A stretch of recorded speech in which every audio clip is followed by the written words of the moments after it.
anybody? Looks like there's nobody here, so we're just recording, I guess. Oh well. Well, it's Tuesday morning. I'm here. And y'all might recognize this feller. What's going on? That's Mr. Arnett. If anybody comes in, I guess they will. If they don't, they won't. We're playing, y'all just watch. Yeah,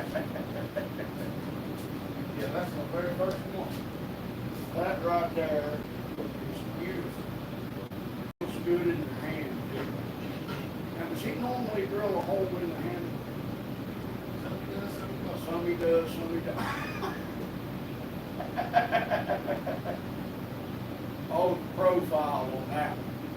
You know, I use that little hammer with that long tail on it. That was the joke.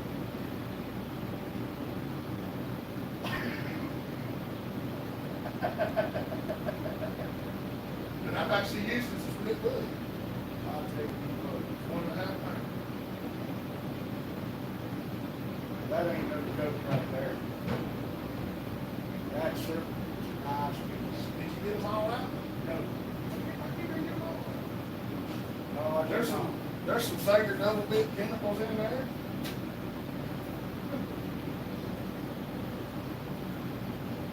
That's the Sager double bit up there.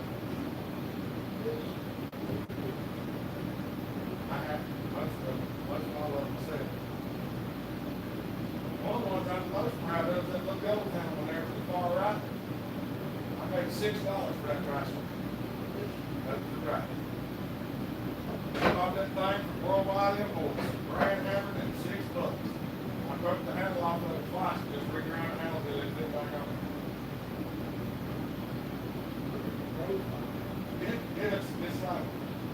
It's like a hammered dog turd. But I get $6 with the handle in, brand new. I usually use it up here next to the fireplace with it. Oh, looks like we got some comments. There might be some people come in. Oh, did we get some people? Oh, we did. Well, hello, y'all. Hold on, let me go back and see who's there. There's Brian, there's Mama Taz. Yep, Tuesday Live, Mr. Arnett's here. Chippy, what's up, buddy? The myth and legend. There's Lumberjack Smokestack. All right, there's Echo Glenn. Clint. Fred. All right. I see too much yellow on Jeremy Shields. Just send it to me. That's right. Good morning, everybody. There's Mama Hopper. There's Trevor. Hey, buddy. How you feeling today? Look, John, my son got on here. I don't know. That's him right there. He said, morning, Daddy. This is Mr. Arnett.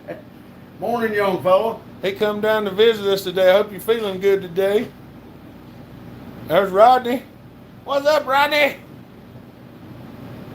Yeah, we're doing a little live feed this morning. John brought some stuff down to play with, and we just, Muffler wanted me to do a live feed, so I said, all right, we started one up. John's over here checking stuff out. Like a kid in the candy store. There's Andrew Scott. What did he bring? Well, let's see.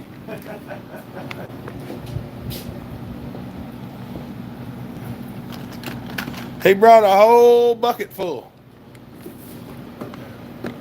Come on now, sit down. What did I say? Play with the 101. Rusty, what's up? Oz. You know it's important when Hopper goes live on a weekday. Rough night, but decent morning. Y'all, Trevor said he had this Lord Cosma that's Trevor. So if y'all wanna say hello to him and wish him good wishes and stuff like that, that's Trevor, the one sitting in the hospital. That's my son. So yeah, I guess it's Casma. How do you pronounce that, Trevor? Casma or Cosma? Yeah, we're going to turn it down like this, that way y'all can see. Trevor, here's a lot of the people that's been praying for you. What's up, Larry? Yeah, everybody been praying for you, young fella. Mac Lovers. Second one, Cosma. I don't remember which one I said first. My dang Bramage runs rampant sometime. There's Christopher. We've been praying for you, Trevor. That's right. Mama Tass, Trevor, much love and hugs sending you your way, sitting at my desk sweating. Already, Larry, it's like, I don't know what temperature is in here right now. Cool. What is the temperature? It's down to about 70 in here now. It was a little warm when we came out, but now it's cooling off. It's comfortable. That's right. Glad to see you doing good. Picked up a 500i yesterday and a hopper live today. There you go.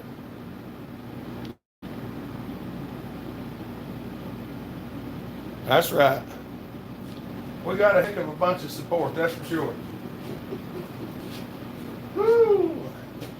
You got a lot of people that care about you. That's right. And that's what it's all about. We got, well, you know, we're over 8,100 subs now. Really? Yeah.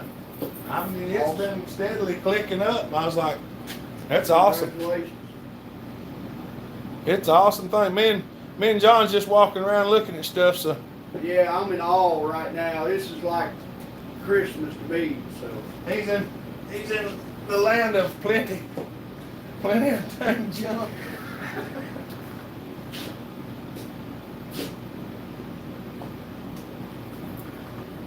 That's what I'm gonna be doing to that oven. That's what that crank's gonna go in, one of them. Y'all think pork and saw is easy? Well, I didn't think it was that much. Till you get a cylinder in your hand and you notice how intricate it is down inside and how hard it is to get in there. Larry, about a young man of beer on me. Y'all, Larry just put a super chat up there. Y'all thank him. Thank you, Larry. Hit the thumbs up button too, y'all.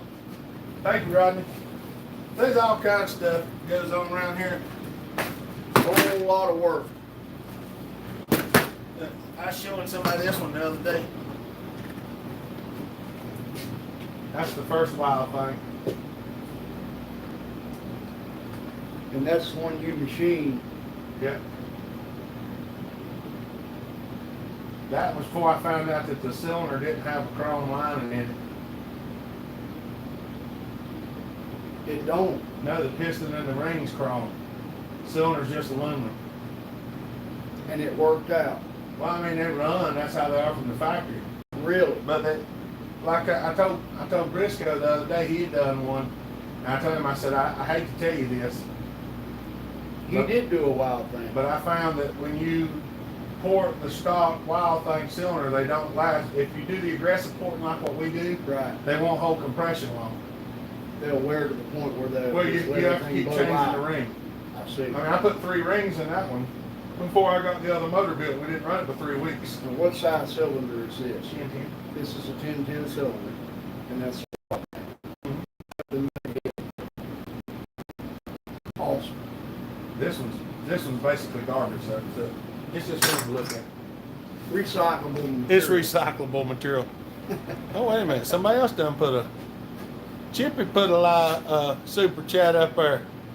Lunch for the good folks. Thank you, Chippy. Chippy, you're a good man, buddy. We appreciate that. I don't care what Goat says. Look, Larry said, Hopper, I'm shocked to see you awake. They said, I got up early because I knew John was coming.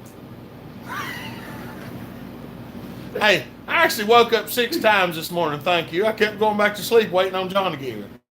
Heck, we done had breakfast and everything. Oh, mercy. Hello from the personal pooper scooper. What's up, Smitty? Smitty. There's Lonnie. Zachary. Yeah, y'all know I don't usually throw up lives this early. Because I look like an industrial case of dog do run over by a truck. And I feel that way too.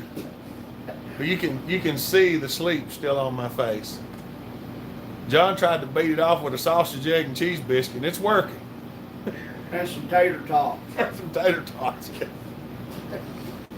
can't have a biscuit without taters. That's right. You got up to go pee. You're at that age, you know.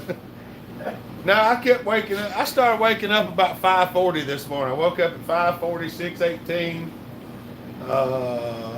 6:45, 7:28, 7:40 something, 8:38, and at 8:38 I said I need to get up, and I didn't. Then I woke up again at 9:02, and then Pam come and said, "Mr. John's here." And I'm like, "I'm getting ready now."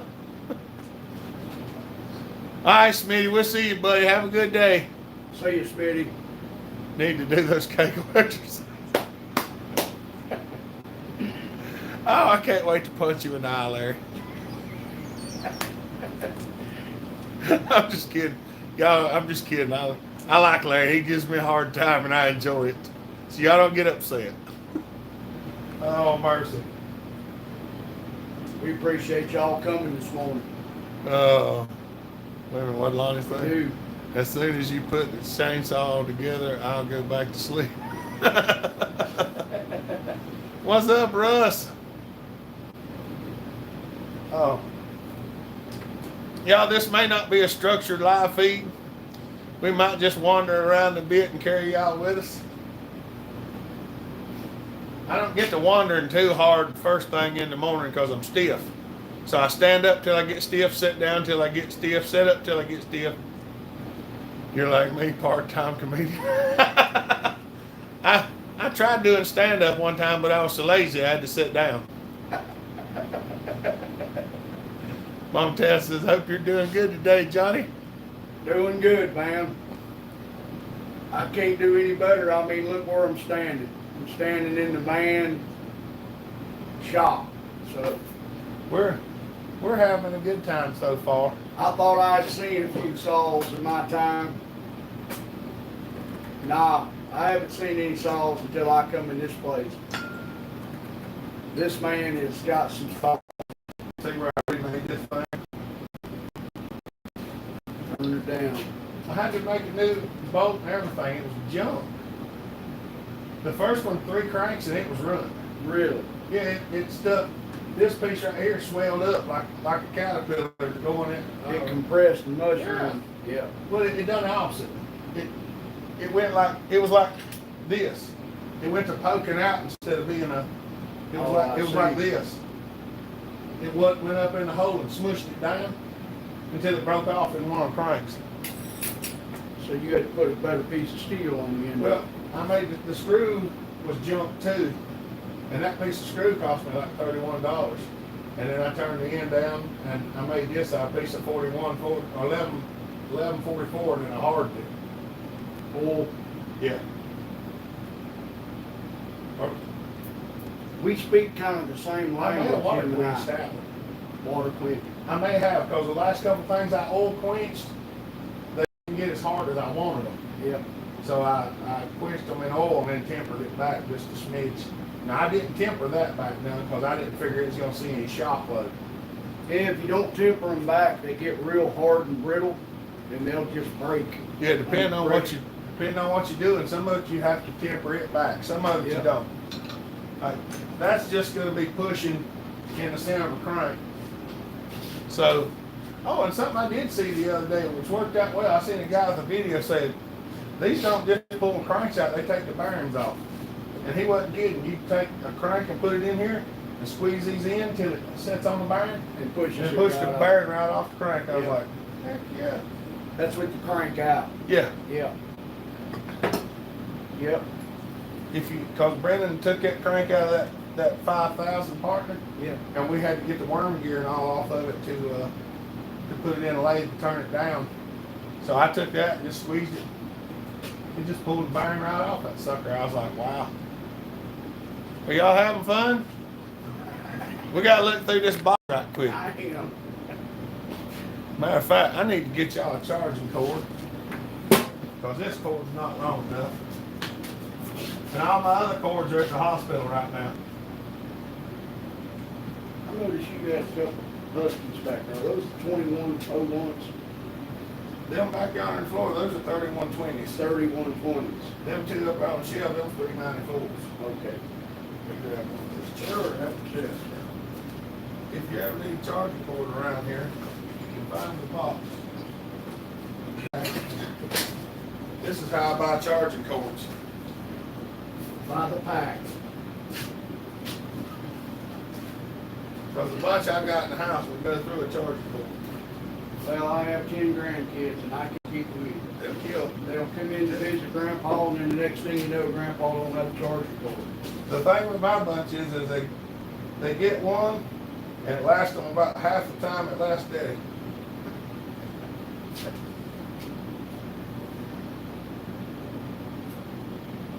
And some of these are 6 foot, some of them are 9 foot. Let me put some plug in on y'all, because this live feed eats things up. See you, Zachary. Doing good, Josh. Doing good this morning. I'm here There's with Keith. a good friend. JK on. Yeah, old JK's Kim. on there. There's Kim. How you doing, dear? Kim Wilson. That's right. I was going to let's look through this box a little bit. I'm not going to show y'all everything because I'm sure for what I've seen in this box, I'm not even going to look through everything at the moment. Because there's a lot of smaller things, but things I think this man can use. good heavens, that's still new. They're all new. That's a 1/4 inch ball nose. Oh, mercy. That's a 1/4 inch ball nose. Dang, that's a 3/8 ball nose at 10 millimeter. No, 7/16. That's good, because even the ball nose ones, I don't mind. You can't really, end meal with them, but you can use the dadgum sides of meal with. Yes, sir. And if you've seen some of the meals I got, I've got ones with chips out of them and everything. Yeah. Because they're expensive. They are. And we work on a limited budget. Good heavens alive. Where my pops did machining work for amp core, they would use a mill one time and throw it away. I wish I could feel how heavy this is. This is definitely carbide. They wouldn't let them use them more than once. And he ended up getting boxes and boxes of mills and taps This is a 5/8. and all kinds of machining tools. And I'll never use it, so I figured this man right here could benefit from it. So That's where they use that one on plastic. If they even. yeah, they did a lot of nylon, UHMW, Yeah. Teflon. I think the black plastic is just from it being in the holder. Yep. It's very sharp, those mills are. I like this this brand. And I even throw some of them That's, in there. you know what they are, don't you? Those are TIG rods. Tungstens. Yep. I don't remember what the green is, but we will try them out. Oh, here we go. These are some of the ones that we need a lot too. That's 5/32.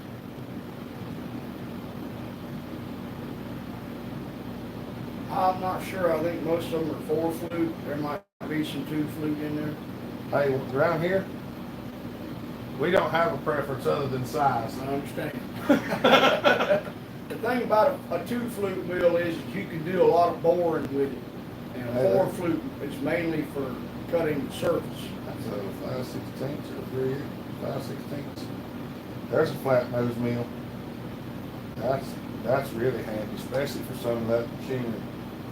There should be a few of them in there. That's for some of that machining that we don't talk about on the channel. Well, us fellas from the south, you know. If you know, you know. If you know, you know. Look, you can't even turn that son down. You stick it It'll hang against in your the thumb. skin, yep. You stick it against your thumb, turn it, it don't even budge. That's nice. Let's get into some other boxes. This looks like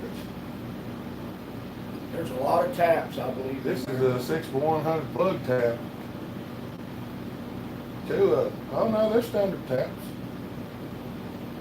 That's awesome, because what tap do we mess up the most? The 6x100. I've messed up more 6x100 taps in my life than, oh yeah. You don't know how many of them I've broke. They come in handy, don't they? You dang right, especially for some of them like, there's this little latch that jumps up and down. Yeah. In certain times in a mechanical process, them little narrow ones are good for making that slot for that little thing. I'm gonna tell y'all, That's a 10-150. we got a good man right here. Tries to help a lot of people. We've done a lot more than what I ever thought was possible. I tell you, this community, there's something going on, I tell you, and it's a good thing. You know, my favorite story to tell is the first year on the Christmas thing. Amazing. These people are amazing. You know, I in question is the very first Christmas thing. I hope y'all just enjoy sitting here listening to stories.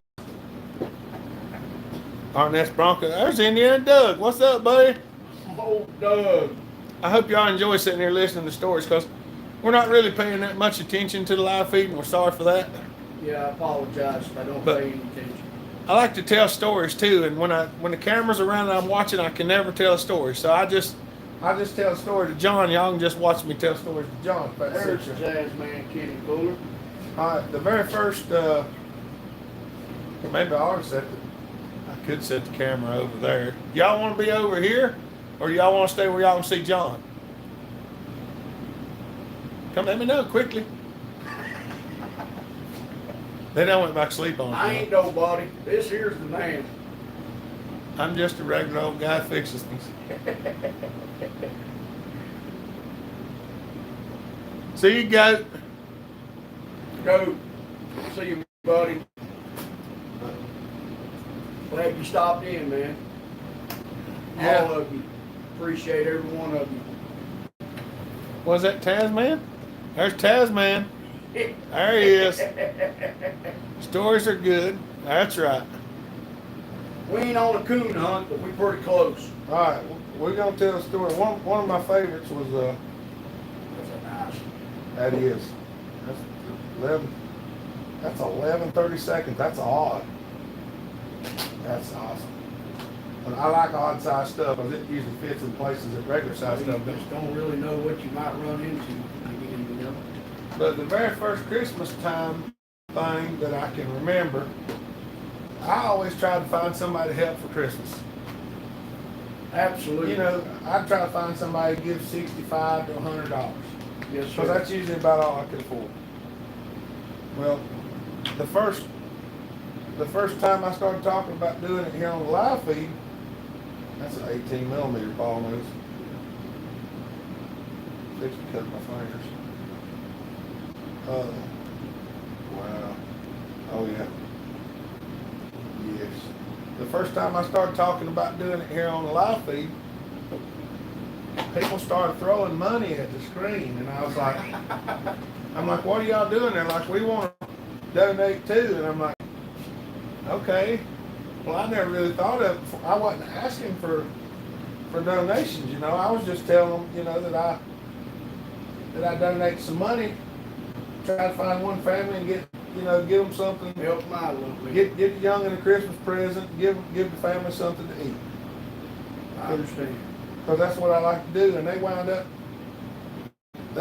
throwing just handfuls of money at me. I mean, they just beat me to death with money. And by the time it was all said and done, we put,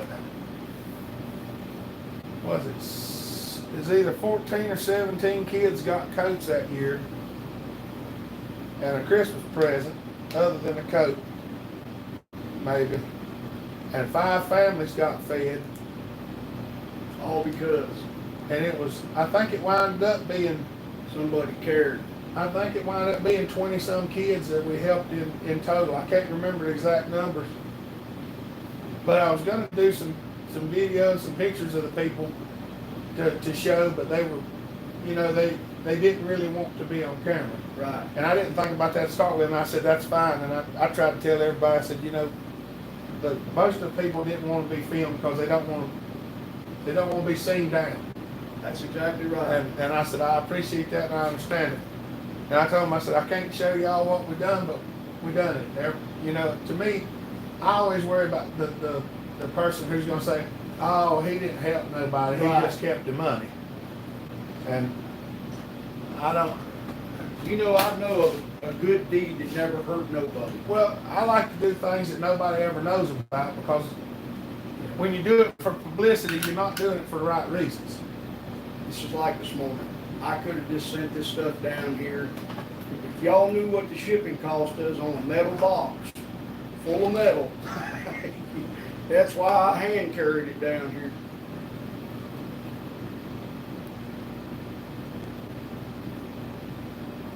It's a big one. I don't even know what size that is. It's standard or metric. It is a 1 inch by 8. So it's a 1/8.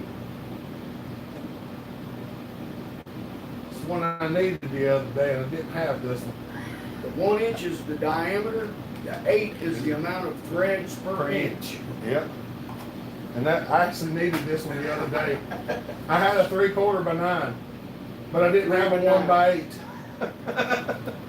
Matter of fact, we'll put that in the drawer.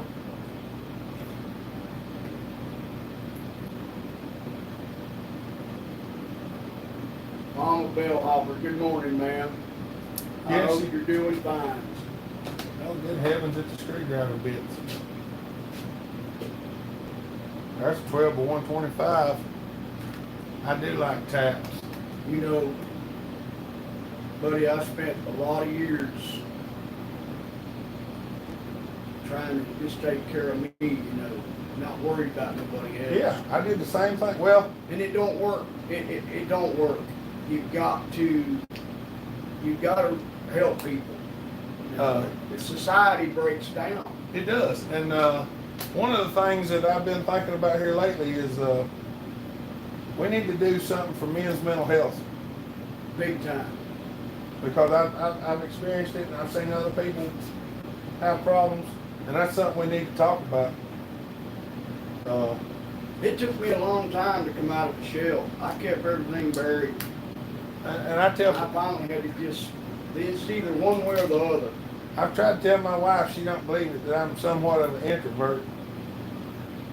She was like, well, you can't tell by the YouTube channel and stuff. I'm like, look, the YouTube channel is something that's helped me a great deal with being a different person. Absolutely. Because if you leave it up to me, we just hide in the woods and stay there forever. Because that's where I feel the most comfortable. Aside from the air conditioning, obviously, I don't like being Well, out. it's like shining a light on a bug, you know. He's Yeah. comfortable till you shine that light on him and he wants to go hide somewhere. Yeah, sometimes people, I know that's an odd way to put it, sometimes people don't realize that when I slink away, I just need some me time. but that's it. That's a spiral point. There's several flat taps in there. The wife didn't understand it to start with. Sometimes I just want to be alone, and she took that as that meant I didn't want to be around her, and that's not the case. It meant I didn't want to be around anybody, Exactly. even myself sometimes. It's just something we have to understand that sometimes a person just needs alone time. Yeah, alone time's never a bad thing. You'll get in contact with yourself better alone than you will anything else. That's why I made that video, that fishing video, where I went down on that old farm pond, just me and the farm pond, you know, just sitting there catching fish. Yep. I figured you could use that. I don't remember exactly what they call these, but I call them hole. They're just a depth gauge for a hole. It's like measuring a hole. You Well, the stick it- diameter of the hole, yeah. Yeah, you can actually stick it in the hole and get a measurement of the size of the hole. Yep. Works really good. Pops, he had so much stuff. Trying to find I something with a hole figured in it. the last thing he would want me to do was keep all that stuff and never use it, and he would want me to share it with people, so that's what I'm gonna do.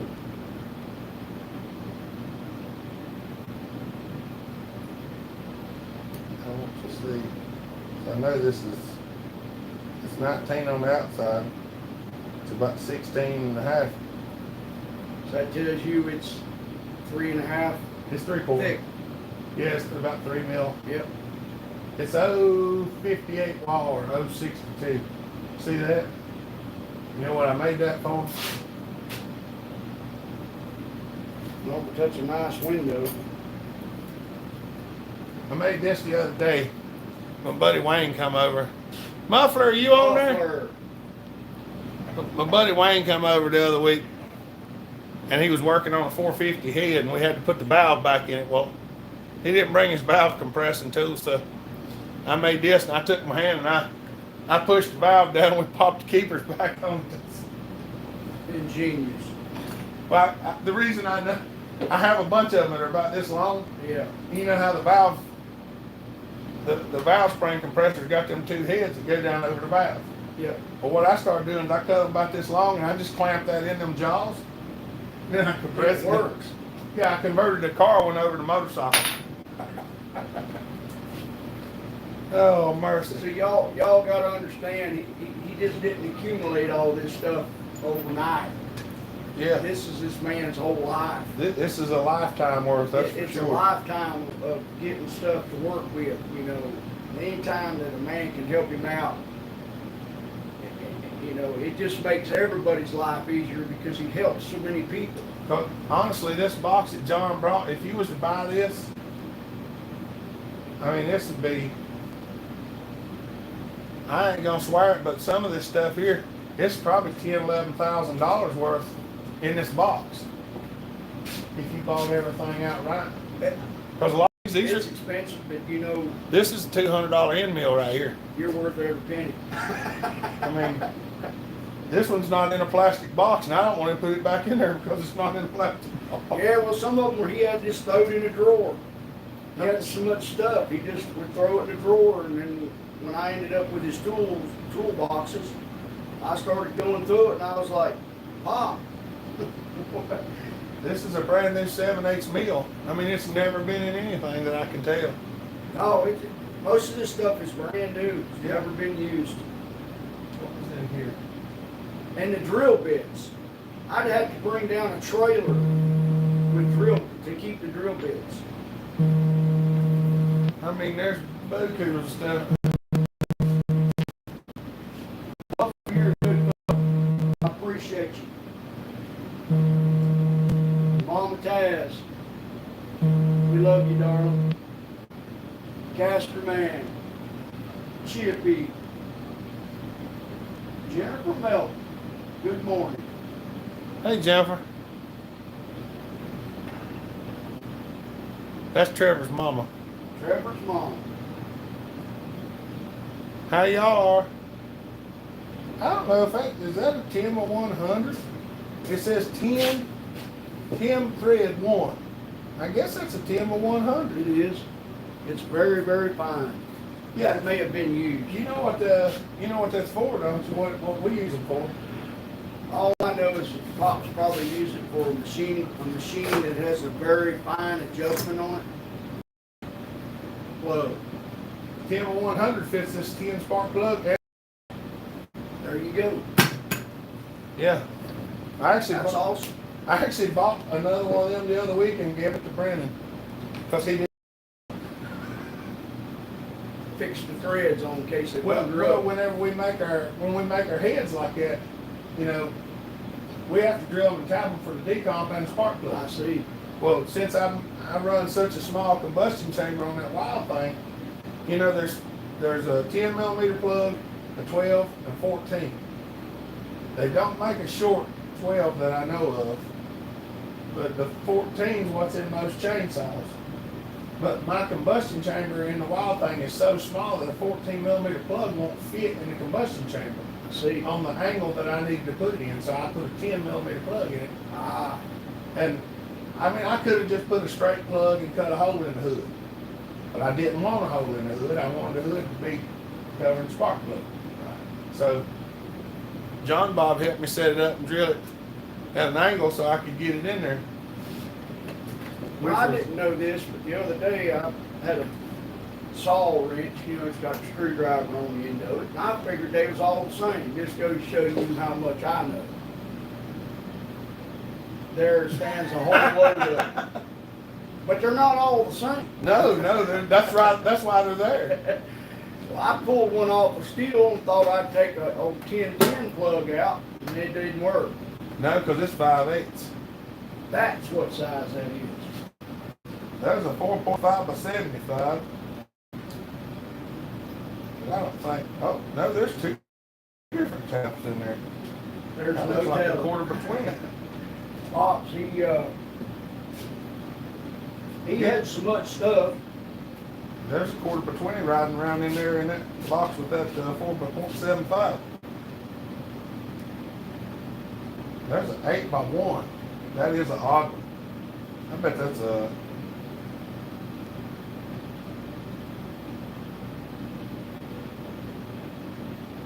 That's an 8x1.0.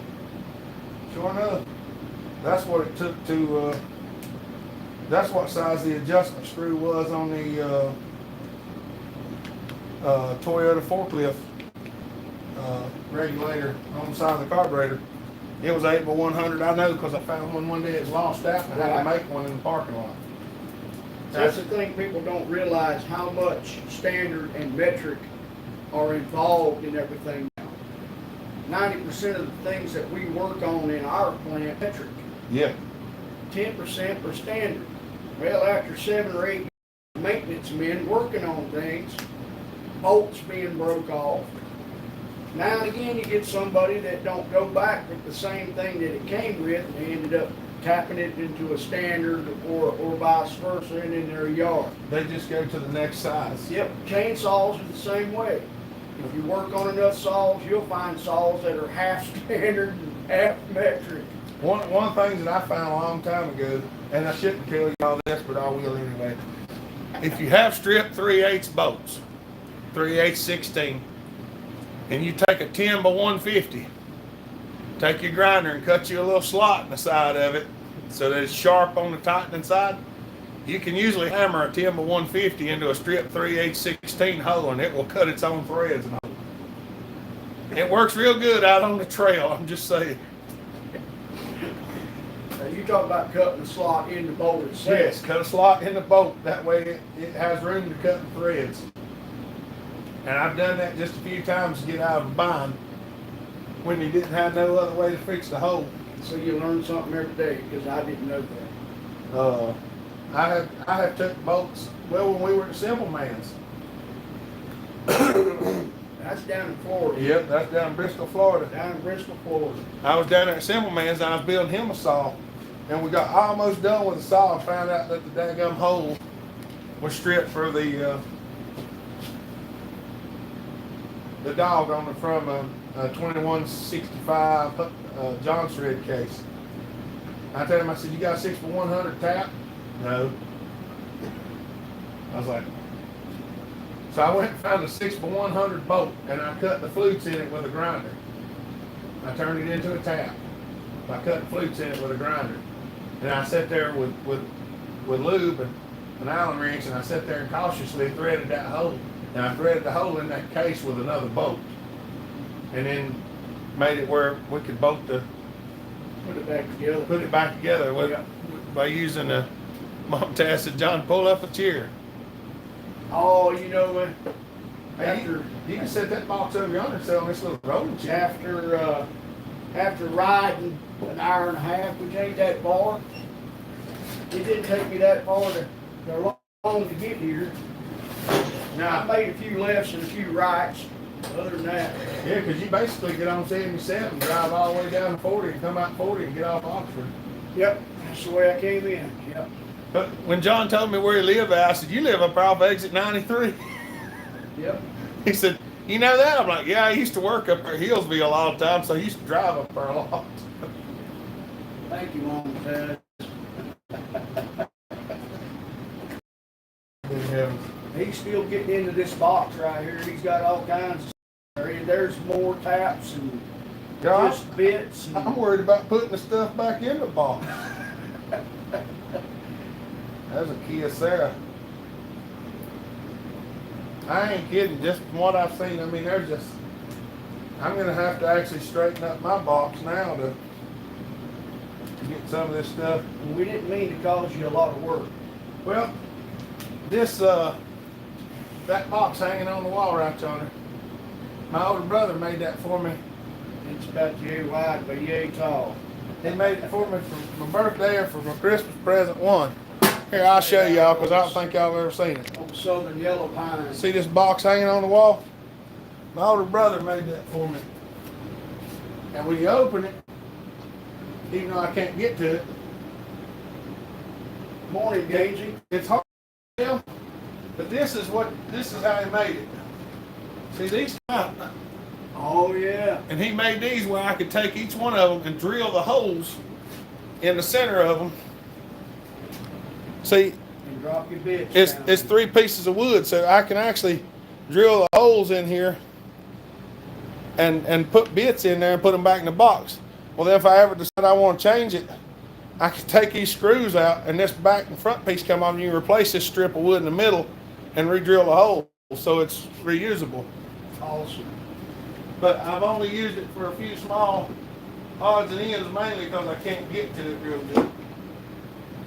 But I do have a few odd things in there. I think this is a bicentennial quarter, and there's a $2 bill laying right yonder.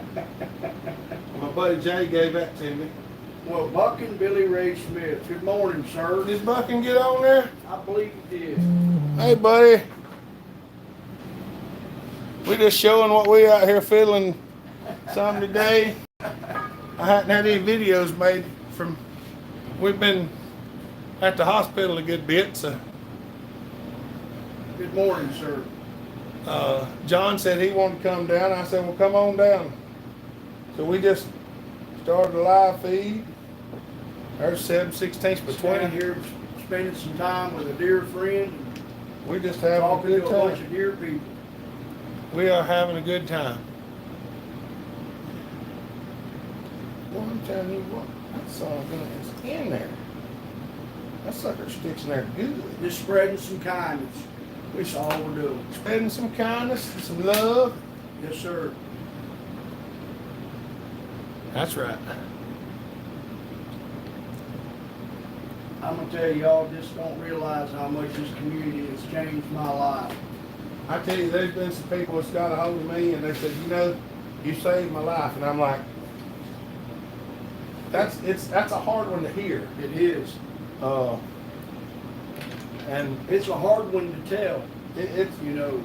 because we think of it like, I'm just sitting here fixing saws and talking and stuff like that. And a lot of people just relate to what we're doing. And it's just a lot. It's a lot to take in for somebody that's just, you don't think of it as you saving people's lives. We're just here to talk about chainsaws and fiddle and go around and it's helped a lot of people and a lot more people than I ever thought. And the one thing that I never want to do is go, yay, look at me. Look at what I'm doing. Because that's not what it's about. It ain't never been about that. I'm not really a showboater. I pick on some of my friends that I know real good. We'll talk trash to each other about our saws, but I don't, Some on their toes. yeah. I'm not overly aggressive with good heavens, that's a brand new Fastenal. Yeah, we throw one of them in there, you might want to check thread pitch or check hole. You know what I'm gonna do? I'm gonna put this one on the lathe. I was gonna get you a chart. Red and black size chart. I didn't know if you had one, which I see at Moore's right there. And you got one right there, yeah. That's just the size. That one has the tap and die stuff on That's it. good stuff right there. Them things are expensive. They are. I've got a few of these that I use, but this one right here, we're gonna take this one over. We're gonna put it on the lathe because sometimes Morning, Aaron. It actually has a thread gauge on the back. Now, I don't think you'd actually be able to really use it, but have you ever tried that thread gauge? I have, sir. It works pretty good. I have a hard time seeing the other one, but I guess you can feel it. Yeah, you can feel it lock in. We use a lot of stainless, 1.75, 1.50, and 1. And we pretty much, after you do it for a while, you can just about look at it and tell what it is. And then sometimes you get a machine with a finer thread or something odd that you need to check. Yeah. Yeah, that one, I think I'm gonna make me a hanger and hang that one on the light on the lathe, because I've got several different kinds, but I can't never, I always have to walk. If you notice the way the shop's set up, it was never set up to be a mass production. Right. It's too much walking. It's one-off stuff, you know. Yeah. You go over and you cut something, you can cut and sand in the same place, and that's good. And then the lathe, and then a lot of the stuff is over here. And I did move that tap and die set right there next to the lathe. There's a drill bit set on the lathe. Yep. There's a drill bit set on the mill. I don't have a drill bit set at the drill press, but over there in one of them drawers are a bunch of drill bits, and they're usually the larger ones. And then the big ones are down there in that filing cabinet drawer. But how often do you use a 2 1/4 inch drill bit? We use big ones very seldom, but on occasion you drag it out and use it one time and it pays for itself. That's a little step bit. He had all kinds of that stuff. That's the Rock River. I ain't never tried one of them. It works good on cold roll steel, aluminum. You know, we use this one a bunch. This one right here. Those things are expensive. Yes, these are $60-some a piece. They're not cheap. I've resharpened this one 3 times. Have you really? With a diamond. You can tell it's getting dull again. See, the chips are. Yep. They'll roll up in there. Yeah. I've got a couple of them that I use. That's for the 3/4 inch pipe. Because if you blow that one all the way through, it's just the right size for a 3/4. Yep. Now I've got one bigger. If you blow all the way through it, it's just the right size for an inch, I think, or 7/8. Muffler mods. For the muffler mods, yeah. Yep. Is that a long screwdriver? By George, it is, ain't it? That's something made in West Germany too. That worked good on them confounded steels. How you like that little screwdriver? Them old, there's some of them steels, some of them 180s and 170s. Mhm. You got to reach that far down in through the handle to get to the aisle adjustment screw. I'm gonna put that in the toolbox. Carburetor adjustment. Comes in handy, you know, screwdriver. What are these things? JK said it should have all the parts for the 390 build as of right now. Hey, that's awesome. That's awesome. I know you've been looking for parts for a while, buddy. I'm glad to see you getting all them parts. What was that? Boolin? Oh, need a starter for my McCulloch 250 I don't find in eBay. 250. Yeah, there's probably some of them laying around here. John said he needed what was that, a cover for his 605? 605. I thought there's plenty of them laying around here. There's a pile of them out in the yard. I got out of the Bronco and I took a step and I looked over and there were 7 of them laying there on the ground. His saw sounded like got a little knocking. I said, you can just pick one of the saws you want, just take the whole darn saw with you. I don't care. Yeah, I think it's got something knocking in it. It's not sure. It sounds like it's got a like carbon build up in it. You know, that might be a good first saw for me to learn how to tear one down and check it out. It's not. I can promise you. That's one to test your patience. Oh, really? Yes. I get annoyed with them easily. That's why they're all laying out there in the yard. Oh, mercy. They're not a ProMac 1010, are they? No. There is something that I have been wanting to fool with. Look, it's one of them gator grip sockets. Yeah, that's something I never used before, and I seen that thing laying in there, and I said, well, I wonder if that man can use that. So we'll let him try it out and see, tell him, and he can give me feedback on it. Well, See you if know- I'm going to get another one or not. You know, I do use something that's kind of like this. Now that 3/8 driver comes out of that socket. Yeah, I It's just not pulled it out and broken. looked in there. Yeah. Yes, you do. Now, I've never seen one like that before. That's a whole lot better made there. That's a stud extractor. Really. The It little locks down on it. it locks it forward and reverse. So it's got a set of ramps cut in there, and as you turn it, the round pieces scooch in and grab the stud on the outside, so you can screw the studs in there usually without messing up the threads. That's awesome. It's a little different than the gator grip, but That's a little bit better quality. well, that's made to fit anything. This only fits a stud range. I see. See, this only fits. This will fit 10 millimeter and maybe a 3/8. I guess that gator right there would be good for a worn bolt head or something, you know, that needs to conform to all Yeah, surfaces. to everything. Yeah. I've seen people use them on wing nuts. Anything, if you can, a square nut, a That's wing true. nut. Yeah. I've even seen them put them on some of the round eyelets. Like if you got a screw-in eyelet, say that's the top of your screw-in eyelet, Oh, I see. Yep. so it'll grab onto just about anything that you can get to stick up in there just a little bit. I'm kind of curious. I've seen them, but I've never bought one. But we will try it out. Well, you got one to try now.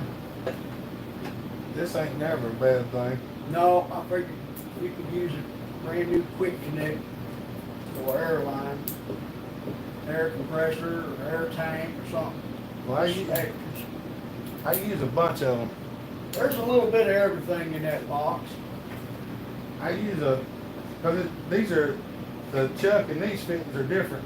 But the cool thing is the fittings that I normally use are universal.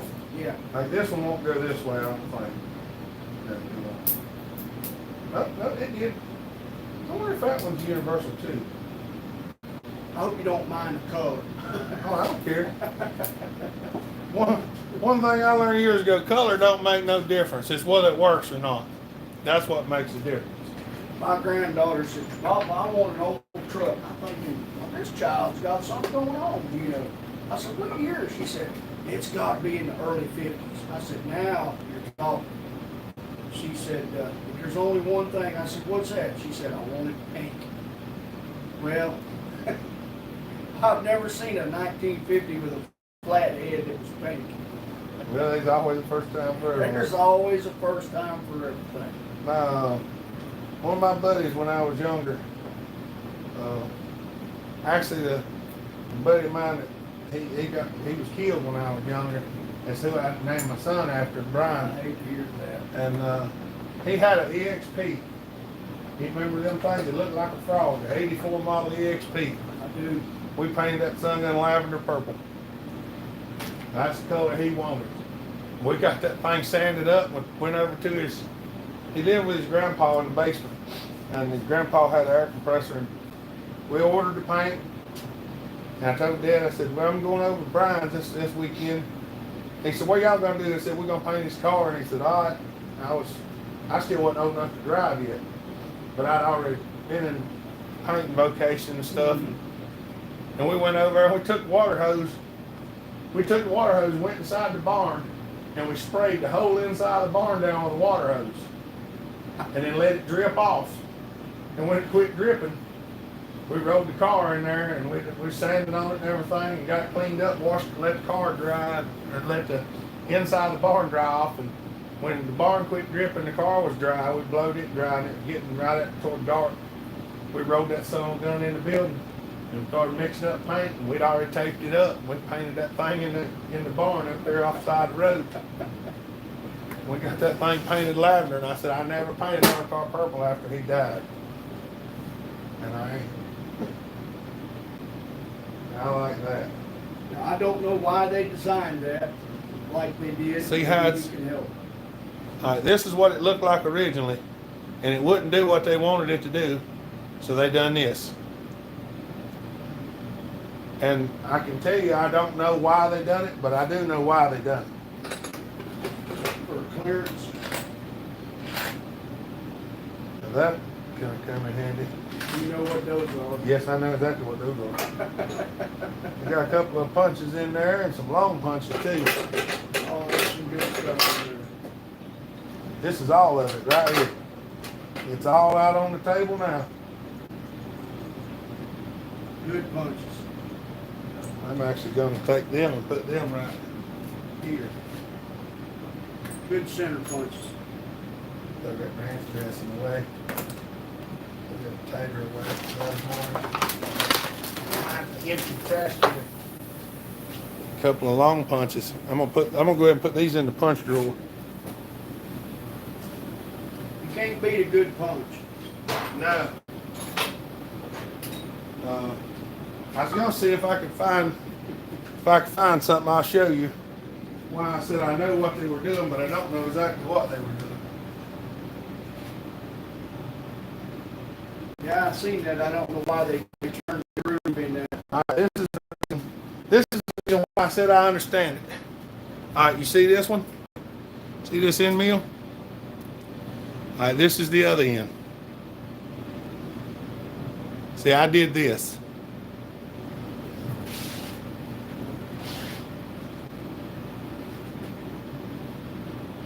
Keyway.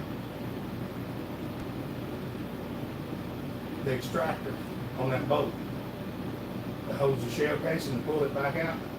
That's why I usually cut the T-slot. Okay. I cut that in the lathe. Like I put it in the lathe and spun it, and I took this and I ground all the backside out of it, running it in reverse to make just that head on the end, so I could reach in there and cut that little fine passageway up and down on each side so the gate would slide back and forth inside the T-slot. And it's just as sharp. I've made 3 or 4 bolts with it, and I've done some mag extensions, like where you slide the extension off the bottom of the mag. Yeah. I've made some plastic ones. Like I built one for a handicapped fella. So he could do it. He carried a little short micro frame, and the way his hand worked, he couldn't hardly hold on to the grip because it was only this long. So we took some black nylon, or what's that other plastic? Not the nylon. Teflon, The UHMW. It's the other name for the UHMW. We use so much of it. Not Coralon, but Yeah, something like that. yeah. It's right close to the lawn. Mm. I can't remember the name of it now. I know you got polycarbonates. It sounds like the It's car. not Teflon or Coralon. There's another one that's harder. It's a more brittle. Delron. Yeah, it's Delron. more brittle. I took some black Delrin and machined pieces out that looked like the mag, and then cut slots in them and popped them on there and made the mag long enough that when he could hold it with his whole hand. Well, this hand is crippled, and his hand's like this, so he can't really grip. So we drilled and tapped the back of the slide and put nubs in it, so he could lock these 2 fingers over it and ratchet it back. Ratchet it back, yeah. And he was really happy with it. So you help somebody out. Yeah. You know? And doing that's always. And it didn't cost you nothing and put a smile on your face. He actually did pay us a little bit too. Did he? Yeah, he was more than happy to pay for it. And I was like, okay. But you'd have done it anyway. I'd have done it regardless. Yeah. And there's a set. I don't know what's in that blue box right there. I figured you could use it. I think I know what's in that blue box. Because it says Packmeyer on it. And I just about be willing to bet that's a screwdriver set for gunsmithing. You know, I don't know what's in that box. That's exactly what I thought it would look Exactly like. what it is. These are smithing screwdriver bits here, if you ever wonder. The reason there's so many different sizes is because they make one of every size to fit in, to fit down in. That and side lock screws. And I'm trying not to say certain things because some things, if you say them on here, they get. little antsy. There's certain words that drive them crazy. So I see. I use magazine. And but these three right here are some of the most important ones, and these little bitty ones, because they fit in some of them screws that are really hard to find bits. You can use them for, you know, if you need something not to slip off or something. And that's what they're made for, to tap in. Yeah. You can actually tap them down in there. I've always wanted one of these, but I never come around to buying one. Well, the way everything is right now, if you tried to find one, it'd probably be 6 months out. You know, that's the main reason why I bought these hammers. They were never for working on chainsaws. I was a smith at one time. Or I was practicing for it anyway. So this little hammer was for the smithing. Just look at the wedge coming out of the hammer.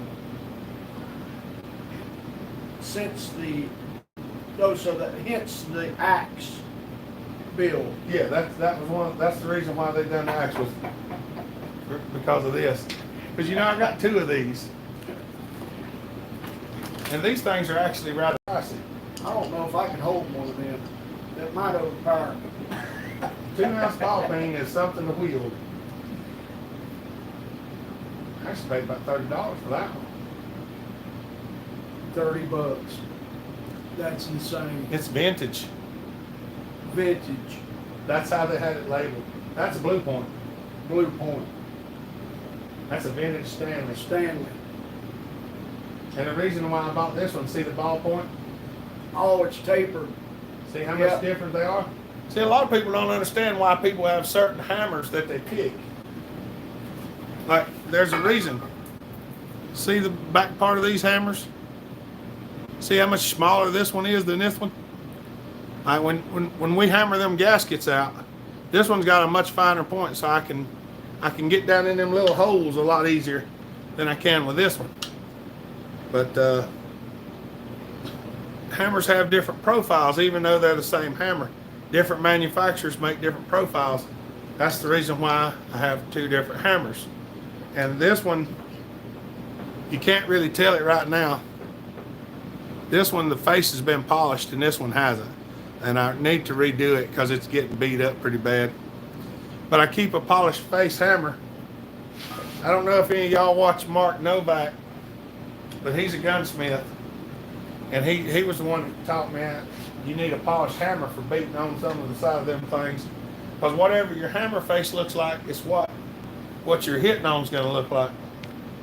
Oh, mercy. Casterman. Good morning, Casterman. That's what I need to do. Casterman, I need to send you my two small hammers and see if you can make handles for me. Look. See, that one's got a cavity. And it's almost impossible to find these. And the Viking Axe Man. What's up, buddy? Morning, Eric. Kim Wilson. Kim said yes, he could. The MC8200 is the same as the 850 but modern. It's pretty close. It has a three-piece crank in it. Still need a handle from a double bit axe head I have. Who was that? Brian Gray. Brian. Hello, Brian. I buy mine at the hardware store. Our hardware store actually has a real nice selection of axe handles and stuff. You know, we got one on Main Street, Mount Airy, one of the old file and diamonds.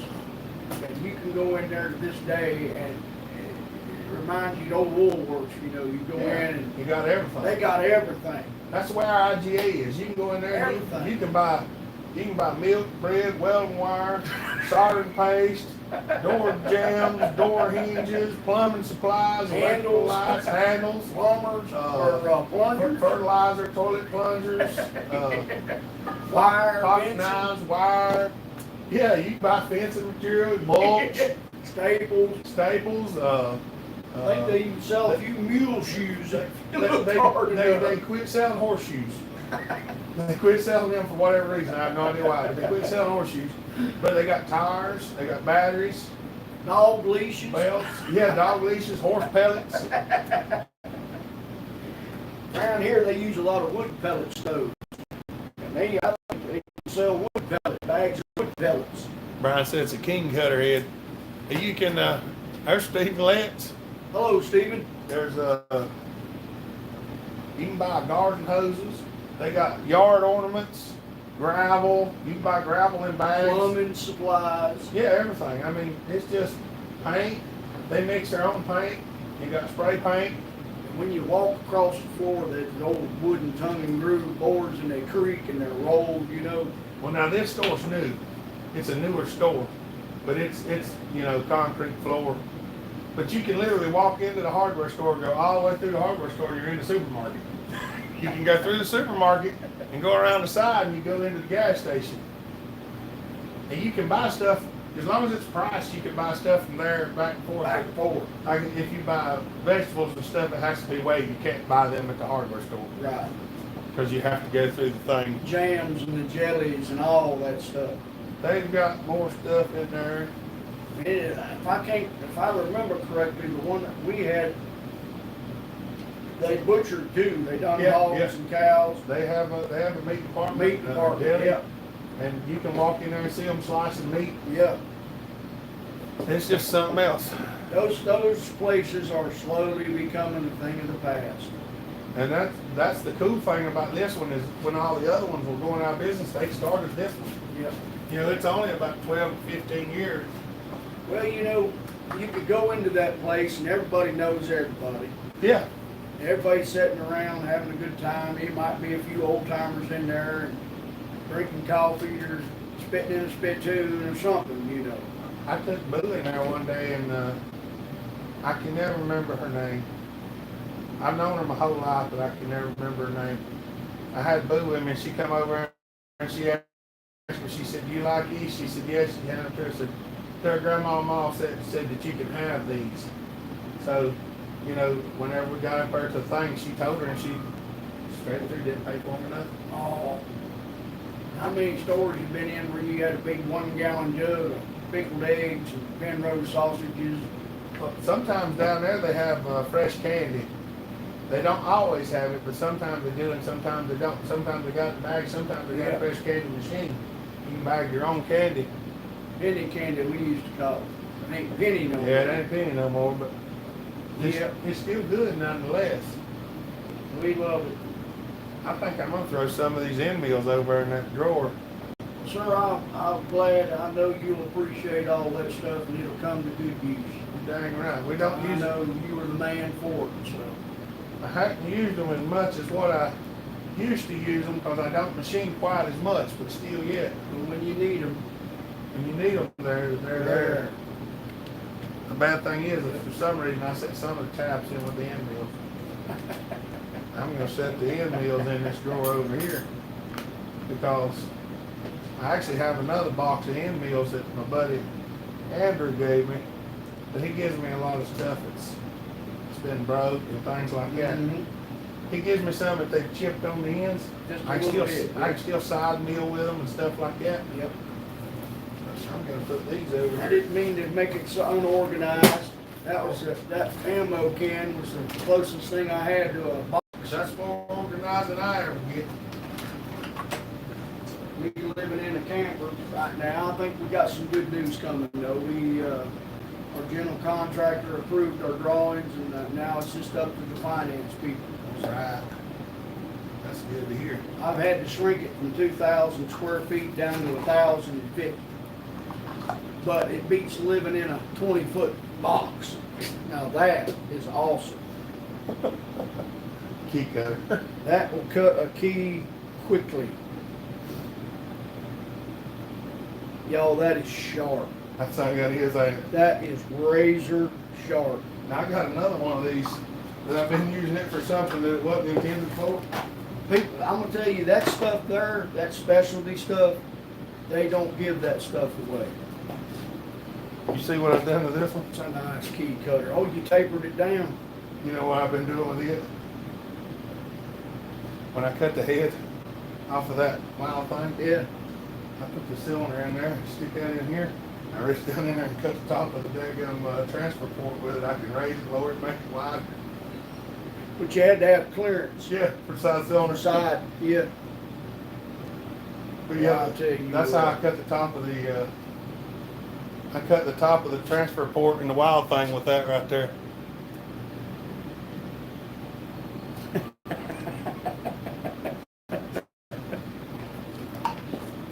The bad thing is I've got a dovetail cutter and I can't find the last one for some reason. I hope everybody had a good Memorial Day weekend. Yeah, I did not get a chance to make a Memorial Day video. We all been busy and things happen. Sometimes life seems like it's going so darn fast. It So does. much going on. It does. It gets stupid fast. You know, it used to seem like the summer actually lasted the length of summer. Now it's like And the older you get, the faster it the gets. faster it gets. And that's what I've been trying to tell people. You don't realize the time gets away from you because you're too busy trying to do what you think's right at the time. I didn't know if you could use it. They make good like little flux brushes and stuff like that. You know, put flux and stuff on the solder. You know what I use them for? See that little tub sitting there next to There you it? go. I use it for Yeah. coolant and actually that's $4 worth of brushes just about. They're 99 cents a piece at the welding supply place. So I know how much most of this stuff costs. These things right here is $3.99 or $4.99 a piece. They're good cleaning brushes though. Let's see. Yeah, these are the Harbor Freight ones. These are like $3.99. Yep. The American made ones are $12.99. Yeah, they're not cheap. No, they're not. Because I bought two the other day. When he rung my bill out, I was like, why is it so much? And I looked and the brushes was $12 a piece. And I was like, let's put one of them back. Yeah. Now I think that's the American one right I there. think it is the whole one. Yeah, because it's a lot. Yeah, it's got more bite in the handle. It's got bite in the handle. And I know where these go. Yeah, I'm just trying to put a few things. That's like, one day I told everybody, I said, I broke one of my T27 bits. John, Yes, sir. I broke a T27 on line one day. And I said, dang, I might have to get some more of them bits. And look what showed up in the mail. Wow. Torques. They're all the T27s I use on them steels.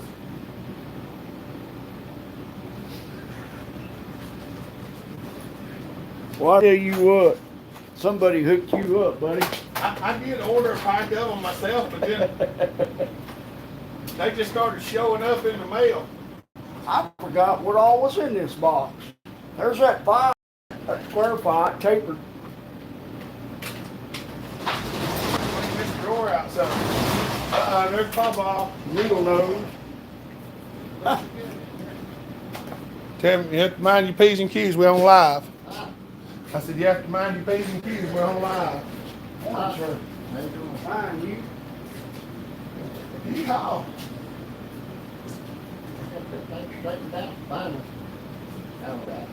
Maybe it suits you. I got that converter back on there. Yeah, Take a look. Got the breathing tube on it. quit. There it is. That's one gun I don't like. I don't know if Trevor's still on here or not, but Trevor was on here a little bit ago. Alright. Oh, Lordy. We're doing live. Yeah, cool in here. Well, yeah, it's 70 degrees. Hot outside. You might have to turn the air down. It's getting plumb chilly in here. Yeah. I'm trying to put some stuff up. John brought me some stuff this morning. This is John. How you doing? Sir, I'm nice to meet you. Right, you too. I call him D White, but some people refer to him as Dad. I call him Dad sometimes, D White other times. Dad'll work. They call me Dad, Grandpa, and all kinds of other stuff. Whatever. Paul. Paul. They call you more. Older from the state is JD. They call you mainly when they need money, huh? It's like when you get that phone call and they say, Papa, how long has it been since I told you you love me or I love you? Well, since the last time you needed some money, why? Yeah, they always call you, don't I'll tell you, I wouldn't trade not one of them, though. That's right. Even the most aggravating one's a blessing, huh? Yeah, they are. They can be. Oh, well, I wish Tommy would get better. Is his back still out? Okay. He said it was, not what they call it. There's Butler. As Andrew. long as they don't call you late to eat. It's, Morning, Andrew. Oh, Trevor's doing therapy right now. Well, that's good. all right. They get to doing the therapy on him every day. What kind of therapy are they doing, if you don't mind me They're, asking? they're getting him up out of bed and making him get over in the wheelchair. And, oh, that's a Kia USA. That's a good one. Yeah, they're getting him up and making him move around. He takes it on his phone now, you can find it. Yeah, I know. How you like him centered? You like him centered? Them center drills? Yeah. Yeah, that's what I said. That's a KO USA made. You know what I use them for? I use them for kind of a centering in my mini mill, Mm-hmm. and they work really good. I use them a lot in the lathe. I use them more in the lathe than anything else. Yeah, they'll, if you're gonna bore a hole, it helps to have something that bit to ride in. The bigger bits are harder to get started straight. Matter of fact, that's what I was just thinking about.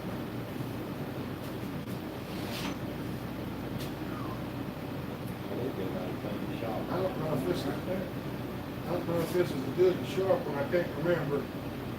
I think I broke it not long ago and flipped that one. This was in a box of stuff that I bought. I keep it right there. You know, this was some of the stuff that I added recently in that video. So I got Chuck, the big Chuck. And I made this years ago because I needed a bull nose. And it's got a live bearing in it too. That's the daggum, that's timing belt tensioner pulley for a Mercedes-Benz. Really? Yeah. How'd you get your press fit that on Yeah. there? Once I got it all done, look at the nose of it, and you can see how I drove it.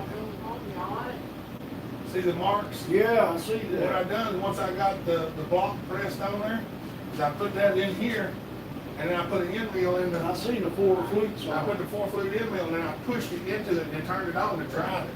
And then I took it down and cut the angle on it with a drill. That's awesome. You've gotta improvise. And You gotta be I ingenious. didn't have the money to buy one, There you go. but they were $2. So I made that. And I mean, it's done well. I've resurfaced it twice. That 395 with the big, is it this lightweight Samara bar on it? Is that the one you had at Buck and Stock? No, that one belongs to, Sean 32. Okay. I got it built for him. Beast of the saw. Yeah, it's a brand new, he bought it brand new and sent it to me to get it done. Really? I got it all done and I messaged him and told him I had it done and he messaged me back. He had broke his back. Oh, Or messed his no. back up. So he couldn't afford to pay for it or whatever. And I told him, I said, that's fine, don't worry about it. He said, man, I hate that. I was like, no, you're fine. You hurt yourself, don't worry about it. I said, it'll be sitting right here. Yes, sir. He said he couldn't use it because you know, his back's messed up. And I told him, I said, don't worry about it. It'll be sitting right here whenever you get better. Angie, good morning, hon. Healed Heart Space. Healed Heart, are you on there? There's the Cheap Homestead Mechanic. I see him too. There's Matthew. Matthew Workshop. Hello, buddy. Good to see y'all. That's a good young fellow right there. Are y'all enjoying the live feed? Oz the man. I think I've drank so much Gatorade I'm sweating blue like in the commercial.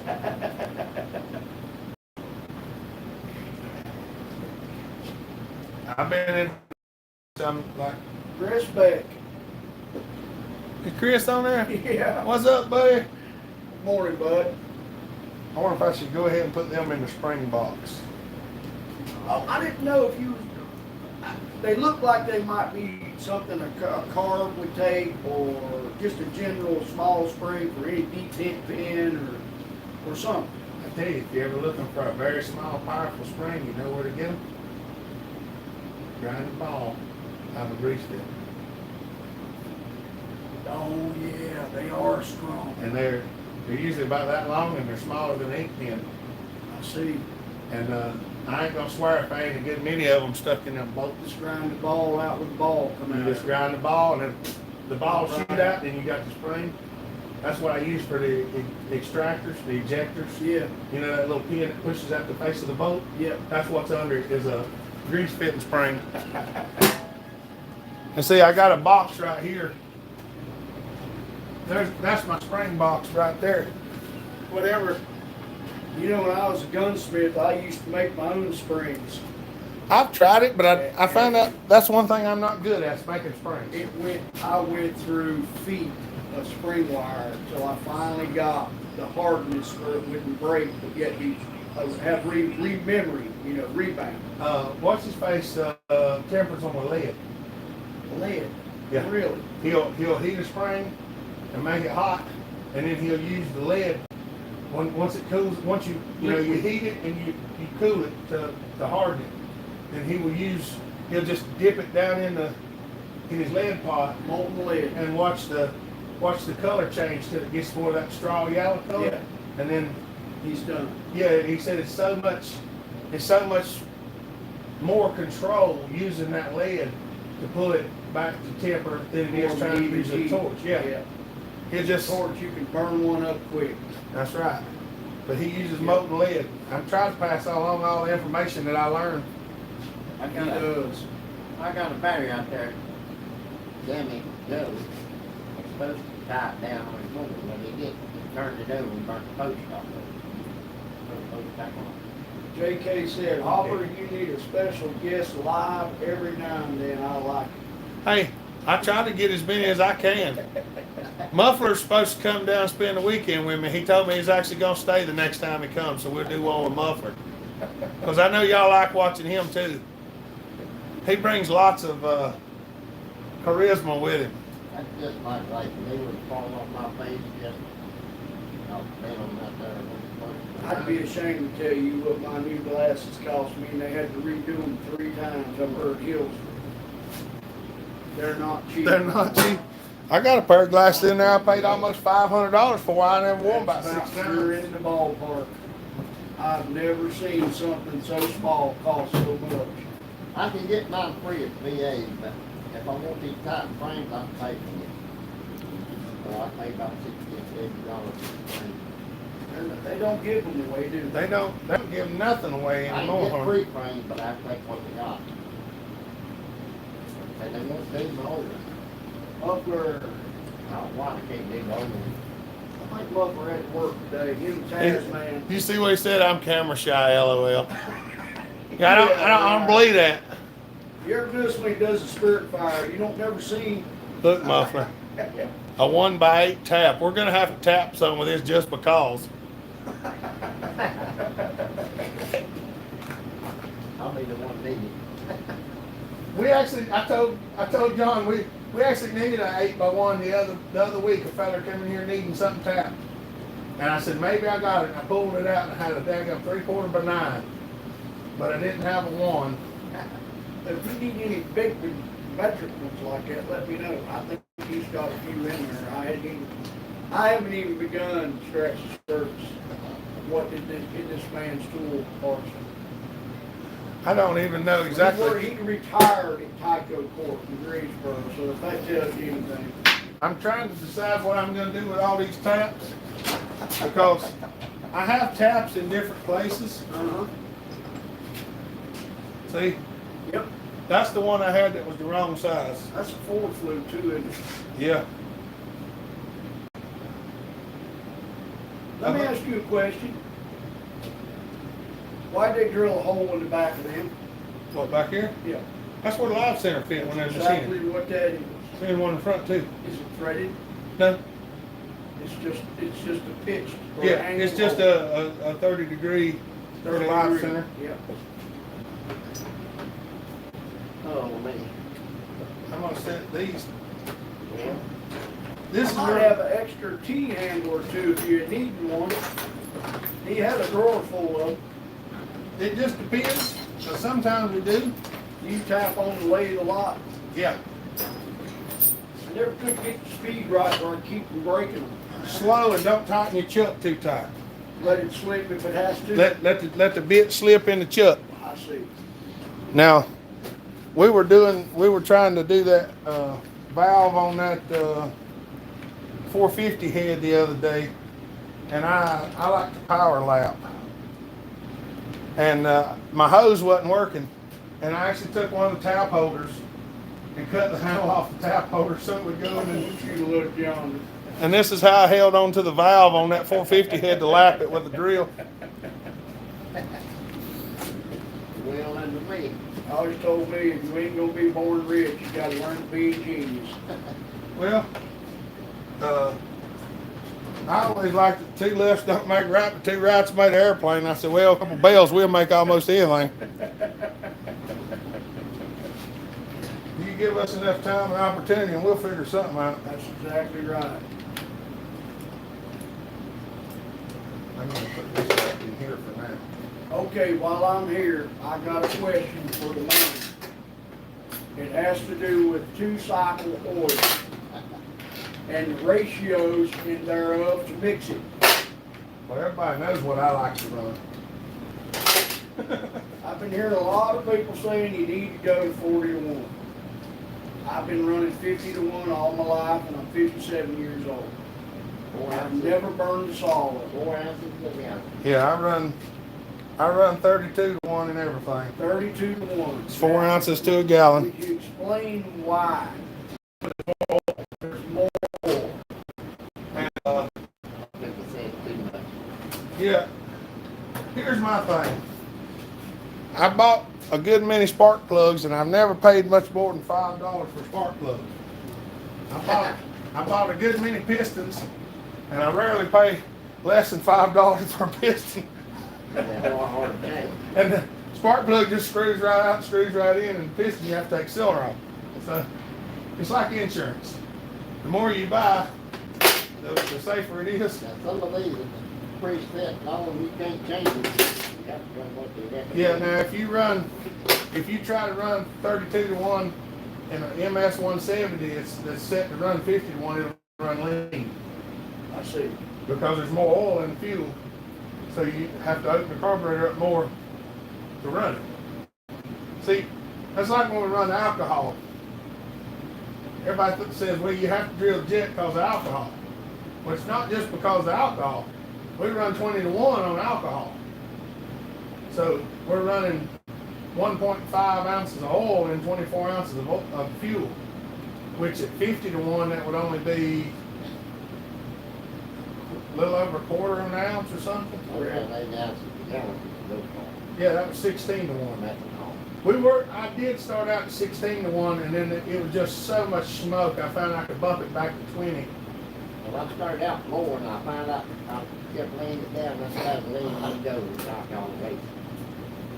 But with the chainsaws, we can run 20 to 1 with no problem. I could probably run 25 to 1, but I just, the alky saw will actually dump oil out of the pipe because it will have so much extra oil left inside of And it. it won't hurt the spark a bit. Well, I mean, you might file spark plugs sometime, but I never found one on the alky saw.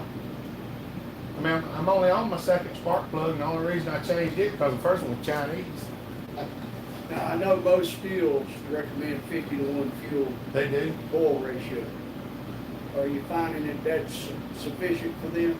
Well, like the 291s, you know, you see me build a good many 291s, and they're all fried. Yep. Every one of them that comes in here is fried Yep. on 50-to-1. They can't get enough air, and they can't get enough fuel. And when I build them, when I pour them, I cut that stuff out and I rich them up and mod the muffler and dump the fuel to it. And then I don't seem to have a problem. Like the 462 is the M-Tronic, and I'm running it on 32-to-1. And it's you can pick it up and look at it, and the muffler's wet. Now when I got the saw, the muffler was dry. And after I modded it and everything, now the muffler's wet on the inside. So it would be suffice to say that you could go to at least a 40-to-1 and you'd still be okay? Yeah, 40-to-1 probably fine on. The biggest thing with running 50-to-1 on a lot of them is the saws are so stifled. Like if you're running a stock saw, it's stifled down. 50-to-1 oil mix is enough to make it meet emission standards. I see. But it's not what the saw needs. Everybody's got hung up in the fact that steel says this is what it needs. Well, the only reason it needs that is for emissions. In other countries, steels run 30-to-1. The EPA, and they won't run Yeah, clean as they run. The EPA is wanting to run clean. Like I talked to a lot of fellas over in other countries, and they run all their saws are 30-to-1. They're even higher. They run more than what I run. Well, they don't do For 4.2 ounces to a gallon, I think. So they run a little more oil than I do. well, you know, I'm gonna walk my coat on that, I run around for the gallon. Yeah. And you used to run them on 16-to-1. You're running 4 ounces to a gallon? You used to run 8. Wow. Ethanol. The biggest thing, if you've got a saw that's tuned and set up good, now here's the thing. One of the things I tell you, if you're cutting stumps, I wouldn't run anything I was cutting stumps at 50-to-1. If it don't have a rev limiter on it, I like to plug it up there on top of it. Yeah, well they should. Because if they don't, they're lean. The first 661, Yeah. the first 661 that I built for a feller, it died cutting a stump. And it scorched it. I mean, it just literally scorched the top end to death. Because it runs too hot with 50-to-1 and it ain't enough oil to keep it lubricated at them temperatures. Matthew Workshop said on the McCulloch 1010, why is there a hole above the muffler? That one? If that's the one you're talking about, some of them actually have a muffler that comes up through there and a bolt goes into it. Some of them don't. Corey Reed muffler, Matthew. That don't have a head on it. That's what Muffler Reed told me. Yeah. Somebody took the head off of it. Yep. Yeah, some of these that have this hole right here, the muffler actually came up and around and a bolt went through into it. But the ones that have the little muffler, they don't. Now see, it also has this boss here, and it had the boss for the decomp to be drilled into it as well. I don't like it. We hope that helped you out, Matthew. Yeah, see, if you got this muffler, you don't need this hole. But if you do, then obviously you have to have that one. But 710 muffler comes up the side. yeah, 710 muffler and 700 muffler comes up there, and then they had the reed mufflers and stuff like that. Yeah, 'cause see, it's on the bigger cylinders too. That's where the muffler bolts. I have one more question, sir. What is it? That 391 I've got out there. How do I get the muffler off of it with those, looks like rivets in front of it? You pop them out? Are you wanting to mod it today? I didn't really plan on doing anything to it today. I'm just going to see, I'm not sure how to readjust it after the modification. Y'all want to watch us do a muffler mod live? I know what the answer is. See, Tasman already, yes? Of course you do. I figured you would, that's why I asked. I can crank it and let it run a few minutes so they can see it before it's got fuel and oil in it. That's money, that. Yeah. Yeah, Look, yes, I'm yes, doing pretty good. yes. What about you? Everybody says yes. Do it. I wasn't worried about it. I didn't mean for you to have to do anything this morning. I know you. I ain't done nothing in a couple weeks, so I'm gonna do something. What is this? That is a light, sir. It needs batteries, but it's a brand new light. Yeah, I ain't And gonna. I figured you could use a light that you could either hang or swivel, Well, I've been done. and it's magnetic. Dang. Everybody needs a good little shop light. It's LED, I believe. Comes in handy. I find these little magnets and things, and I keep them. Oh, absolutely. They make good for posting instructions or any kind of formulas. He going to grab that thing. Yeah, y'all hold on a second. We'll go get the saw. We'll bring it in here and have a look at it. Because I need to check the weather anyway.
Shut the door down.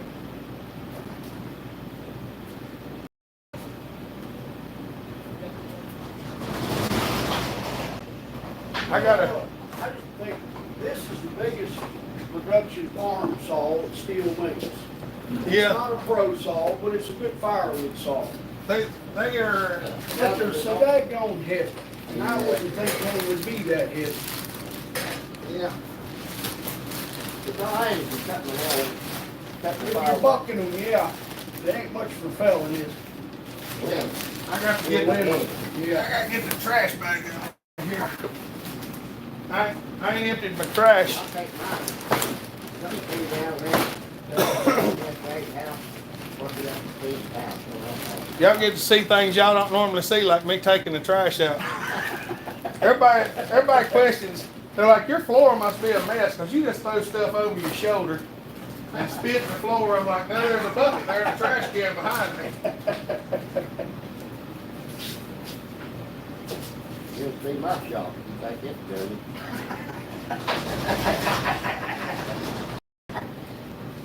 I need somebody to clean that down with that fine. It's been a good saw. But I'm gonna tell you what, hopper stock was a blast. And I have never in my life run a ported saw till then. I got a 660 down And there. the NBC said it best, Man, stock Johnny, suck. 660. I got one. It's Cost performance. Cross. Trash bag. Sorry. I ordered it out of Florida. They come across the corner. Then that, Yeah. Chinese sauce. Yep. You like it? We don't use them much anymore. When I found out trash bags the other day, I bought 3 boxes of these. You see that right there? Back when I was cutting firewood, I had people coming. Then I know I had to do it all. I've got, well, Muffler's got a ProMac 1010, and this gentleman's got a 1010, and I've got a 110 muffler it's got, which I think I get the muffler. I've got about 2 or 3 Macs. I've got an old 47 gear drive I'm trying to restore, but that's something that, What was that? 800, 850, we put it on with 700 price. 850. I love Mac saws. Look here. Look, that's like 700. That fits right Yeah. back in there. We put it on with 700 price. How'd that work out for you? We put an 850 motor and 700. It worked. It fit inside? No, Not perfectly. it didn't, but it does now. Doesn't make the portfolio and all that. It didn't, but it does now. That's pretty simple. There's Pokey Bear. Hello, dear. It's cut, man. It's not so bad. We just have to fire. I'm gonna get my trash back. Feed on. Good morning, buddy. God bless you, bud. That right there, ladies and gentlemen, is one of my heroes. Phenom, Phenom, I'm gonna tell you what, he's a good fella. they don't get much better than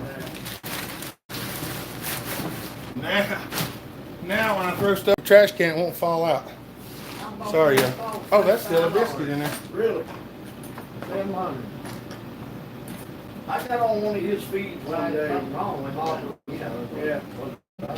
I asked him, I said, I remember the question, I said, have you ever ordered a Pro or a Mac 700? He said, Yep. have I ever ordered a 700? He said, a few. Do you get to do it great? Yeah, we got a little aggressive with one time. Had to choke him back a little bit. Yeah, that's what it's talking. But I don't think that was the actual problem because I went more aggressive than that since. Yeah. That's all. I was gonna ask you if them C-clamps would come in handy. Yes. Yes, I use them things for all kinds of stuff. I always keep a set in my shop. If you look back there at the vise on the table, at the welding table, there's a C-clamp on one side and a pair of those on the other side holding it to the table. Because we do so much different stuff on the welding table that I don't bolt my vise down. Yeah. Because one day I might need the vise here, and the other day I might need it on the other side, so I just take the clamp loose and move it over. A man's got to be mobile. I'm gonna grab me a bottle of water right quick. Absolutely. Matter of fact, well, let me go in the house and get it. It's easier to get to. I'll be right back. That's all I've got. I love it. We got them big home line up there at the head, so. No way, really. That old gear drive. No, it ain't gear drive. It's not gear drive. It's a left-hand pull. But it ain't.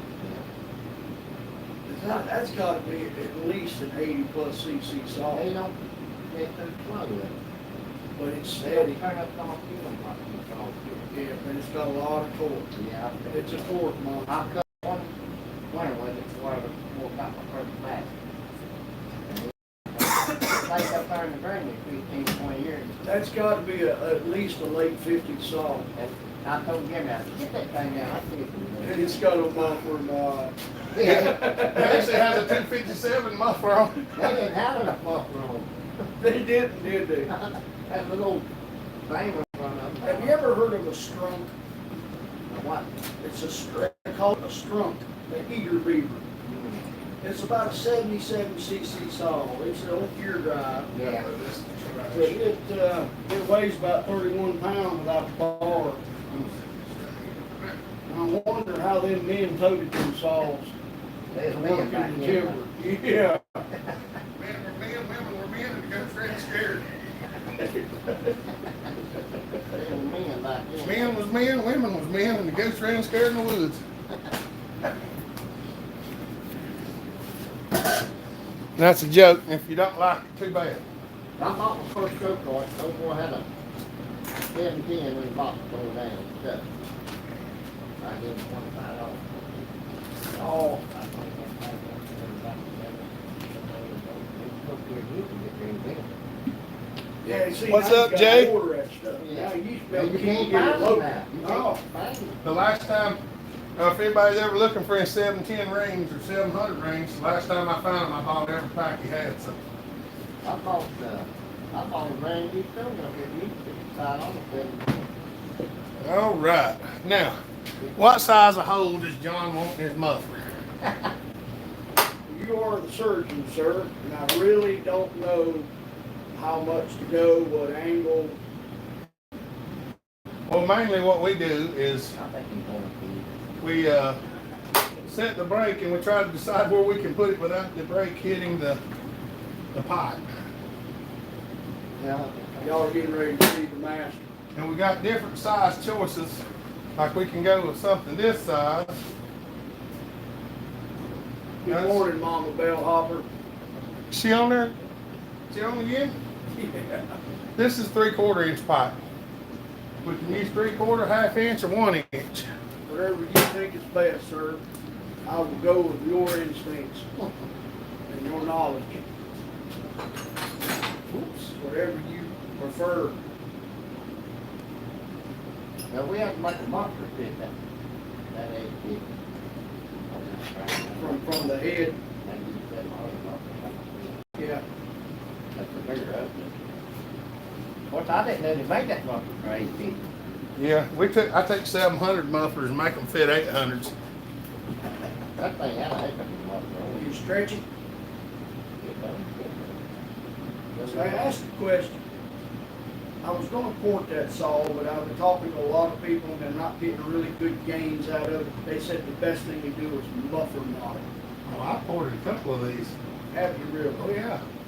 Colin knows where he got one in BC or Newfoundland. You gotta go that big.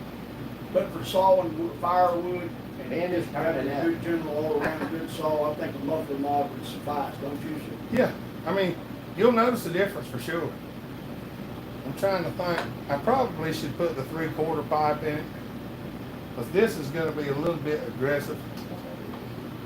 Well, that's what they make the screwdriver in that, right, just hot, where you can adjust that carburetor to richen it up a little bit. And sometimes you'll be surprised. Sometimes after I open the muffler up, I have to lean them out a little bit. Really? Now, that does have 50-to-1 fuel in it, and we can dump that out if you would like to try to run 30-to-1 or. Well, we'll mix whatever you run at. If we set it to run 50-to-1, I can set it a little bit rich on 50-to-1. On 40, it'd be better. The pipe size is going to be. See, there's a difference. I can probably get that one in there. I'm running 2 of these on my 462, plus the stock opening. It's actually 3 ports on that one. Did you see that? As long as it's loud, right? Did you get to run that one? No, I did not. I'm trying to sit on. Look at the muffler on the front of that On thing. the same fuel. Yeah, I did run this saw.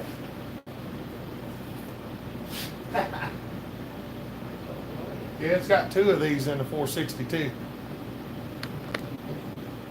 And my new bar. You know what I like about it the most? Is you can run it on its side and it's not blowing in your face. Oh, yeah, It's still coming away from I you. can't stand that.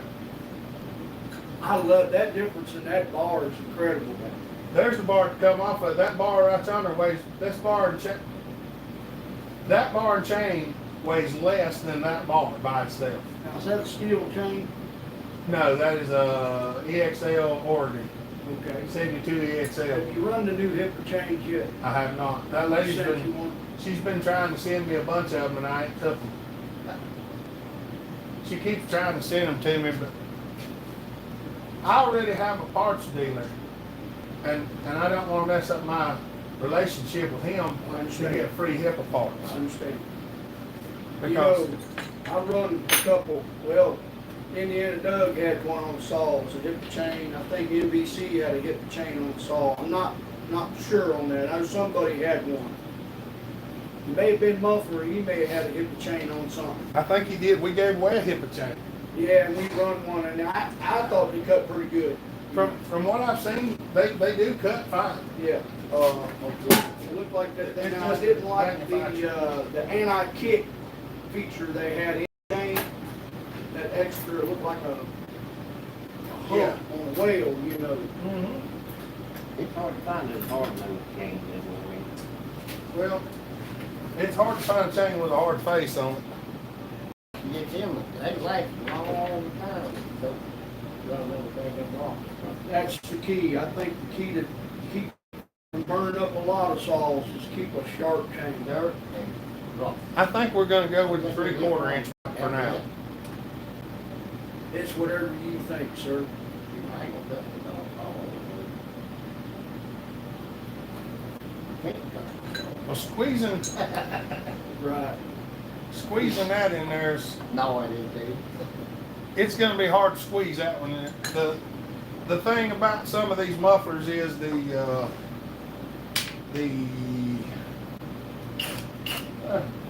pro model saws have more surface area in the muffler. Like this one has a steel tube through it. I mean, you look like you got all this room, but that steel tube that the bolt goes through is right there. So we're going to hit that when we drill. The internal structure of the muffler. Yeah, we're going to drill into it and hit it. I see. But are y'all ready for this?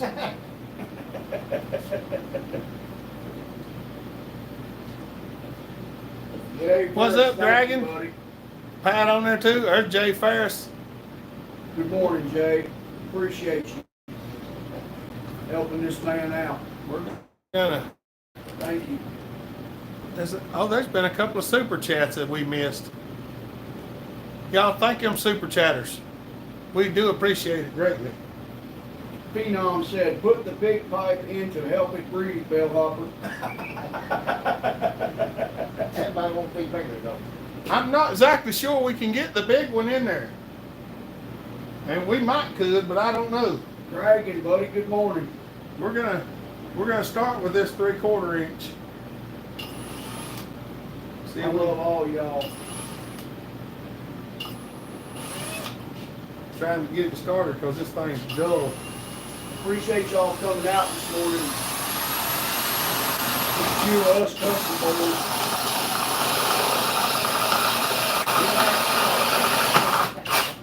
Changed my mind. Too bad. You're gonna change your mind like your underwear. It ain't gonna make much difference at this point.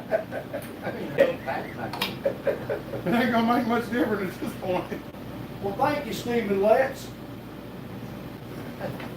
Appreciate you, buddy. And thanks, Stephen. I see somebody. Hey, Gainsey. I didn't see you, but I ain't been watching. If y'all have noticed, I ain't been looking at the. Muffler, you have a good day at work, buddy. Love you. You be safe. You gotta go, Muffler. We'll see you, buddy. I think we're gonna go. I'm trying to help my buddy out here by reading some of these chats. He'd be better than me. Yeah. I'm just honored to him to even actually work on it on his one of his very few times that he can get off. I know he's covered up with family and It's actually good to work on something because a lot of time working in welding is the two things that take my mind off things, and I haven't been able to do either one of them recently. yeah. I got my very hard on one time. And Y'all, I think we are going to go with the 3/4. I might could get that big pipe in there, but it's going to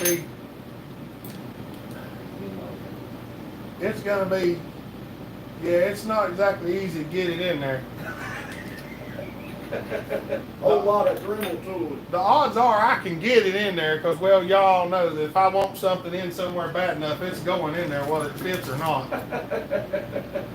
But for ease of application, and we're going to just try this one and see what John thinks of it. I think he'll like it. I can't figure out how to get them clips Come around here, I'll show you. Okay. There's one laid on the table. Is it a moon clip? Well, I'll be John around. You snapped in there. Just 3 fingers that push in there. You know why they put them in there, right? No, I do not, sir. Because they knew the bolts was going to fall out, and that way you still got the bolts to put it back on. Loctite, why do you use that? Some of the newer saws like this, they have 6mm bolts, and the older ones had 5s. We'll see what this one's got here in a minute.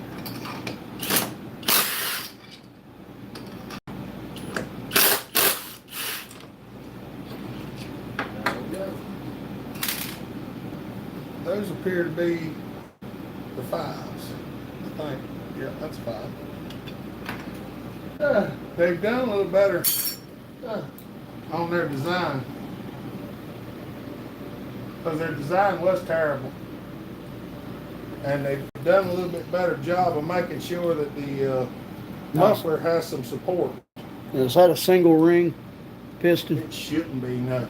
Okay. It's a 2-ringer. That sucker's got a baffle up in there. It don't now. It ain't got no baffle where we're going. It's a 391, Jay. It used to have a baffle in it.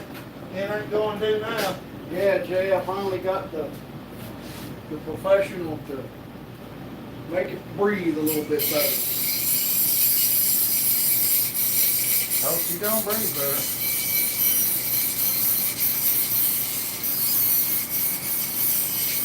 This is not the bit that I normally use for this. This is the one that's on here. Chief Homestead Mechanic, good morning. Good morning, Eric.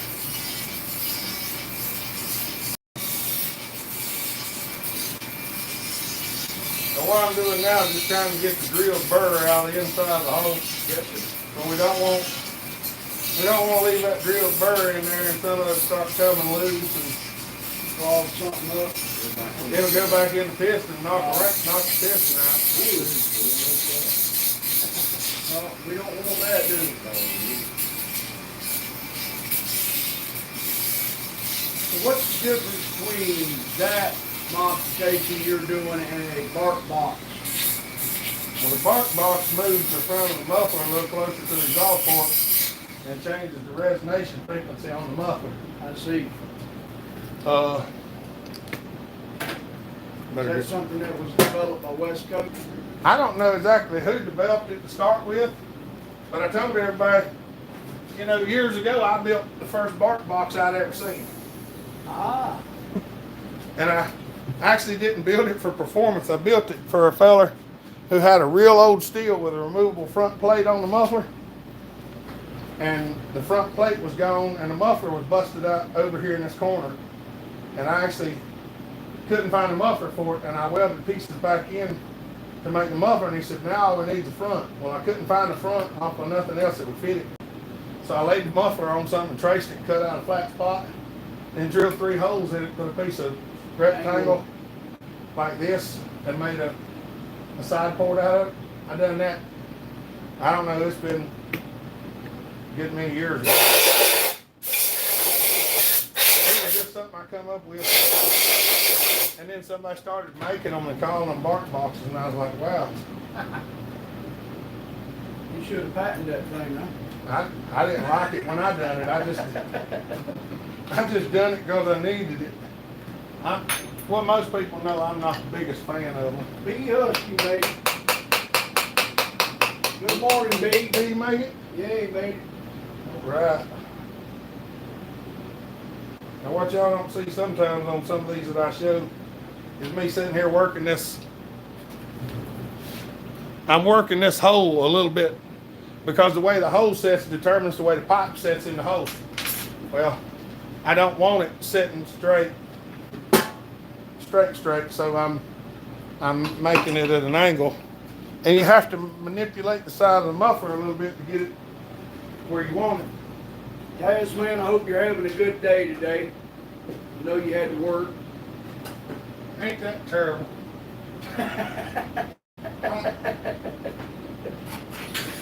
You know, we're in here slaving away in this man's shop, you know, it's terrible. Air conditioner about 70 degrees. About 70 degrees, air conditioned.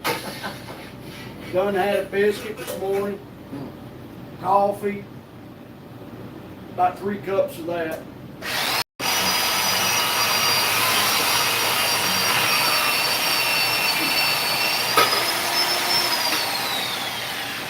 I'm running out of room over here. We need about 6 carpenters, flatbed truck with some wood, About 3,000 more square foot. shingle material.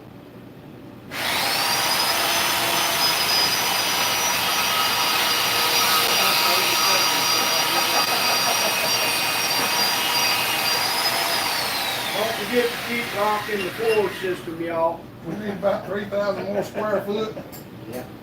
That's just for storage, Yeah, that's just for storage. just for storage.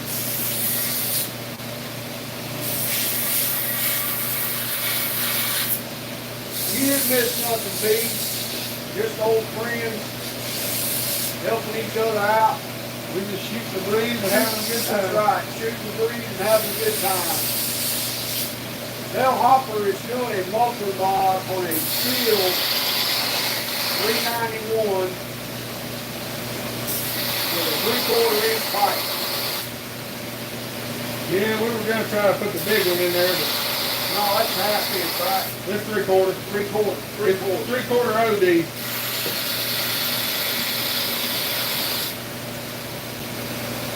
That other's like 1 inch OD. This ought to get you a, I'll grow up one day and he'll be able to do a muffler mod with a big pipe.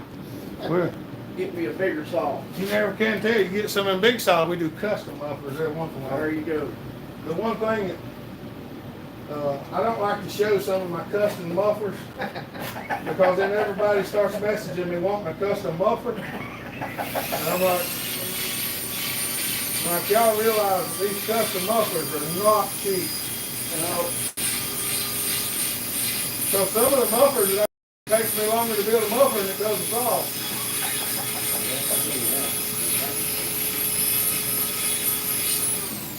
Well, you know, building a saw, you got everything you need. Building a muffler, it's pretty much all custom fit. It's all custom fit. he not only does great work, but it looks great when it's done. That's what I told Andrew one time whenever he first started working with me, and he showed me something. I said, look, if you look at it and you wouldn't let it go out of your shop like that, then don't let it go out of the shop like that. That's right. If you want on yours, that's all right. Don't send nothing out the door that you wouldn't accept yourself. Yeah, it's not a long time to get that phone. The only time anything ever left here the way I didn't want it was because the customer just said, I ain't paying no more for it.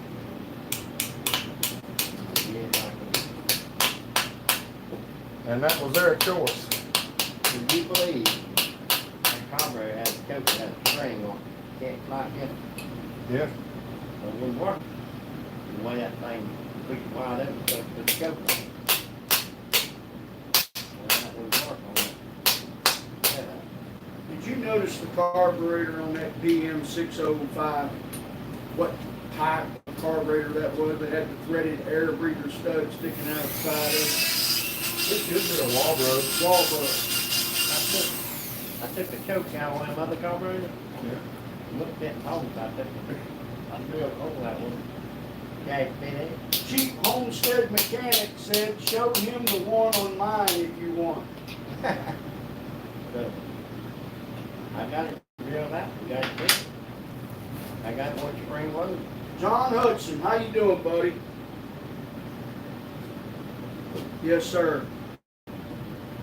Hey, like that.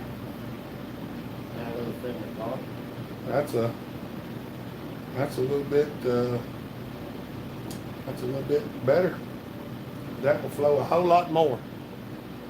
All right. Y'all want me to drag y'all back there to the torch? Y'all know they're not real good signal in that building. It might disconnect if we do that. I mean, I'll take you in there if you want to try it.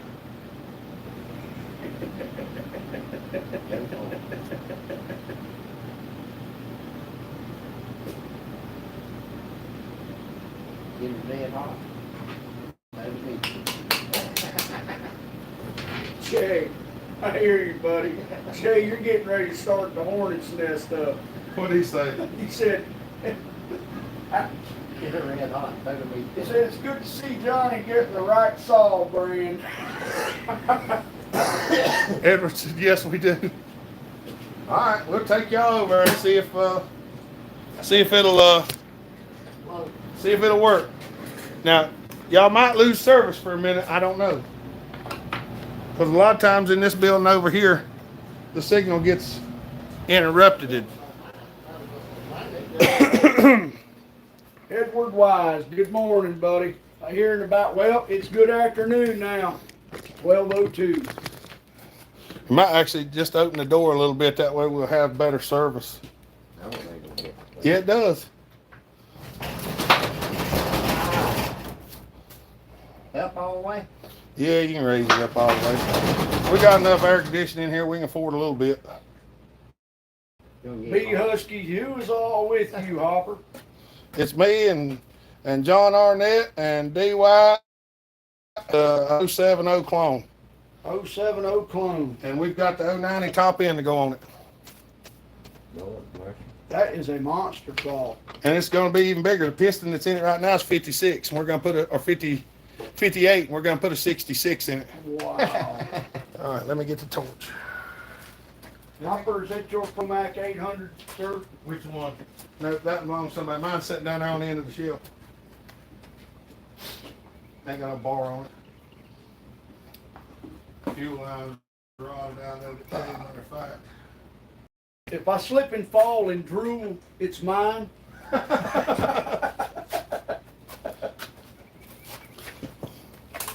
right. Who never thought we'd have these many chainsaws? Yeah. Really. All right, y'all. Here we go. Have to put the, don't burn the phone. Have you showed this before, Muffler? The actual raising process? I done it one time in a video. I done one in a video. I don't know who saw it, who didn't, but it's sometimes it's aggravating, sometimes it works just fine.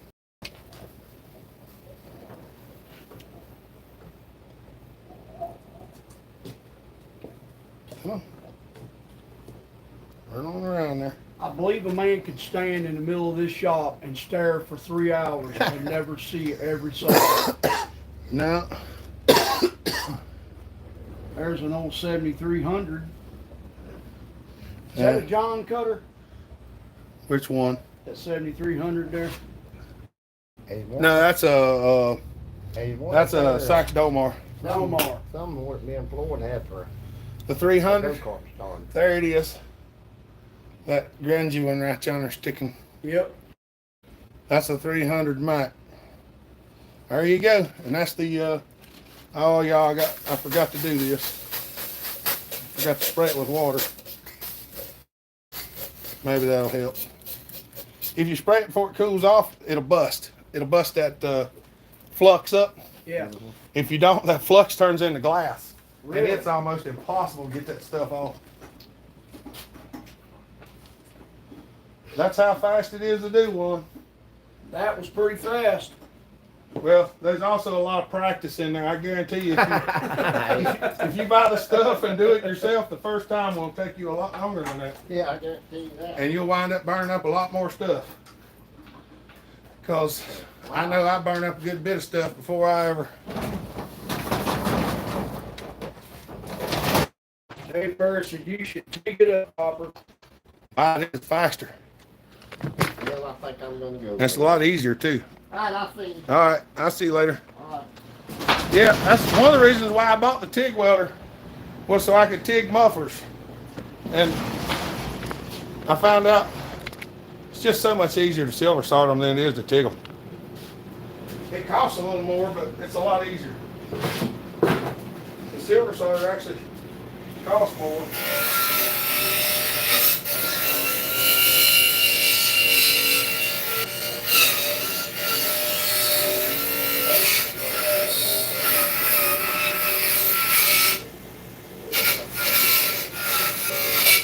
I'm just hitting it on the wire, brother.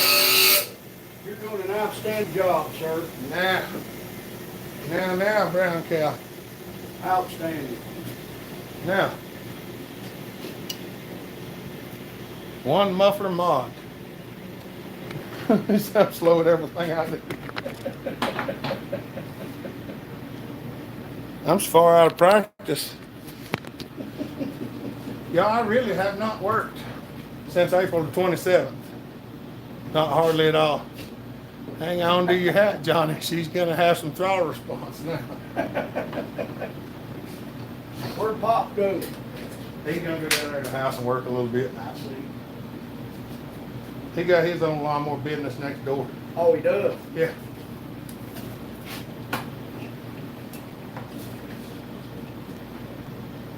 He does his own lawnmower repair next door. Yes, man, hang on to your hat, Johnny. She's gonna have some throttle response now, brother. We're gonna Hello, Mrs. Muffler. Mama Muffler on there. She is, sir. Hello, dear. Yes, man, that's why I'm here, buddy. Help this man out. He only come to ask about the muffler mod, but And he knew dang good and well he wasn't gonna leave without one. oh, yeah. And to let this genius help a man out just for a few minutes. What he did in 20 minutes would take me a half a day.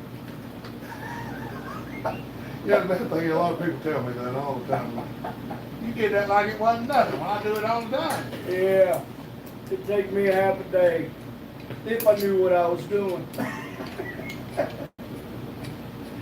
But now, not see, what he don't realize is he just made the list of people that's going to get a nice custom knife from me. We'll sit down, me and him, and we'll go over his design. How he wants it. You make straight blades, or have you I ever do made a full folding? tang and knives, and I do filleting knives. You ever done a folding knife? I have tried. It's rough, ain't it? I don't have the machines for it. You can do it with a file hand drill. You can, sir. It's tough. But I like them bearing-driven ones. I like them burn-driven files.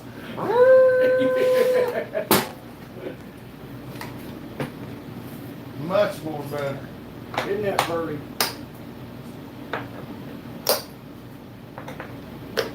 I like to crack these loose before I put the tool on. Yes, sir. Because I'm pretty sure Steele's got them straightened out where the ones that are just Zeus fasteners. So they've been broken before, huh? The ones with the Zeus fasteners no longer have the torques in them, so you can't torque them.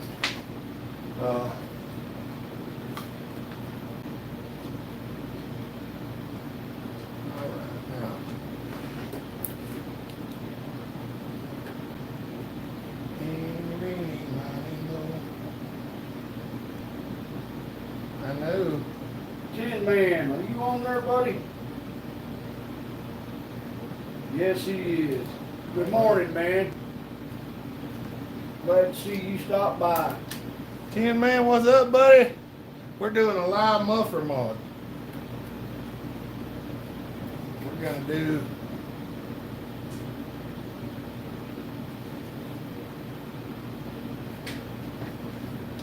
a little bit more than that. The only bad thing is they've got things in my way. For some reason that don't pop off there like I want it to. So what do you think of these designs on these saws today? It's compared to the older saws? You think they've overcomplicated things? Some things they have. Yeah. This baffle system on the air intake, which slows your air down, I really don't like.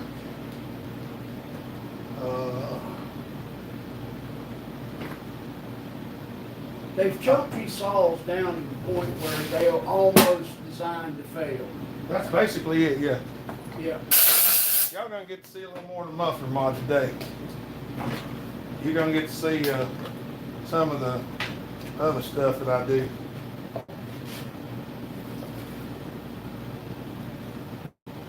That's how much fuel I run out at hopper stop. Look, everybody, John's gas. Don't worry, we're gonna put that back in. I run so many other saws that didn't even run mine He for maybe did. 30 seconds. He didn't even get to run his own saw because he was busy running everybody else, which is the whole point. And I'm gonna tell you, I run some saws. This man had a 350 or 379? No, 395. Oh, that Briscoe had his 395. It was a monster. Where is my dang? I can't even find my socket holder, y'all. The table is a mess.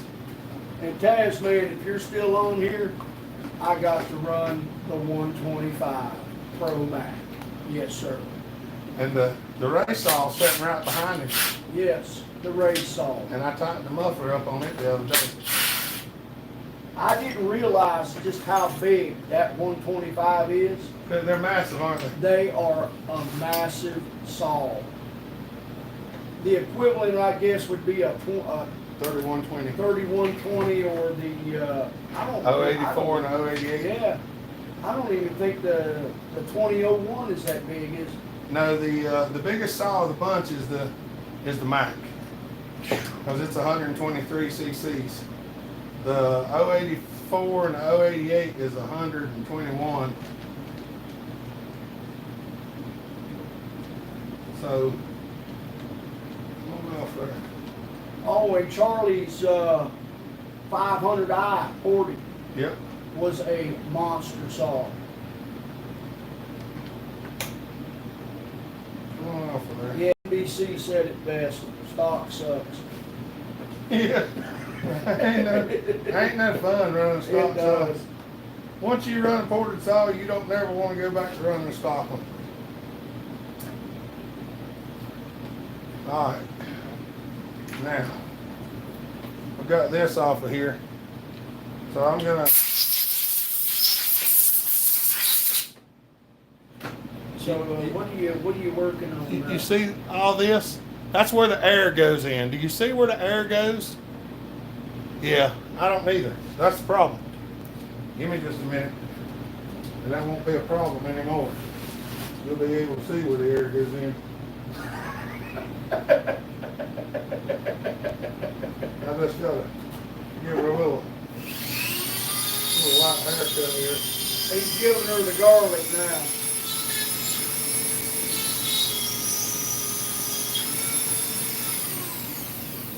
There's that one. I don't have to open that one up that much because it goes to the upper part. We want the bottom part is what we want open. So we want to take all of this. I'll show y'all in just a minute.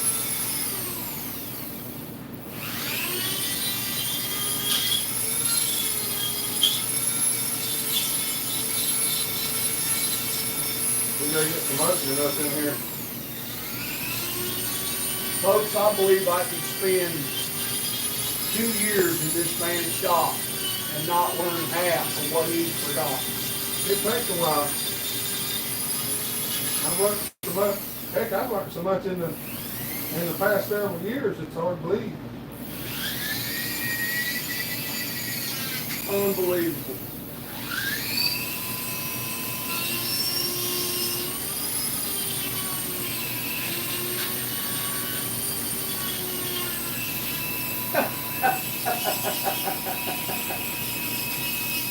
Cheap Homestead Mechanic says, someday hopefully own one of those big boys Jeremy don't want to come off with one yet. I tell you what, I've been thinking about giving away a 125. Oh, don't say that. I have. I thought about making a video and tell them we get to 100,000 subscribers, I'll give one away. Y'all hear that? That's what I've been thinking That about. man gets 100,000 subscribers, he's gonna give, well, possibly give away a 125. Because I want a play button worse than I want a 125. As man said, what? Yep. There's some things in life that I'd rather have, and the YouTube play button's one of them.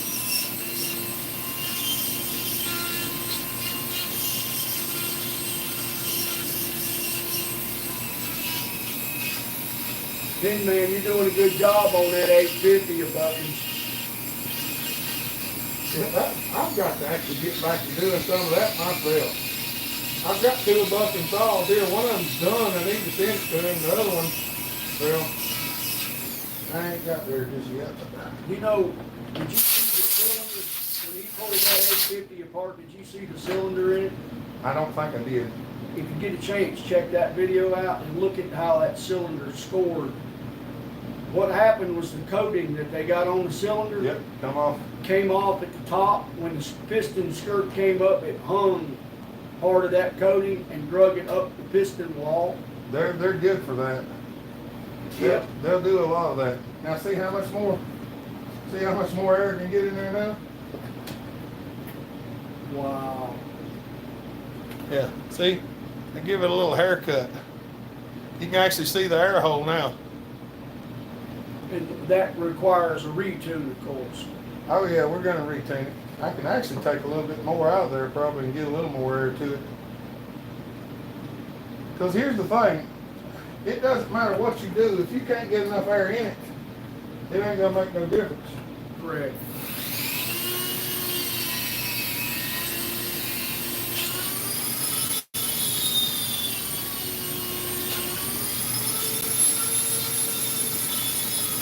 Or you go to the one in 462, I cut it all to pieces.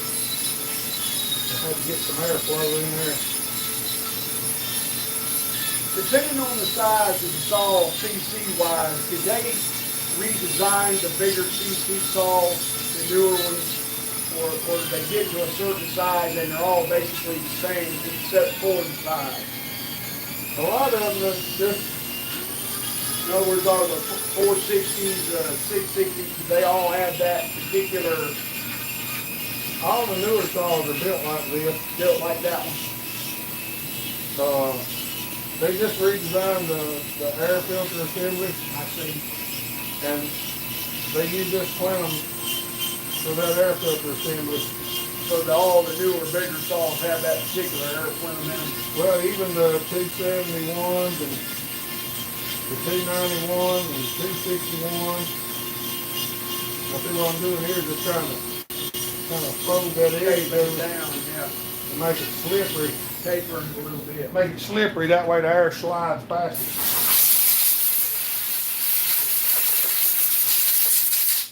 Look like it's trying to empty the water out of my air compressor again. Makes you gurgle a little. It's blowing water out. Ah, Yeah, see how much more? wow. That's a lot, folks. That's a lot of airflow that it didn't have before. That is a ton of airflow. Gotta get some of these little. Can you think anything in your shop that you really need desperately to keep you going? Right offhand? How about if I just let you think about it and you can message me? If I can help you out, I will. Okay. If I can't, I'll find somebody that can. Yeah. We gotta keep this man going, folks. So the one thing that we need more things on this. Secretary, I need more organizing than I need him. we need a secretary quick We need a secretary that can come down. and carry stuff. We need a brawny secretary. Yeah, German one. Weightlifting secretary. You know, the bad thing is one. Trevor's nurses come in there the other day, and her name was Olga. And I asked her where she was from, and she was from Ukraine.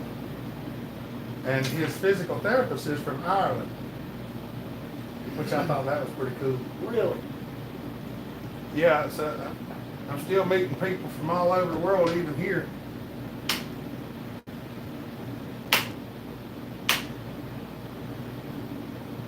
Does it really need to be that complicated? It doesn't, but it is. Yeah. I'm giving this little piece out here a love tap, trying to get that thing out of there without actually taking it off. You see how they did the decomp in that head right there? Mm-hmm. How they put that flat surface on it there where they built it. They made it extra right there. So you would have the place to put it. I had to do that when I made the head for the wild thing. Did you have enough material? Oh, you made the head for it and you build that into it. Yep. Yeah. Have you ever had one blow the threads out of it? I've had a couple of the decomps, stripped the threads, a couple spark plugs. Is that due to the pressure? Heat, pressure. Heat and pressure? I'm trying to get this one off of here, and I think I can just tap this down. I'm just trying to, the swedge marks, I'm just trying to tap the swedge marks away from the piece that's holding, so I can pop it up out of there and get them limiters off.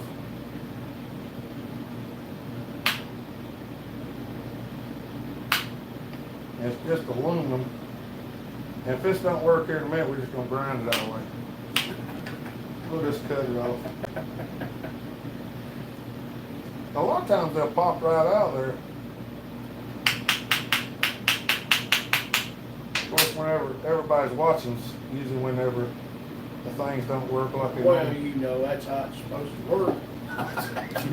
That's usually the case. Phenom was commenting on a video I had earlier. He said it was kind of brave of me to step forward and tell people my testimony, you know. That's a good thing. Well, it took a lot. Sometimes it takes a man a long time to want to open up like that, you know. It does. But this man's testimony right here blows mine away. Oh, I got some from last week. I got some testimony from last week. Or What a man this can week go before. through to test his Well, not just that, but I had when I was going to visit Trevor and they moved his room, and when I got there, I was going to find his room. Well, I'm looking indoors, you know, as I go through, and there's a fella laying in the bed, and we made eye contact, and I looked him in the eye, and he looked me in the eye, and I just went on. Well, the Lord put him on my mind the whole week. Every time I'd go by there, every once in a while I'd look in his room and I'd see him. And I just couldn't get him off my mind. Well, then Sunday when we was at church was the same thing. I couldn't get him off my mind while I was at church. And I had to go back to the hospital that night. And I told my Sunday school teacher, I said, you got any tracts in your Bible? Because I need one. He said, no, I ain't got any. I said, well, I think you should look, because I bet there's at least one in there. And he did, and sure enough, he had two in there, matter of fact. And I went to the hospital that evening, and I was trying to figure out how I was going to go in there and introduce myself to this fella. And that evening when I got to the hospital, I was walking through the hospital, and I walked by his door, and he hollered at me. He said, hey. And I was like, it can't be this easy. So I backed up and I walked in his room. He said, oh, you're not who I thought you was. I said, that's all right. I said, I was trying to figure out how I was going to come here and introduce myself to you anyway. He said, oh, yeah. I was like, yeah. I said, told him who I was. And I said, I seen you in here the other day and I've had you on my mind the whole time since. I said, Lord just put you on my mind. And I said, I wanted to bring you a track. And he said, really? I said, yeah. He said, well, I'd love to have one. So I walked in there and give him a track, sit there and talk to him a little bit. And it was just a blessing. He's been praying for us. And I told him, he said, I should have been out of this hospital, but they won't let me go. I said, well, you'll be able to go home now. He said, you think so? I said, yeah. I said, the Lord had you here until I come by to talk to you. I said, so you'll be going home now. I said, that's the reason you're still here. Turn you loose now. And 2 days later, he was going home. Oh. I actually met him. I went in, I was running behind, and I went in, and he was actually sitting in the parking lot waiting on his ride to come and get him. And I said, it's just amazing how things happen sometimes. But that was something else. This was tended to be a pain here. I don't know what you're doing, sir. I'm trying to get this off. Because I have to get this out of the way so I can adjust the carburetor. I see. And for some reason, this ain't wanting to come out of there.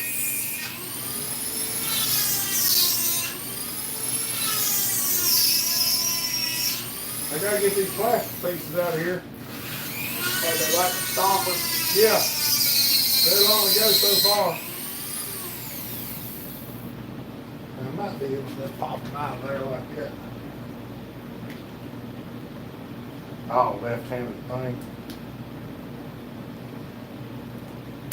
Getting these things out sometimes is a real butt.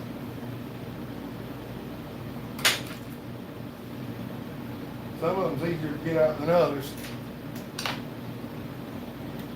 Well, if ain't another man alive that can do it, it'll be you. Look at her. Oh, it's coming out of there. I promise you, it's coming out. I don't know what it's going to take to get it out, but it's going to come out.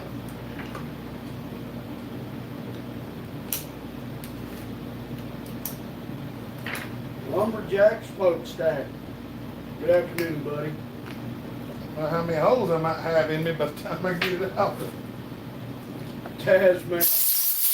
Johnny, your warranty is void now for sure. Ha ha ha. Yeah, the warranty run out on this one about 6 months ago. It's I had a 271 I burned up. Don't know how. they're out now. I think my brother runs straight gas in it. I can't confirm that though. Well, on most any saw, if you tell me somebody burned it up, I'd tell you it had raw gas in it. But if you tell me it's a 291 or a 271, Yep. I'd almost be willing to bet it's just the saw. Really? Because I've had, well, almost every one of them I've had is burning. I sent it back and still give me a brand new piston and crank and everything, and Mount Airy Saw Shop put it all back together for me. And I had no problems with it, since. You should probably muffler mod it. Yeah. I got a 271 hanging over on the wall. Looks like a brand new and blown it all to pieces. Really? Crank bearing come out and destroyed everything. Cranked, What happened to this? destroyed the cylinder, the piston, and all. Yep. I got a 291 sitting around here. It was scorched, and I put a new piston and stuff in it. I've actually got a buddy of mine that wants to buy it. I'm just waiting on a few more pieces to come in for it, so I can get it put back together. So the factory holes that were on the side, upper and lower, that were adjustment, Right there, Yeah. yeah, they got limiters in them. I see, so they don't know more, right? No, they don't no more. The only limit now is the amount of threads in there.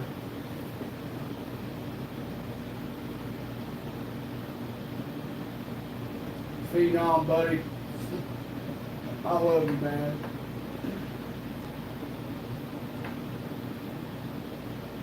Okay, where did that go?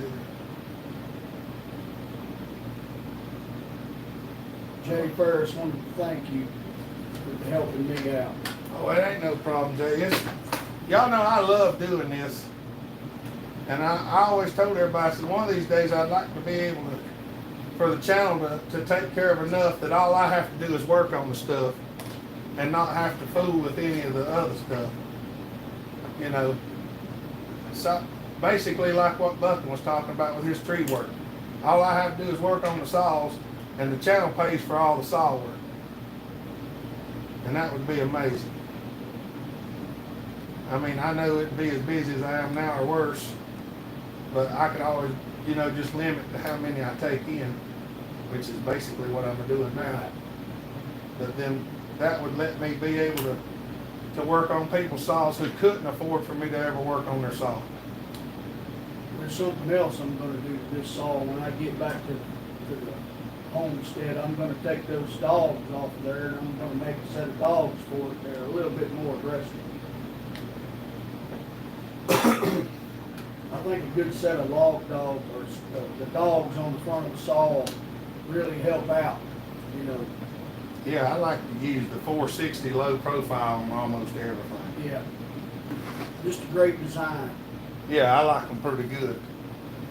They do well. The dogs on that 395 sitting back there, that big bar on it, is a great set of dogs too. One of the double dogs on it. Did you see the dog on the wild thing? No, I did not. It's a copy of a 562. Is it? I literally laid a 562 dog out and traced it, and then I took the wild thing dog and traced it over top of it. It's over this way, John. It's behind the torches.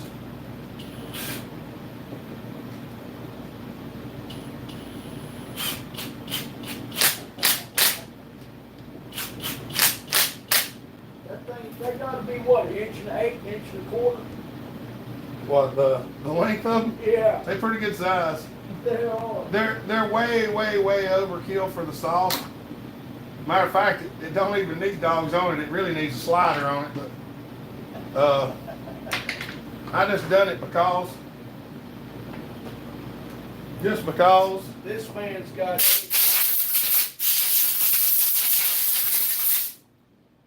850s, 800s, 700s, 125, 1010s, 350s. I actually got 4 or 5 of the electric ones. Electric. The electric start. I'm gonna build me an electric start mic one day. How big?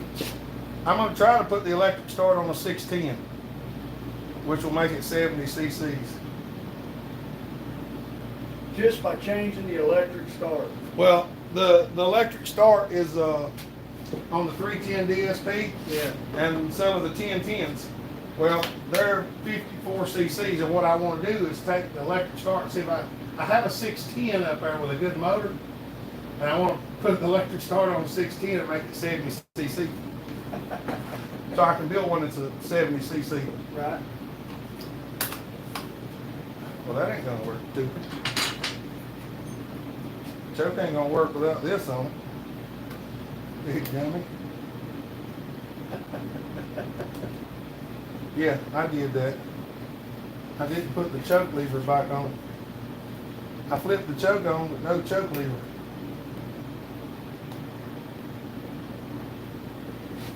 Eric Griffin, have a good day, buddy. Appreciate you stopping by. What's up, Eric? I Hello, ain't been Dan watching. Kane Custom. Kane on there? Yeah, good day, buddy. I told him he fired up that hot rod, was going to pick up a kid at school. I said, you can come by and pick me up if you want to. He said, I'll be there shortly. That's a sweet ride. Come on now. Sometimes getting these popped back in here on these is sometimes a real. There you go. Get your hiatus in there. Now.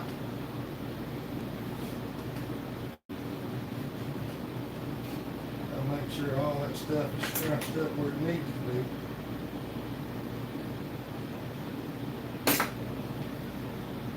Okie dokie, Smokey.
Now we're gonna have to take it out to the woodpile.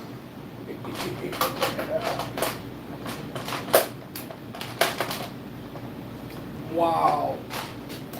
Big difference. It makes a lot more noise now. It makes a ton of noise.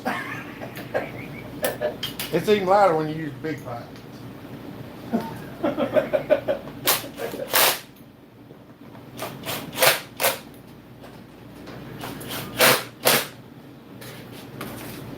Oh, mercy. Fire.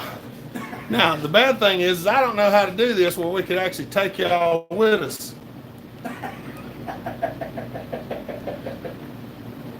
Because I know y'all want to go to the woods.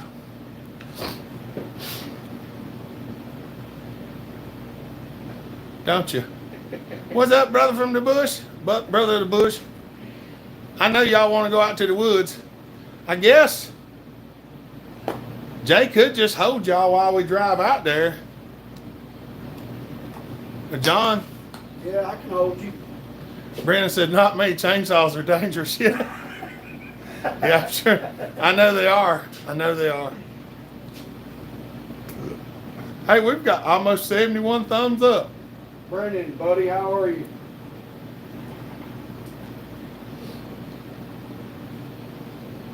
I guess if we go out yonder, Johnny can just hold y'all until we get out yonder. Then I can set the tripod back up. It'll be blurry. Do y'all care? I got a steady hand. The service will. Ah. We tried live feed on the buggy one day, and it's like How's that chain? You got it short. The fire well. This fire? Yeah. Thanks to Indiana Doug teaching me how to sharpen a chainsaw. Look, Kim said we care not. Let's go. I just wanted y'all to know it might be hard to hear and blurry for a minute. Well, probably about 3 minutes is what it takes us to get out yonder. How much gas is in the 462? We need to check that right there. Yeah, grab it and check how much gas is in it.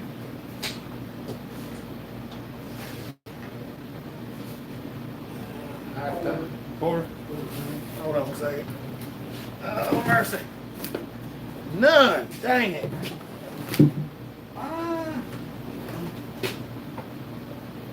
That's about half. Yeah, that's good enough. That's good enough to run. Let's go. 462. Yeah. This is the big block. Post a short. Well, we don't have to post a short. We just gonna take y'all with us. We got the 661 over there too. That's the big block. Yeah, that's the big block. But This is a small block hot rod right here. The chain's really dull on the 661. All right, y'all. We'll see if we can take y'all out there without losing you. Hey, if we lose you, we'll start another live feed as soon as we get out there. Oh, you're still alive. Yes, we are. We're going to go for a ride in the buggy. You want to bring your phone, John? Yeah, if you can grab it, that'll be fine. I was just reading comments. Hey, I'm watching me on the live feed. Look, I'm watching me watching y'all. Ain't that something? Technology is something else. Lumberjack said, we want to go. Tasman said, let's go. That's right. Post a short. We're posting along. Where are we headed? To the back of the buggy. All right. We're going to shut the door back because we want to keep the air conditioning. Let him try out the 395. It's buried right now. I have to dig it out.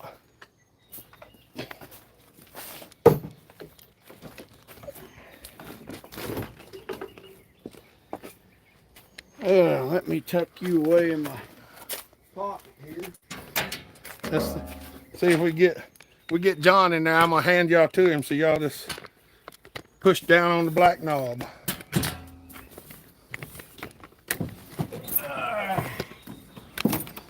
There we go. Alrighty then. Now hopefully everything works. Right, we got battery. Bluetooth mode. Got The gas. Bluetooth device is connected successfully. Y'all do have shotgun. Look, I even got a camera mount right here. I can turn it and everything. I can mount the camera there and film out or in. It actually works pretty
two of y'all made it out here with us.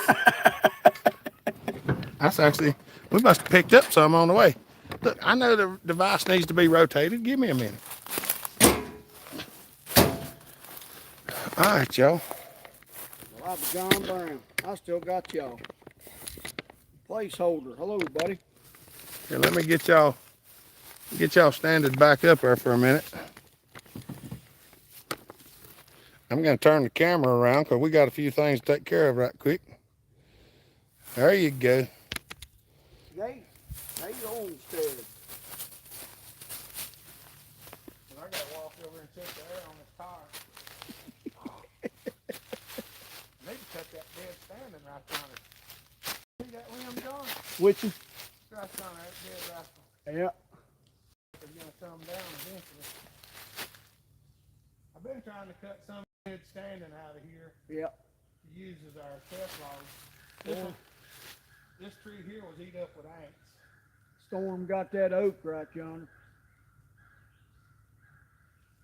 That one right there, it's got some dead on it, don't it? Yes, it does. The one that we saw down here, I want y'all to look at the cookie. Andrew is cutting them thin, boy. We're trying to make it last as long as possible. I'm gonna tell you what, that's pretty thin, ain't it? Huh? Some of them you can actually see the bar going through the wood as he cuts it. Yeah. Somebody's been cutting them thin. Now, what was he cutting it with right here? I think that was the 462. I think. Let's see if she'll fire back up.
makes a world of difference. I cannot believe the difference it made in that saw.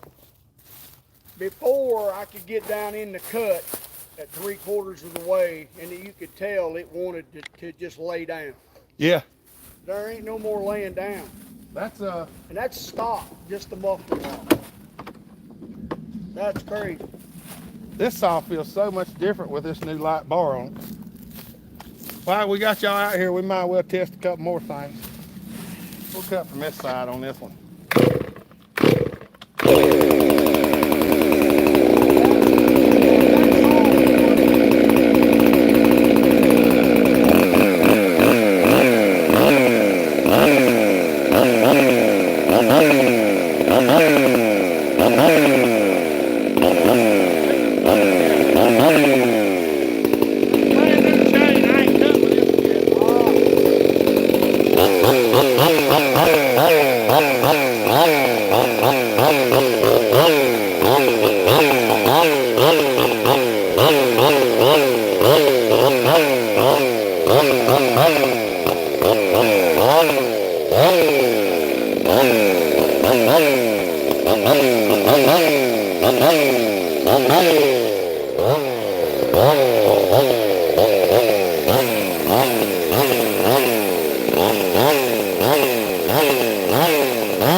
It's stout though, ain't it?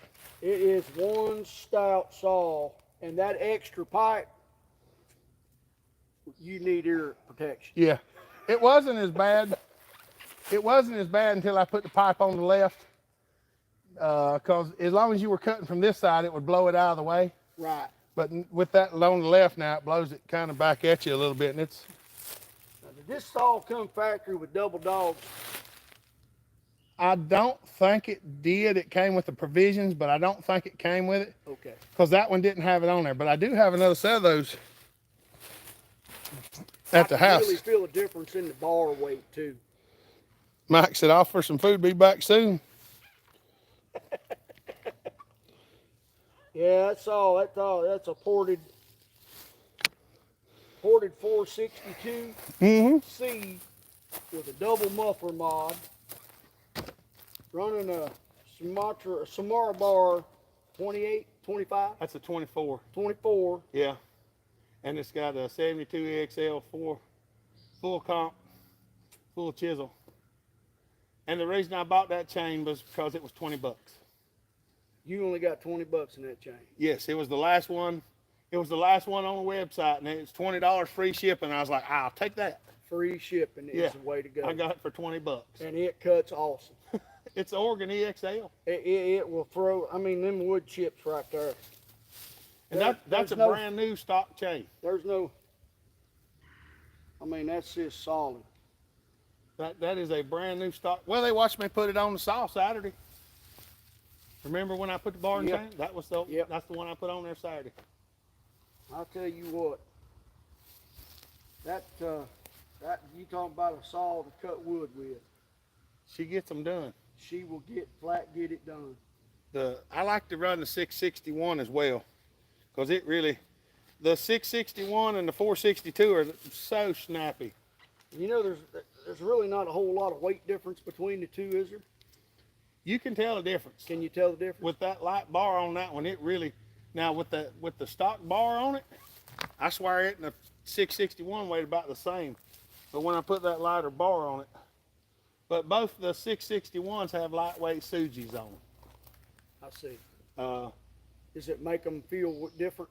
Or well, not? they're the Suji lightweights, you know, them and those are close to the same weight. But they have 28s on them, and that's a 24, so it's 4 inches shorter. And lots of people were like, you can put a 28 on a 462, and I said, I know, I just don't want it on there. Right. I mean, I don't want the 4 extra inches hanging out there off the end. Well, I know you ain't got to stand out here and cut up a 20-foot log and realize that this saw is actually meant for business. I mean, Yeah. You could tell right off the get-go. That When sucker- you lay it in the wood, it's going to get it done. Well, the video, I actually missed 18 minutes of the video on this saw, and I might put it out there if I've still got it. I realized my video was supposed to have been an hour. And after the editing and the posting, I realized that the video was only like 48 minutes long. And I got to looking, and I left 18 minutes of the video out. But you try to make your videos just about as close to an hour as possible. Well, a lot of it just depends on what I'm doing. Right. Like, the video for this saw come up to about an hour. Now, that's not the amount of time I had in it. It was probably about 7.5 hours. Just the main parts of recording. Yeah. Yeah. And what I didn't show is true in the cylinder. Well, there's a lot of work in behind the scenes, you know. Well, when you set up a cylinder to do the squish band, there could be some cursing involved. So I don't film that.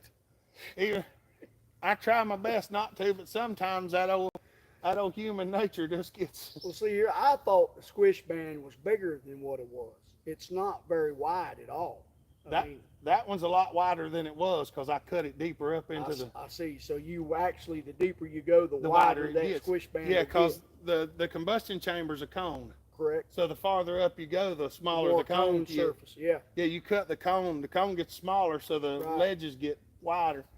And you went with a pop-up piston. I made the pop-up. You made the pop-up. I took a stock piston and cut 30-some thousandths off and made a pop-up out of it. This guy's a genius. And we cut 30 or 40 thousandths out of the squish band, and I cut 70, 75 off the deck. And it's right at 100. It's at 100 or 103 on the exhaust. It's at 90 on the intake, and it has 180 degrees of intake duration. Well, I didn't even think it would run good, but it does. You took a 391, you turned it into something that would just absolutely likes to cut into wood now. You port one of them 391s, and they do even better. It's just the biggest difference to me is the throttle response. It makes a big difference. And the amount of power you get in the cut. Yeah. Before, you could tell if that chain's hungry, you could tell, and it's a little hungry. Yeah. Because it wanted, it wanted to pull in. To pull in, yeah. Well, this one's hungry with the new chain on it. Yeah. It wants to pull in a little bit, but this has got that ported power. Once you clear the chips, it's ready to eat. I will probably actually take 30 thousandths off the rakers of that chain. Yeah. I know I'll probably take 20 at least. Make it cut better, or just make it pull. It'll pull a lot harder. It'll pull a little bit bigger chip. Right. I don't like for it to bind up. But most of the time when I sharpen mine, I set the rakers on soft wood, even for hardwood. I see. Most of the saws I gotta pull it just fine. So soft wood will be more aggressive. Yeah, softwood, it'll really eat softwood up like crazy. Poplar, pine. The biggest thing is we don't run across much poplar. A lot of white oak, I see. A lot of this, like these leaves red oak. here, it's actually what they call an orchard oak. Okay. Andy come out here the first time and he was like, "What are these trees?" I like, "They're white oak." He's like, "That's not white oak." I'm like, "That's what we call it." That's what I've always called it, And, white oak. He said, "Do you care if I take one of the leaves?" I said, "No." And he took one of the leaves with him. And later when he got home, he actually sent me a screenshot. It's called an orchard oak. Really? and it's a little different from a white oak. Is it in the wood different or in the acorn different? The acorns are huge. They're Okay. like, I know deer like them. yeah. The pin oak, they have small acorns on the pin oak. They do. I don't even know if y'all can see me in the camera. I didn't even think about that, but they can see you in the chainsaw. That's the main thing. I can tell you right quick. They probably can't. Oh yeah, you're in there. Can you see me? Oh yeah. Okay. Well, that's a lot wider angle camera lens than I thought it was. That's awesome. Yeah, because the camera's literally sitting like over there facing this way. But the pin oak. Afternoon, Pat. What's up, Pat? The pin oak had them little bitty lid. You know what? I didn't even think about that. I could have looked myself. Y'all see me watching y'all? This is what I do. I think that tire is getting a little bit low right there. It probably is. It probably is. Just check it and see. Steel that cuts. Awesome. Oh, mercy. You know, you can tell humidity's rolling up and summertime's about in full swing. Yeah, it's what is it? What is this? April? It's May. June, It's- it'll be June 1st. Yeah, June 1st is tomorrow. Oh, that reminds me, I was supposed to get my darn truck inspected. Here I am messing your schedule. Well, I was going to do it yesterday, but Jennifer was a little late getting to the hospital, and I couldn't remember why I was supposed to get there or why I was waiting on her to come, and it was because I was supposed to go get my truck inspected yesterday evening after I got out from the hospital, but I didn't get home till almost 5, so I couldn't go get it All right. inspected the time I got home. That's neither here nor there. There's some of the finest firewood I believe a man could burn. This oak does burn well.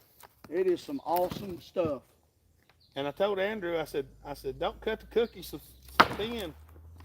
I said, well, I'm trying to make the log last as long as possible. We burn the cookies in our fire outside. Who's the gentleman at Hopper Stock that donated the saw caps? He That bought was so many Freezy. tickets and helped you out. That was Freezy. I'm gonna tell you, if you see that gentleman, you tell him I appreciate him. He comes by the house to get a little bit. He calls me and gives me a hard time. That fella He's something else. is something else. He's a good people. Freezy's a good dude. He really thinks a lot of you too. I mean, you know, that's Freezy gets extra things that he gets extra services. He actually brought a saw over one night and he said, I want to get this thing ported. I said, when you got to be home? He said, I ain't got to be home till I'm ready to go. I said, all right. We snatched the top end off up and ported the thing and done a muffler mod while he waited. I'll tell you, I really appreciate your time. I really appreciate what you've done for me. I appreciate you bringing me that stuff and coming and hanging out. I need a little hangout time with some buddies every once in a while. We do. We live so daggone close, you and me. You know, if our wives wasn't paying attention, we might be all slipped off fishing somewhere or They doing something, a coon hunt. Of course, I quit coon hunting a long time ago. I had to quit. Just ain't got the time. Well, put into I it. can't do it now because I can't walk good enough to do it. But years ago, they used to turn me loose with the dogs. I didn't even stay with the You hunters. didn't have to keep up with them. You was there. I stayed with the dogs. I ran along through the night with the dogs. No flashlight, no rifle. I tell you, if y'all ain't never been on a coon hunt, there's nothing like it with a good pair of dogs. You got some good dogs and some good buddies. It's a lot of fun. It is just fun to no end. I, If you've got an old pair of possum tree and hounds, just stay at the house and watch TV. unless you just need to run, Unless you just want to run. because we've hunted with dogs back before RE passed. We used to hunt with RE and Nelson. My cousin Nelson died a couple months ago. We used to coon hunt a lot. About every other night, we'd be out in the coon woods, and I'd show up to work the next day looking like I'd been drug along behind a truck. It'll wear you out. And they're like, what in the world did you do last night? So I went coon hunting. And we'd run coons all over the place. And then when I found out you could actually coon hunt even out of season without taking a gun, did you know you could do that in I North did Carolina? not know that. North Carolina, you can coon hunt without a gun out of season. Practice. You can run them all night long, put them in trees. Exercising the dog. Dang right. As long as you don't have a gun with you, it's illegal. Well, you know, you get the youngest fella you got and let him climb up there and shake that coon out. He called one out of a tree one night. Have you? Did he really? He called one down. He got that sucker to come down and fight with the dog. Boy, that was a fight. When you got one that'll come out on its own accord, He wasn't no little coon. you might want to unsnap the second dog right quick, like if he's already He got away. Yeah. He got away. He had enough gusto on him. He used to say a coon was a cat with a supercharger on it. Yes, sir. Don't let your dogs go in the water with them. No, they'll kill them. They'll stand on their head and drown them, and you'll lose a good dog. They'll grab them and drown them. They'll I've sit right on top of them. seen them go in holes on the bank, stuff like yeah. that. We used to catch them up in cage traps just to let the dogs play with them a little bit, you know, and let them get used to being around them. We'd take a live coon, just set it over next to the dog lot, just so they could smell him all Yep. the time. All the dogs, 2 o'clock in the morning, they're out there blowing the top out. You about got to take the coon away so you can get some sleep. We one of the things that we used to do is take put a coon in a trap, have the dogs in the box, take some warm water, 85 degrees or something like that, warm to the touch, and we'd pour the water on the coon, then turn him loose, let him run and let him get gone off the woods, and then let some fresh dogs that we was training and let them go. That way he left a nice heavy scent trail because he was wet. Yeah. And we wouldn't let him catch the coon most of the time. We'd let him get in a tree or something. Oh, yeah. Because we would just catch them and relocate them. A lot of people had coons, and we were taking them and moving them over to an area with a lot less housing and stuff like that. Actual stewards, not like things are today, where the dadgum forestry tries to tell you can't do this, you can't do that, whatnot. We actually, took care of things. We got the coons out from where the people didn't want them and put them somewhere where they could live with no trouble, except for us hunting them, obviously. But, that's just part of it. There ain't no shortage of coons. A lot of people quit coon hunting. I don't even know anybody coon hunts anymore. I know a few fellas, but they don't kill the coons. They just let the dogs tree them, and then they'll count the coon and go on like a night champion. Yeah, like grand night champion. Yeah, grand night champions. Yeah. That's a lot of fun. We treed some that was hard to find. Yeah. Because if you're gonna count it, you gotta see his eyes. Yep. And they got to be the right color. yeah, you can't be no darn possum sitting up No. in there. You can't count a possum. Now, Tasman in them out there, and I don't know if Jay or any of them has this issue. Maybe David and David and them out there in Washington and the Taz family. I think they have a lot of problems with mountain lions. Yeah, that's the last thing you want to see. A lot of people out there might hunt them with dogs. That's the last thing you want to see in a tree when you coon hunt. Yeah, you don't want to run on something like that on purpose anyway. Remember what Jerry Clyer said? Shoot up amongst us. He said crawled up in the tree and said it was a cougar or mountain lion. He said, shoot up here. He said, I can't tell who's who. He said, just shoot amongst us. One of us needs some relief. Yeah, buddy. I got a friend that goes out west and he black bear hunts with dogs, and they get them in trees, Them bears will have enough, and that bear will come out of there, and it'll be on. Once he's had enough, he's coming down. Yeah, Angie. Oh, mercy. Healed heart. Trying to see what we got here going yet.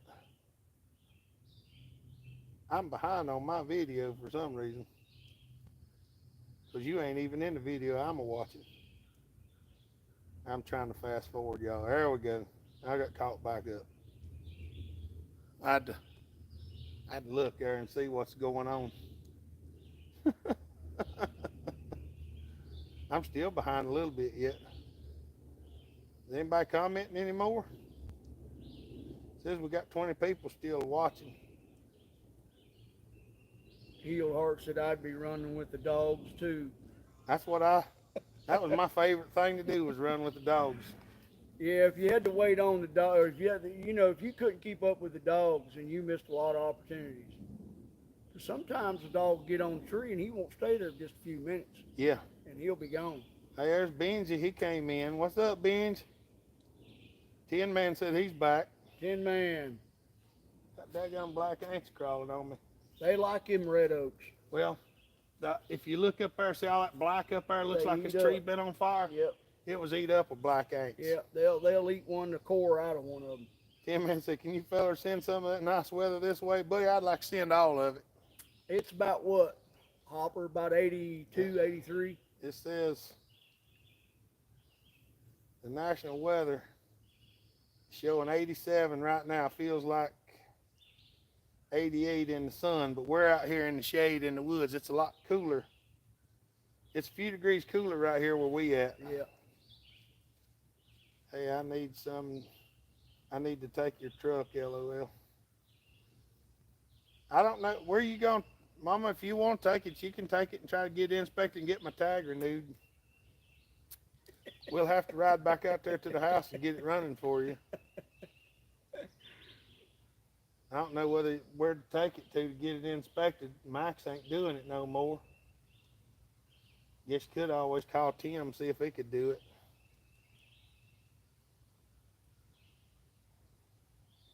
Said Tin Man, you mean you don't like Amazon amounts of rain and semi-tornado force winds?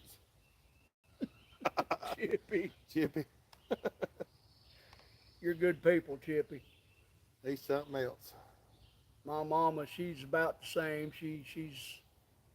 She's holding steady. I hope yourn is too, buddy. She does the best she can. That's the main thing. Yeah. She's cut from the old cloth. She knows what's going on. That's Them old people, you can't fool them with nothing much. They've already been there and done that. So the best way to be with them is straight up, be honest. They'll let you know whether you're full of it or not. yeah, that's right. Muffler said, so how's the saw now, Mr. Arnett? Oh, Muffler. He took that 391 over yonder and he turned it into just a throttle responding tool. It's a lot better. It's a lot better. Something that you do a modification on that right there like that, and there's really no need to port it because it works just fine. Yeah, but most of the time you ain't out cutting stuff this size, but I mean, Right. even if you are cutting stuff this size, it works fine. I mean, it with a ripped right through 24 on there, I have no issues with that. That saw runs great, and I appreciate everything you did to it. That ain't no problem. He let it breathe again. That's what was wrong Yeah, with we it. made it breathe. And I think a lot of new saws have that issue. Even the Huskies and the Steels, even the John Cutters. The Echoes don't have so much that problem, do they? depends on which one. A lot of them Echoes have catalyst mufflers, Do they? and it's a bear to get that junk out of it. Yeah, I heard it was a pain because you got about cut it in two to get two all I the way. melted out with the torch. Mm.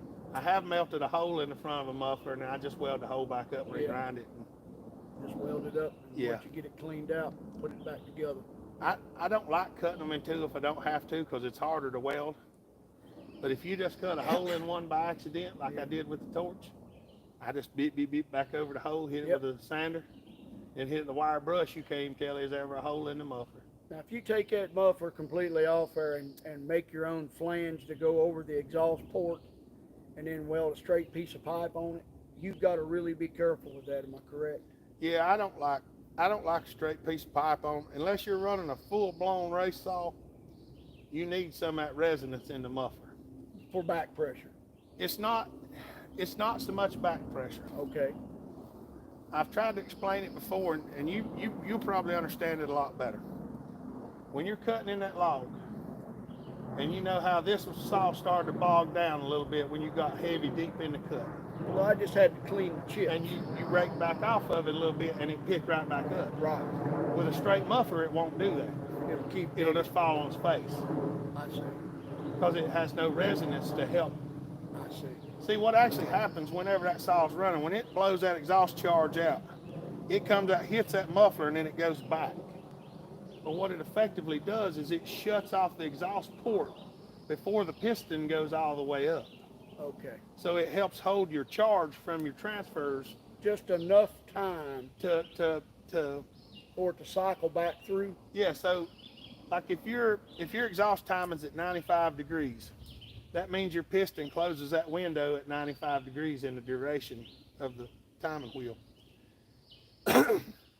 Depending on your resonance of your muffler, that saw will actually, one of those pressure waves going back will actually shut the exhaust before the piston closes the window. So it will work more like the saws at 104 degrees instead of 95. I see. And I'm not saying these are the exact numbers. I'm just saying this is It's an example. it's the example of it. So you could have a 95 exhaust window and the saw will actually shut the exhaust off at 104 or 101, somewhere around in there because of the resonance of the muffler. Right. Now changing the resonance of the muffler will change when it shuts that exhaust port. Okay. So it's a timing issue. So it's a timing issue. Well, what happens to a lot of these mufflers that people, or these pipes and stuff that people make, is if you get the distance wrong, then that pulse wave is moving away from the port as the piston is coming back up. And when it does that, it literally sucks your transfer out the hole I see. and makes it run like your timing numbers are way up even higher, like a 90 or something. So it will actually reduce the power of the saw. So instead of transferring that power to the bottom of the case of the saw, Yeah, it will draw it out it through draws it out and before it nullifies a should. lot of your port work and stuff. I see what you're saying. So that's why I tell people you can't just randomly build pipes. You can, like if you take the length of that muffler and you double it, theoretically it should be close to functioning properly. For the simple fact that that amount of space, you're only going to double it. So the speed of that wave is not going to change by much. Moving it a little closer in can get it like those flat face mufflers. I mean, they actually do pick up some power with those flat face mufflers. I see. Because it changes the resonance of the muffler, I see. and it will double it back. Well, and faster. not necessarily having a bigger pipe doesn't not necessarily mean bigger gain. Exactly. So it could work just the opposite, Yeah, I mean, could. you can have. depending on how you ported the inside of the exhaust. Yeah. So this required a double exhaust. It perform runs. the way you needed it to perform because of the internal work. It ran fine with the single port. Right. It just has more with a double port. But you could tell it needed more. Yeah. Yeah. So therefore you added the second pipe Exactly. and you got what you wanted. And I've even toyed with the idea of getting another muffler face and just taking a little bit bigger piece of pipe yet and squishing it so that it's oval shaped, Mm-hmm. and just putting an oval shaped one up there in the front, and just have two different muffler covers, one for racing and one for cutting wood. Right. Because cutting wood with a single port on it is actually more enjoyable than cutting with a double. But we don't hardly ever cut wood anymore. We just bring saws for y'all to play with. Well, I tell you what, it'd be a shame to have to cut all this beautiful hardwood timber in here. Well, It's been here for so long, and some of these trees are every bit close to 30 inches. I mean, there's some big oaks in here, We've cut firewood off this place ever since I can remember.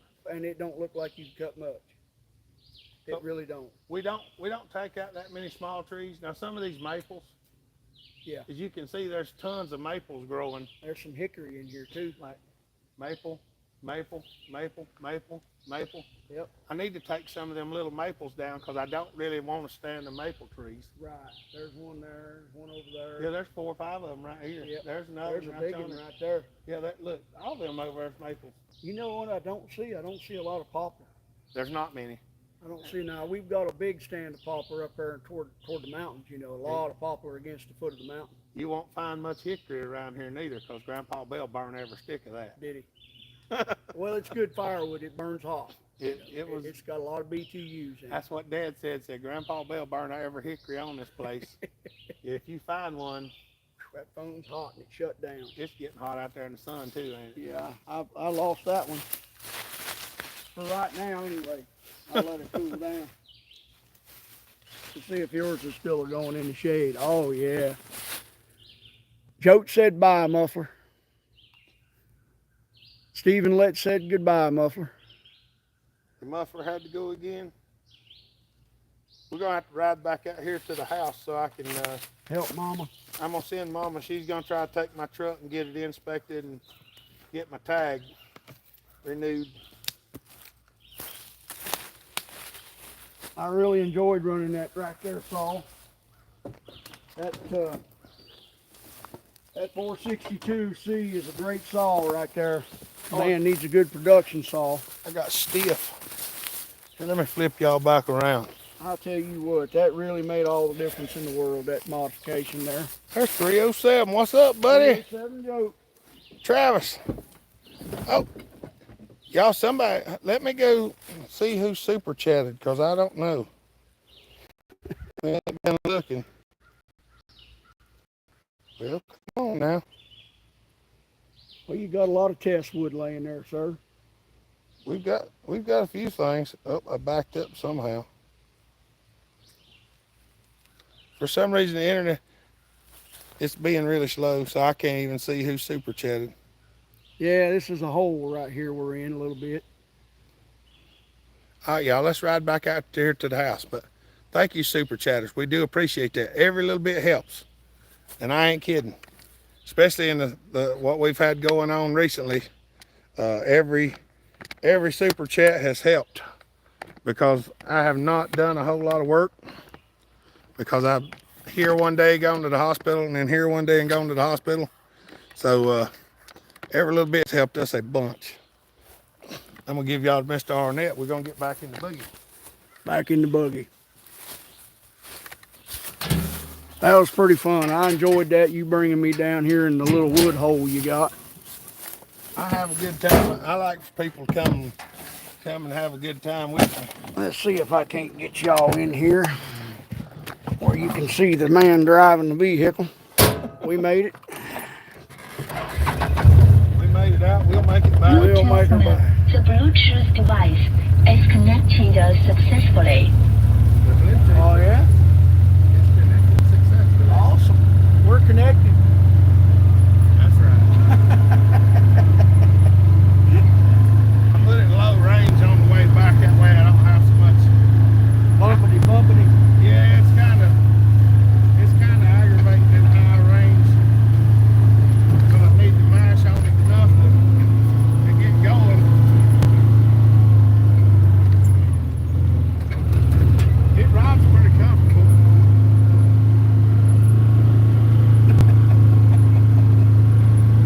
Y'all want to see where we're going? That's where we're going, right through there.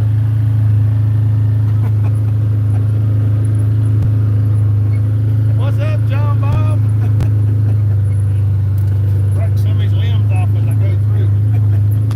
That limb still has water on it from the rain. And I try to break some of these off so they don't slap everybody when we're out here riding.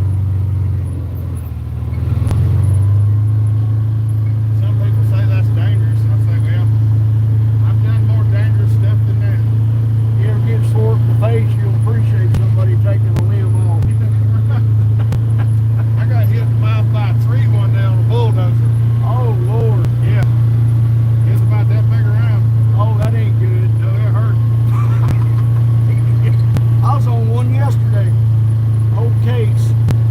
I don't even remember. This was a Yeah, it wasn't that big. little 70 or 80 horsepower machine. Yeah. I was moving around logs in the yard. They was getting ready to go on a big log job, and I was out there helping them move their equipment where they could get it all loaded up. Took off, and I jumped on that old case. I didn't even never run one. He said, "Just work it, you'll figure it out." Yeah, he figured it out. It didn't take long. You just operating them for a long time will teach you all that finesse stuff. Oh, yeah. You don't need all that finesse if you just move the logs. I was doing, just dropping the blade about 1 inch or 2 off the ground and pushing logs. Just keep pushing. Yep, just let the smoke roll out the stack. That's right. I learned how to run so many pieces of equipment by just playing on it. You know, Oh yeah.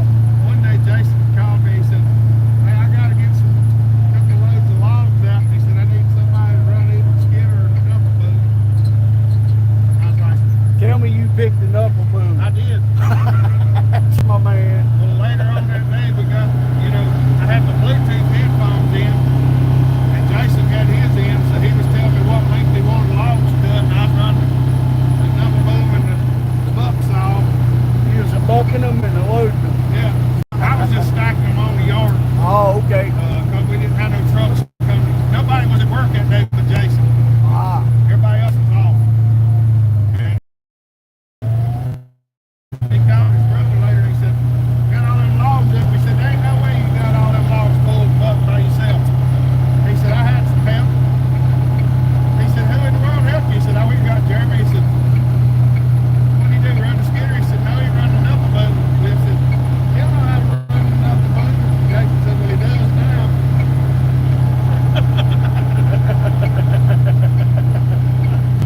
You give a man enough time, he'll learn how to run it. Well, he dropped that knuckle boom down here years ago, and it was right back there in the field. And we took an old Ford truck we had, it was junk, and we tore that thing apart with the knuckle boom. And we got the motor and transmission out of it. We played lawn darts with the motor and transmission. We could take the knuckle boom and get it slinging hard but good, try to stick it in the ground, tail shaft first. And we had a good time tearing it up. And Cliff took that truck, beat the thing down with the knuckle boom and folded it up like a briefcase and picked it up by the bumpers. He folded it in two and picked it up by the front and rear bumper like a briefcase. Nice thing I ever seen. Who could not want to spend time at a saw fest with this man? I was sitting Tell talking me. your ears off if I get a chance. There's so many stories to tell. Oh my goodness. There's so little time to tell them. Come on, y'all. That's right. See, that's the thing about me and you going down there in the woodpile. We just wasn't me and you. There was 20 some other people went with us. That's right. We still got 19 on here. Jonathan Riddle. Jonathan, what'd you do? Change over to the other? I seen John Bob to start with. Now it's Riddle. Got to run. Got a road trip to start. Headed to MT. Love y'all. All right. 307, buddy. Y'all be careful. John Bob says, yep, I'm at work. We have to call somebody, see if I can get an appointment to get an inspection. We can see if, what's his face has got opening up there, and then I'll just go to the DMV that's close to there. What, Fred? No. Your old boss. Tim? Tim. There ain't nothing close in Denver. You have to go all the way back to Newton. No, you don't. Or Langston. Lincoln is like, it was 15 minutes from. Here, y'all talk to John for a minute. I'm going to call somebody. Hello, darling. How are you? Good, how are you? I'm hanging in there like a hair in a biscuit. I don't even remember Tim's. Help this man out. I'm going to call Tim up here. Tim McGee. I bet he's got more saws outside Then most people got inside. than most people got inside.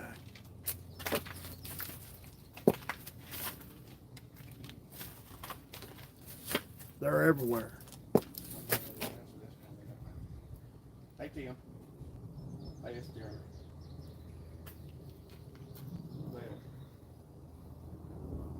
I actually have two phones. Yeah, y'all hit the thumbs up for this man.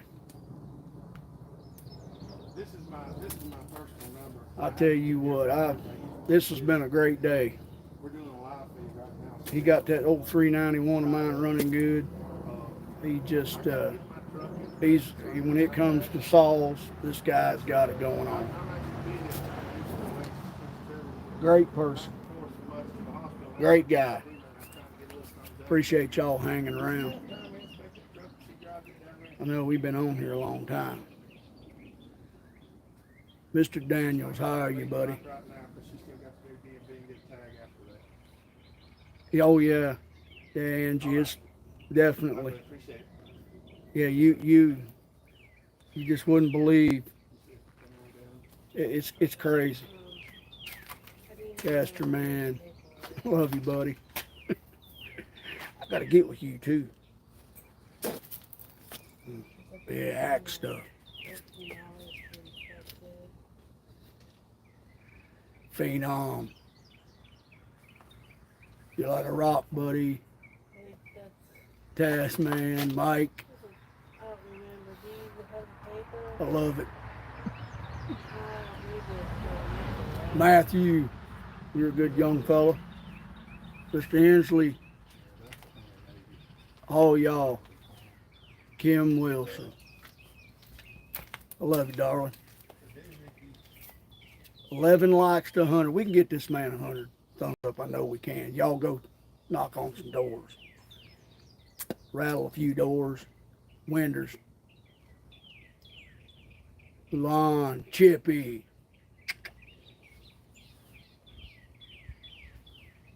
I can't think of a better bunch of people. Hey, Tez. Yeah, buddy.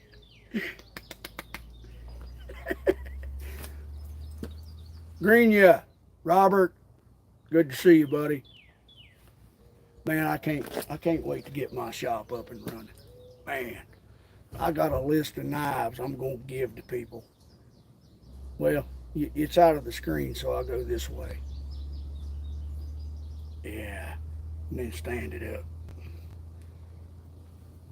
Everybody that I know. Yeah.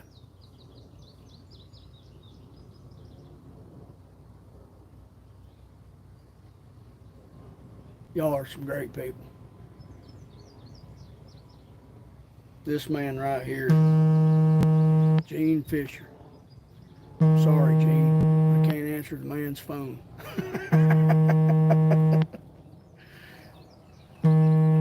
Brendan, Robert, Jonathan Riddle. It's good to see you, buddy.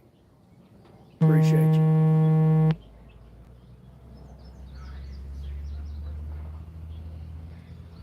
So many people. And here I am, at one of the best saw guys in the country and the best friend that you could ever ask for. Standing here and this man just welcomed me in. I don't know if it was just me or if it was the sausage and egg biscuit I brought him. He's helping Mom out right now. He'll be back in a minute. Yeah, I had today, AT&T, I'm sorry, voicemail.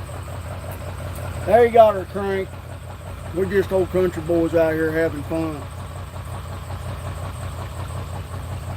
Yeah, food, yeah. Here he is. I have to go get the keys for the other truck. Mama gonna take my truck and get it inspected. You ain't but about 6 thumbs up from 100, old friend. Come on, y'all. Can we get some thumbs up? Went 3.5 hours.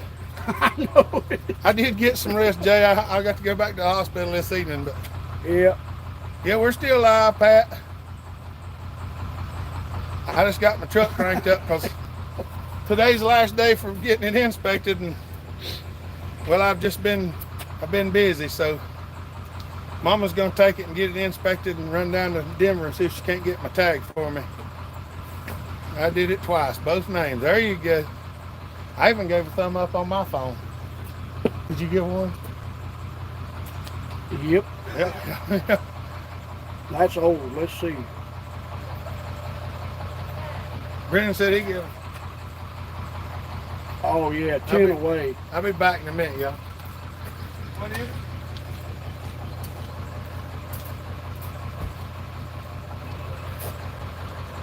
Now you got to look at me again. I'm sorry. It's what it is. Hey, Pat.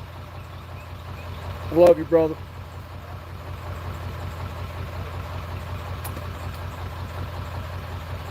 Heck yeah, man. It's a beautiful day, too. I mean, just look. If there's a cloud in the sky, it's 30, 40 mile out. I mean, it's a beautiful day. Corn, look at that corn out there in that field. I mean, it's just laying thick.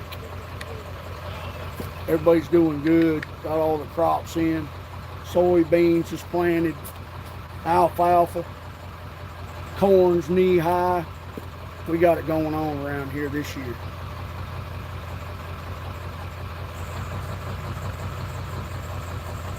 You live, buddy. We live right now. Finally, after a few years, some of us finally got life back in it. I hear you, buddy. Appreciate you, Chippy. Yeah, we appreciate it.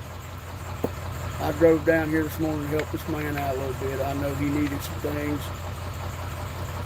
I don't mind. I ain't nobody. Just somebody who's got a little extra, willing to just give it away. Don't matter to me. So I'm just a man. Jay Daniels, sir. Now right there's a good man right there. Y'all follow Jay. Yes, sir. Mr. Daniels, I respect you, sir. And you've taught me a whole lot, so I appreciate you. I like to get on and watch you. Yeah. North Carolina, yes, sir. Down here in the south, buddy.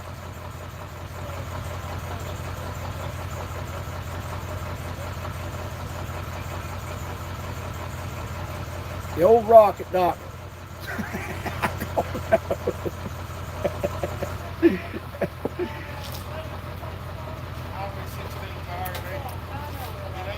I know one thing. This man could make a fortune on saw parts. I ain't know.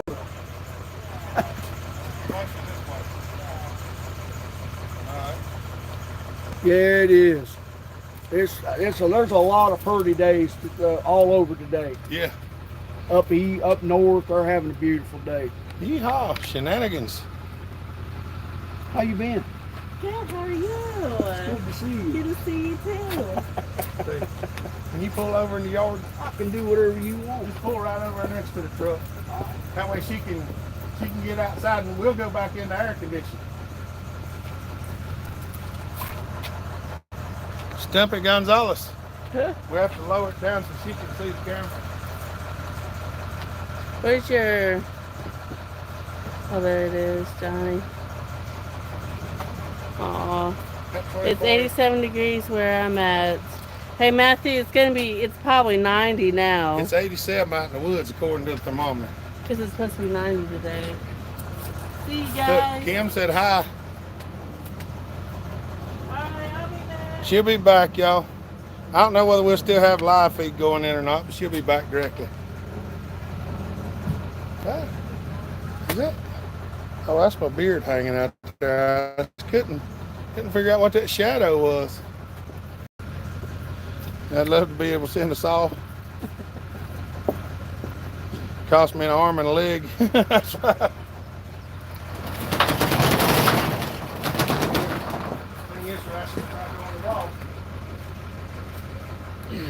Yeah.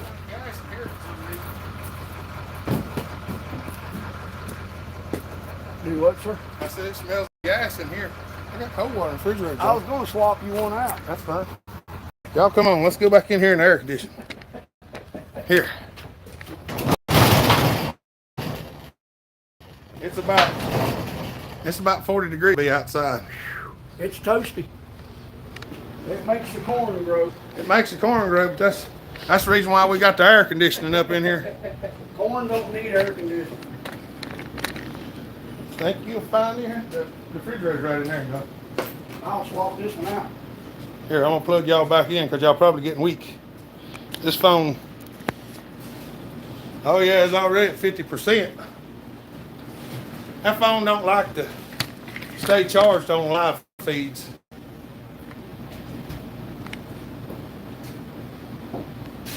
What's up, Robert? Yes,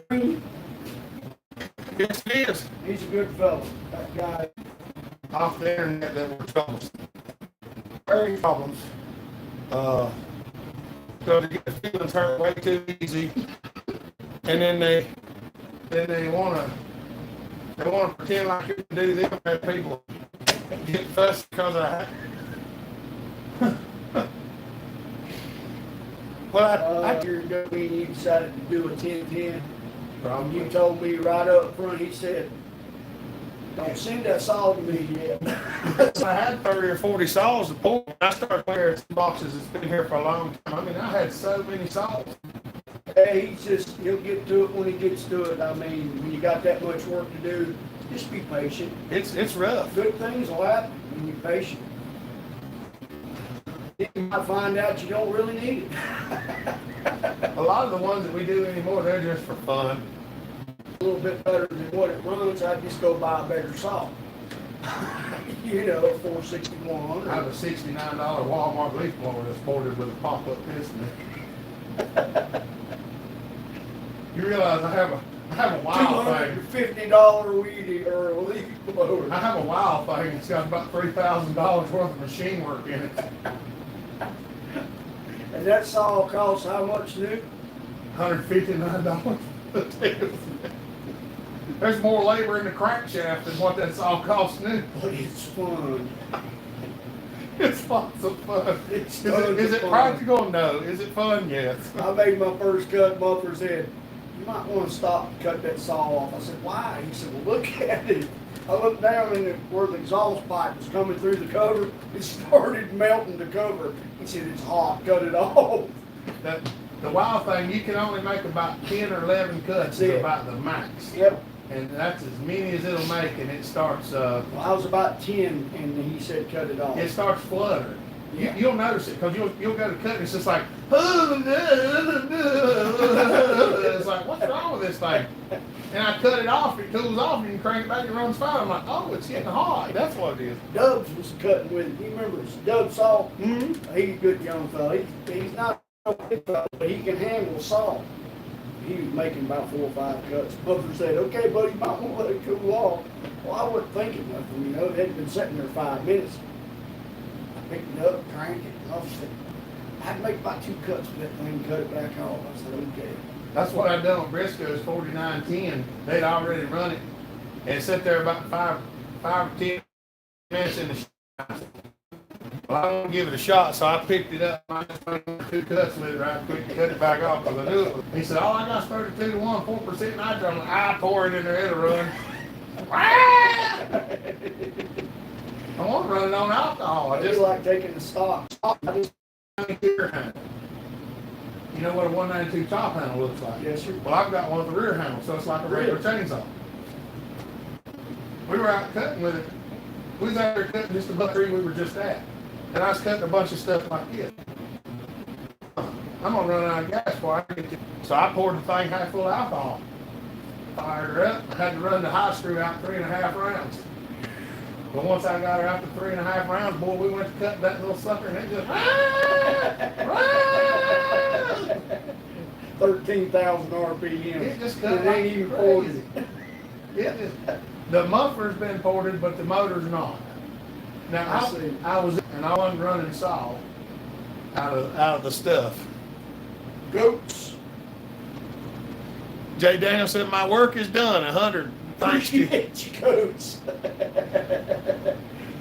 Jay Daniels, you're a good man. Thank you, Jay. It only took us 3.5 hours or 3 hours and 50 minutes to get 100 thumbs up today. What in the world? This man Kenny Polar. I'm going to Saw Fest this year in October up in Ohio. Everybody's asking me if I was coming. I told them I'm coming if I get finances. And several people said that they'd pay for me to come, and then Muffler said he'd drive down here and get me if you had to take me up there. Well, Brendan's going and you're going. We might hook up. Between the two of us, I could probably find a ride. Yeah. Yeah, he can find a ride. I'd like to race my wild thing up there. I don't particularly want to race it myself, but I want somebody to race it. Yeah, somebody younger than us. Yeah, that's what I was thinking. Somebody younger than us. I just make them now, let everybody else race them.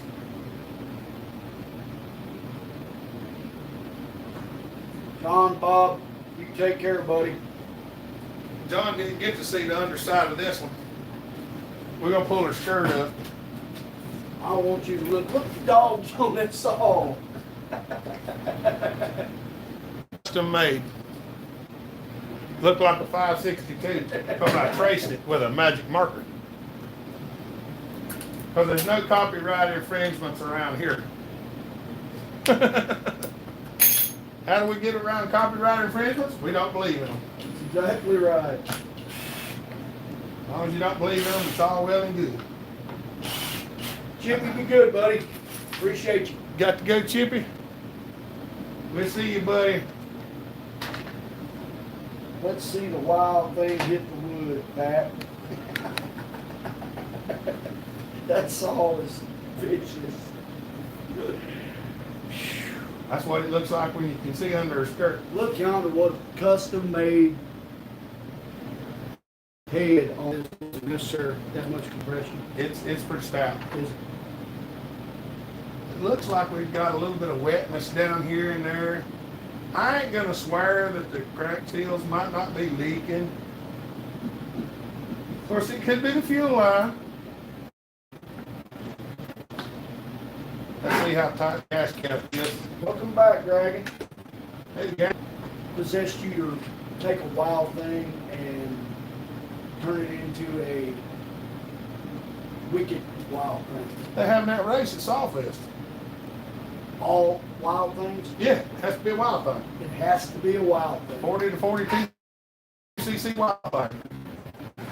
Now that's the carburetor on 372. Now, that 372 XP, that carburetor about work on every saw that I know of. You can get them on a lot of things. You can? I put a challenge finagling with one of these, That guy's a genius. and I don't know exactly what he done, but I was thinking about, but it don't stay in there real good. I'm gonna have to make something. But that's the one that he used to. I remember when you custom turned that air intake. Yeah, that's the second car. one. Yeah, I done two of them. I done this one, and the one on the I see. race saw. That's a whole lot of aluminum on that base saw. It sure is. I don't know if this one.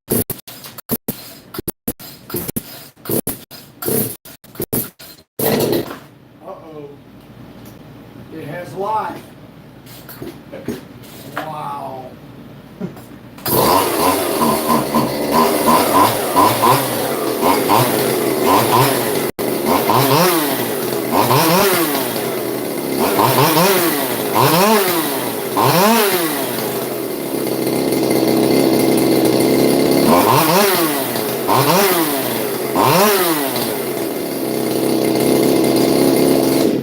Wow. Smell that. Yeah, it's nitro. Smell that nitro. It's still got Briscoe's. It's got Briscoe's 32 to 1 with 4% nitro in it. Pat, I want to see Bellhopper make a reed saw out of a wild thing running nitro or alcohol. Oh, mercy. What is the reeds made out of? Spring steel? It just depends. Some of them are made out of steel, some of them are made out of fiberglass, some of them are made out of carbon fiber. I see. Like my two 125s, the stock 125 has a stock set of reeds in it. The ported 125 has carbon fiber reeds that I made. I actually ordered a piece of carbon fiber reed material from Boise. What thickness are those? They're 28 to 32, I think. I think Now, they're. they do have fuel running across them with air. Well, correct? what it is they open they do this number, and the fuel goes in like this and slides under them, and then they shut. So the fuel goes in and they close back every time the piston comes down. The reeds close, and when the piston goes up, they open.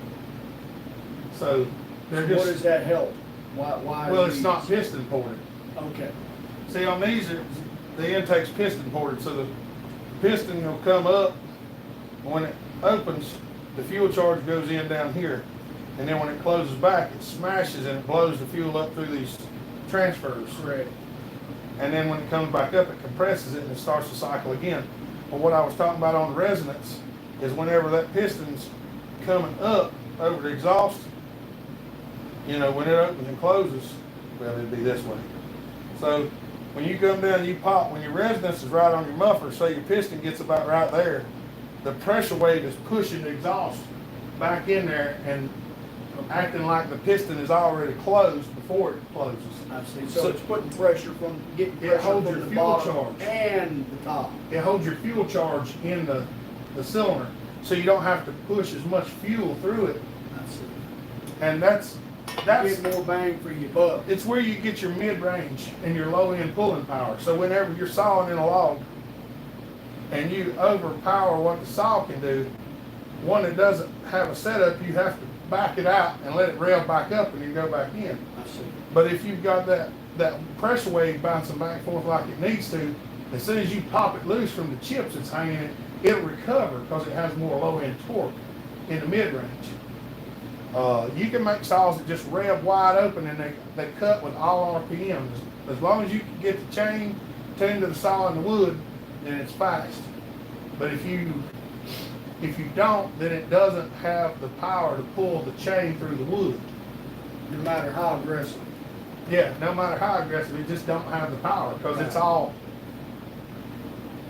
It doesn't have the distance in the blowdown and stuff. What makes the power? It doesn't have that. It just makes horsepower. It doesn't have any torque.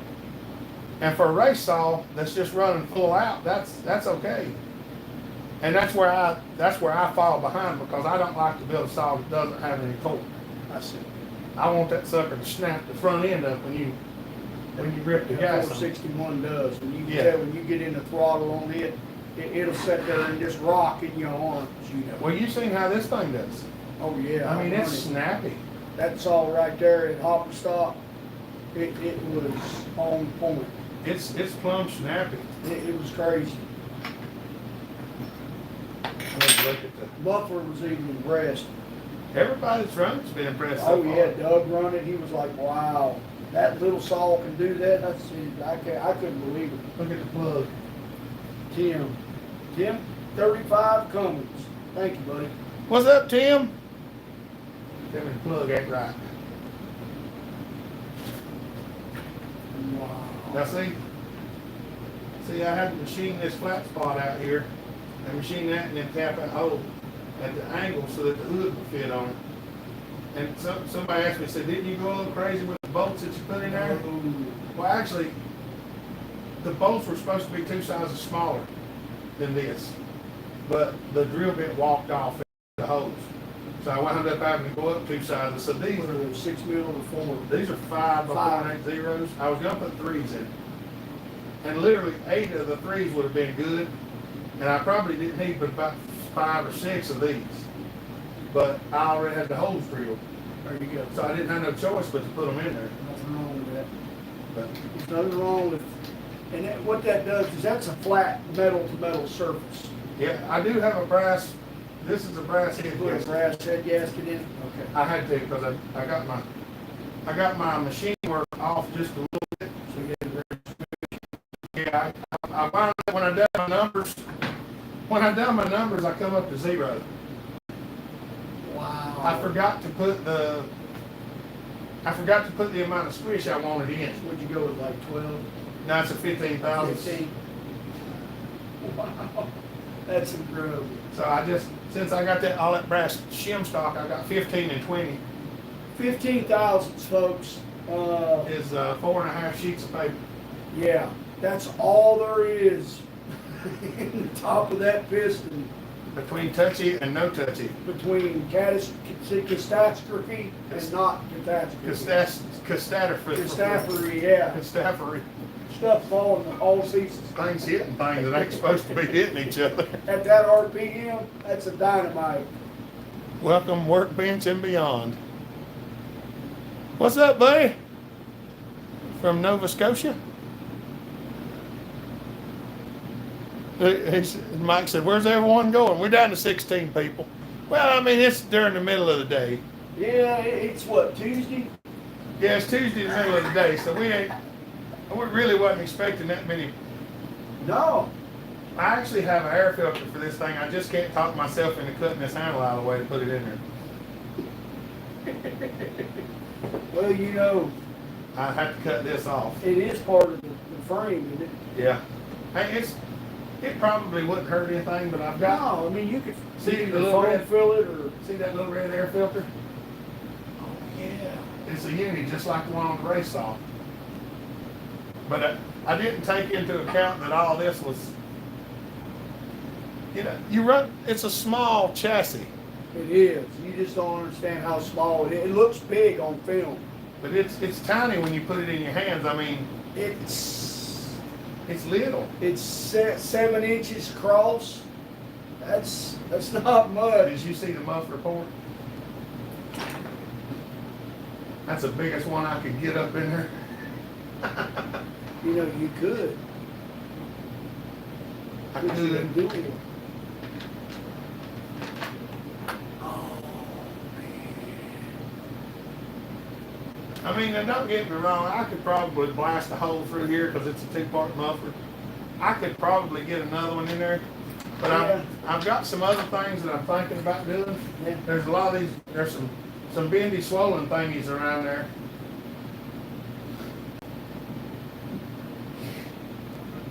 For those of y'all that know what bendy swollen thingies are. But they require a little more cutting. They do. And I think I've got what I need around there to make the bendy swollen things work.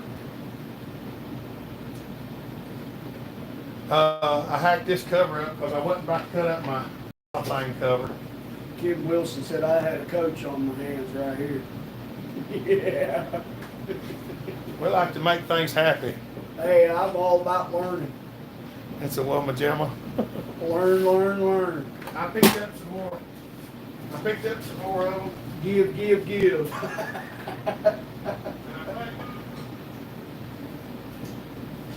I think this bendy swollen thing is going to work good, You know that expansion chamber right there? but I got to get it somewhere about right there.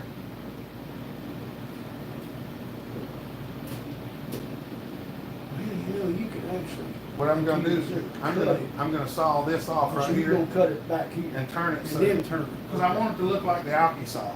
Well, you don't want to put no more seams in it than what you have. Yeah, I'm going to try to cut it right around here. Right. Because I mean I What like did they put in these? Nothing? no, it's just open. It's just an expansion chamber is all it is.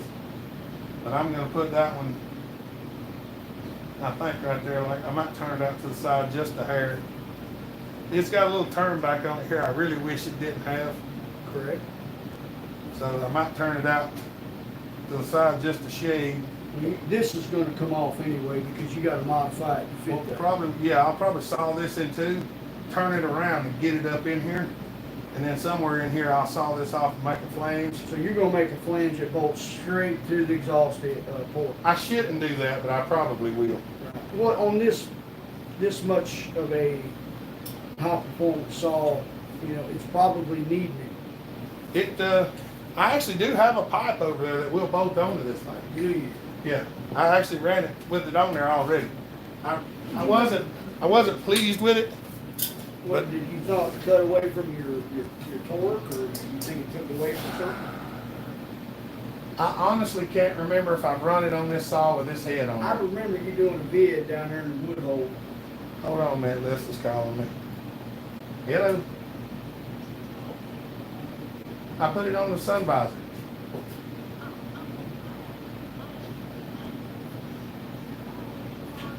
Okay. Too bad. Yeah, I can't remember. I can't remember if I ran this motor with the pipe on it or not. I thought I seen you cutting one. I think it still had that motor. Okay, so you done switched it then. Yeah, that was the one that told me that I needed to build this one because that one just didn't work out. They'll talk to you. They will. They'll tell you. Well, I told Briscoe the other day, and he messaged me back and let me know. Briscoe built a pretty hot little wild thing the other week, and I told him, I said, did you use the stock cylinder or did you get a different cylinder? He said, I used a stock cylinder. Why? I said, they chrome piston rings and not chrome bore.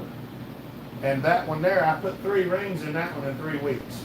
That was enough. It kept eating the rings up. I mean, it just, they wouldn't stay in it. What's a set of rings running? Oh, they ain't a couple dollars. But you gotta wait on them. Well, I actually was just taking another sauce part raw. Because the ring for the Strato saw is the same size as this one. Ah, Well, it's that one, not this one. Because this is a PP260, which is 42 cc's, but the piston is 7,000 smaller in diameter. Because the cylinder's chrome line, and the chrome's about 6,000 thick, or 5,000 thick. So they made the piston just a shade smaller. So this is a chrome line, this is a Durachrome cylinder. mm-hmm. Now I have found others, and I've got 3 or 4 of them now. Oh, but I've got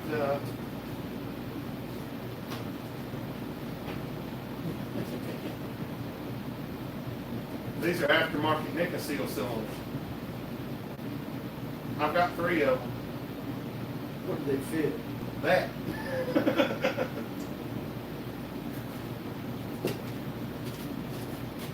Yes, they do. And what's funny is if you set this head next to this head, you set them on the table side by side. Same height. They're the same height, the plug's at the same angle. I drill this boss right here into the transfer and put a nipple in it for the pulse tube for the carburetor. Because I have every version of this saw I can find. They did nickel seal. I even have one of these in a Johnson red that Jay Daniels paid for. Thank you, Jay. Jay Daniels, good fellow. Jay Daniels went on eBay and he found one of these on eBay in a J Red 2137. And he said, this is the only one I can find. And he sent me a super chat for how much it cost and told me over it. Probably John Brown. So I did. But I've got 3 or 4 of them cylinders. Who makes this, if you don't mind me asking? I couldn't tell you. There was 3 different manufacturers. Now, will you mill this down to get rid of that? Or will you just sort of seal that up? I'll actually grind it out, gone probably. Okay. Because that would probably take something that would have to take the heat. It doesn't matter. To me, it don't matter if it leaks a little bit because we're making the muffler opening so large Right. that, you know, I mean, that's literally, well, you can see Oh, yeah. that's about as big as I could get. And I got a Are new you bar. going to work on this surgically? Oh, yeah. Look here.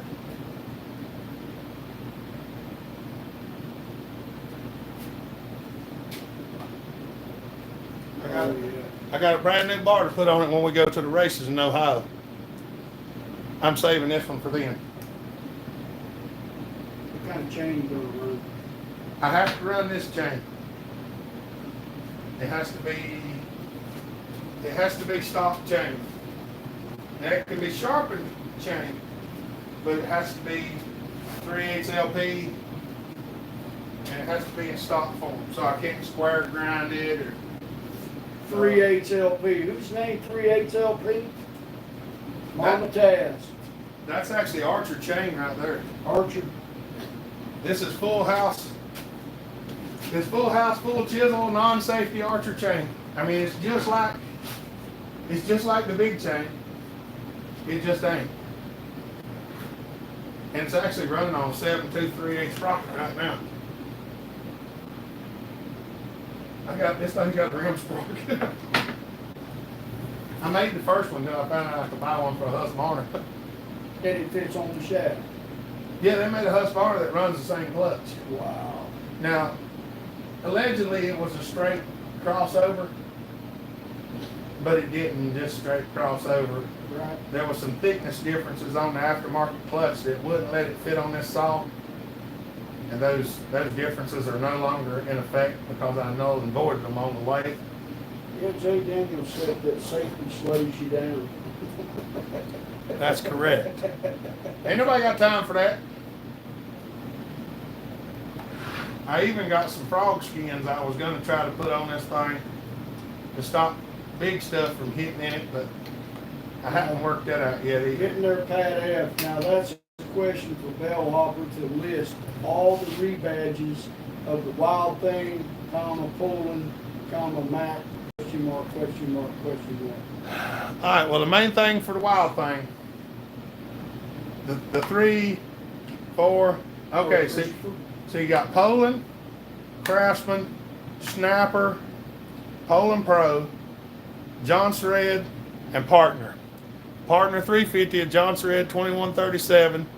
The Craftsman and all the Snappers, their numbers are pretty much the same as what Poland's numbers are.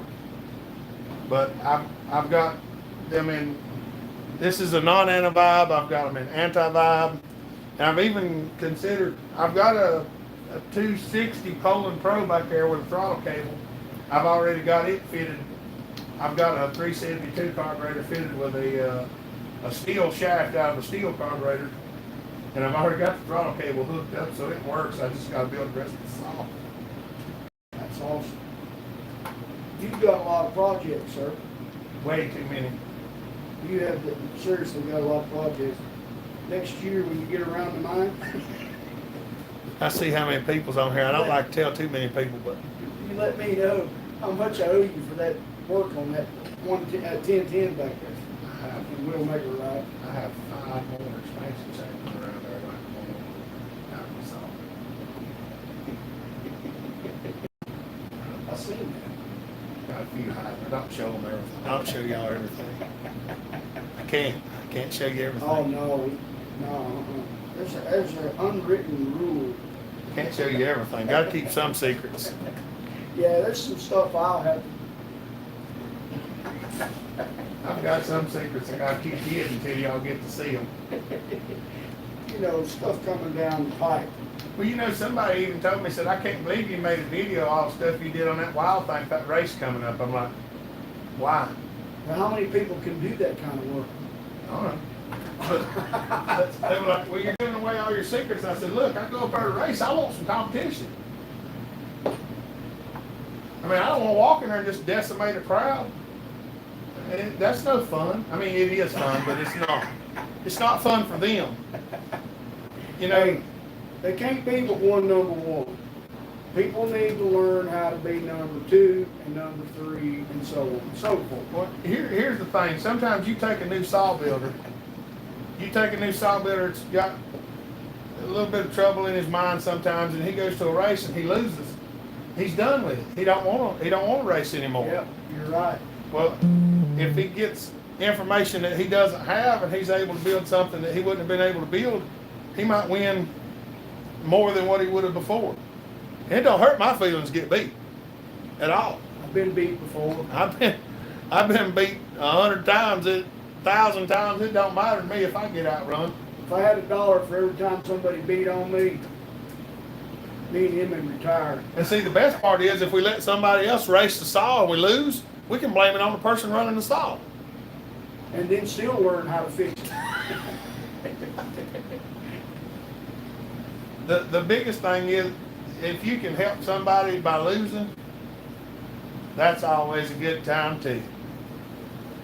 I ain't gonna swear it's the fastest saw in the world, but it's one of the most powerful Wild Things you'll ever put in your hand, I promise you that.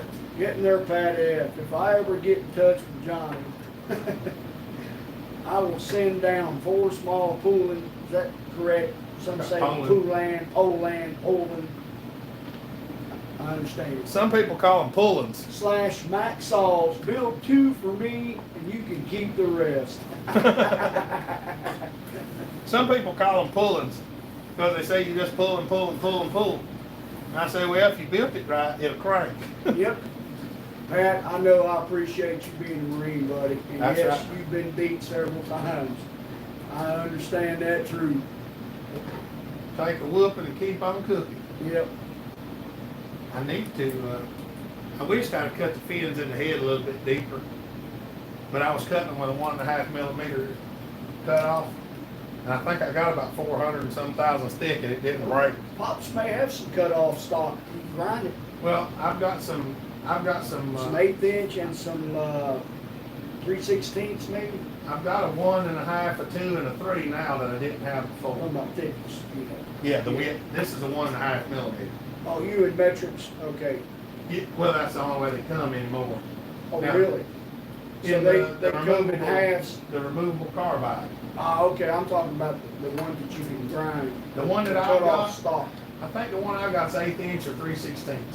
I used to have to cut my own bits. Yeah.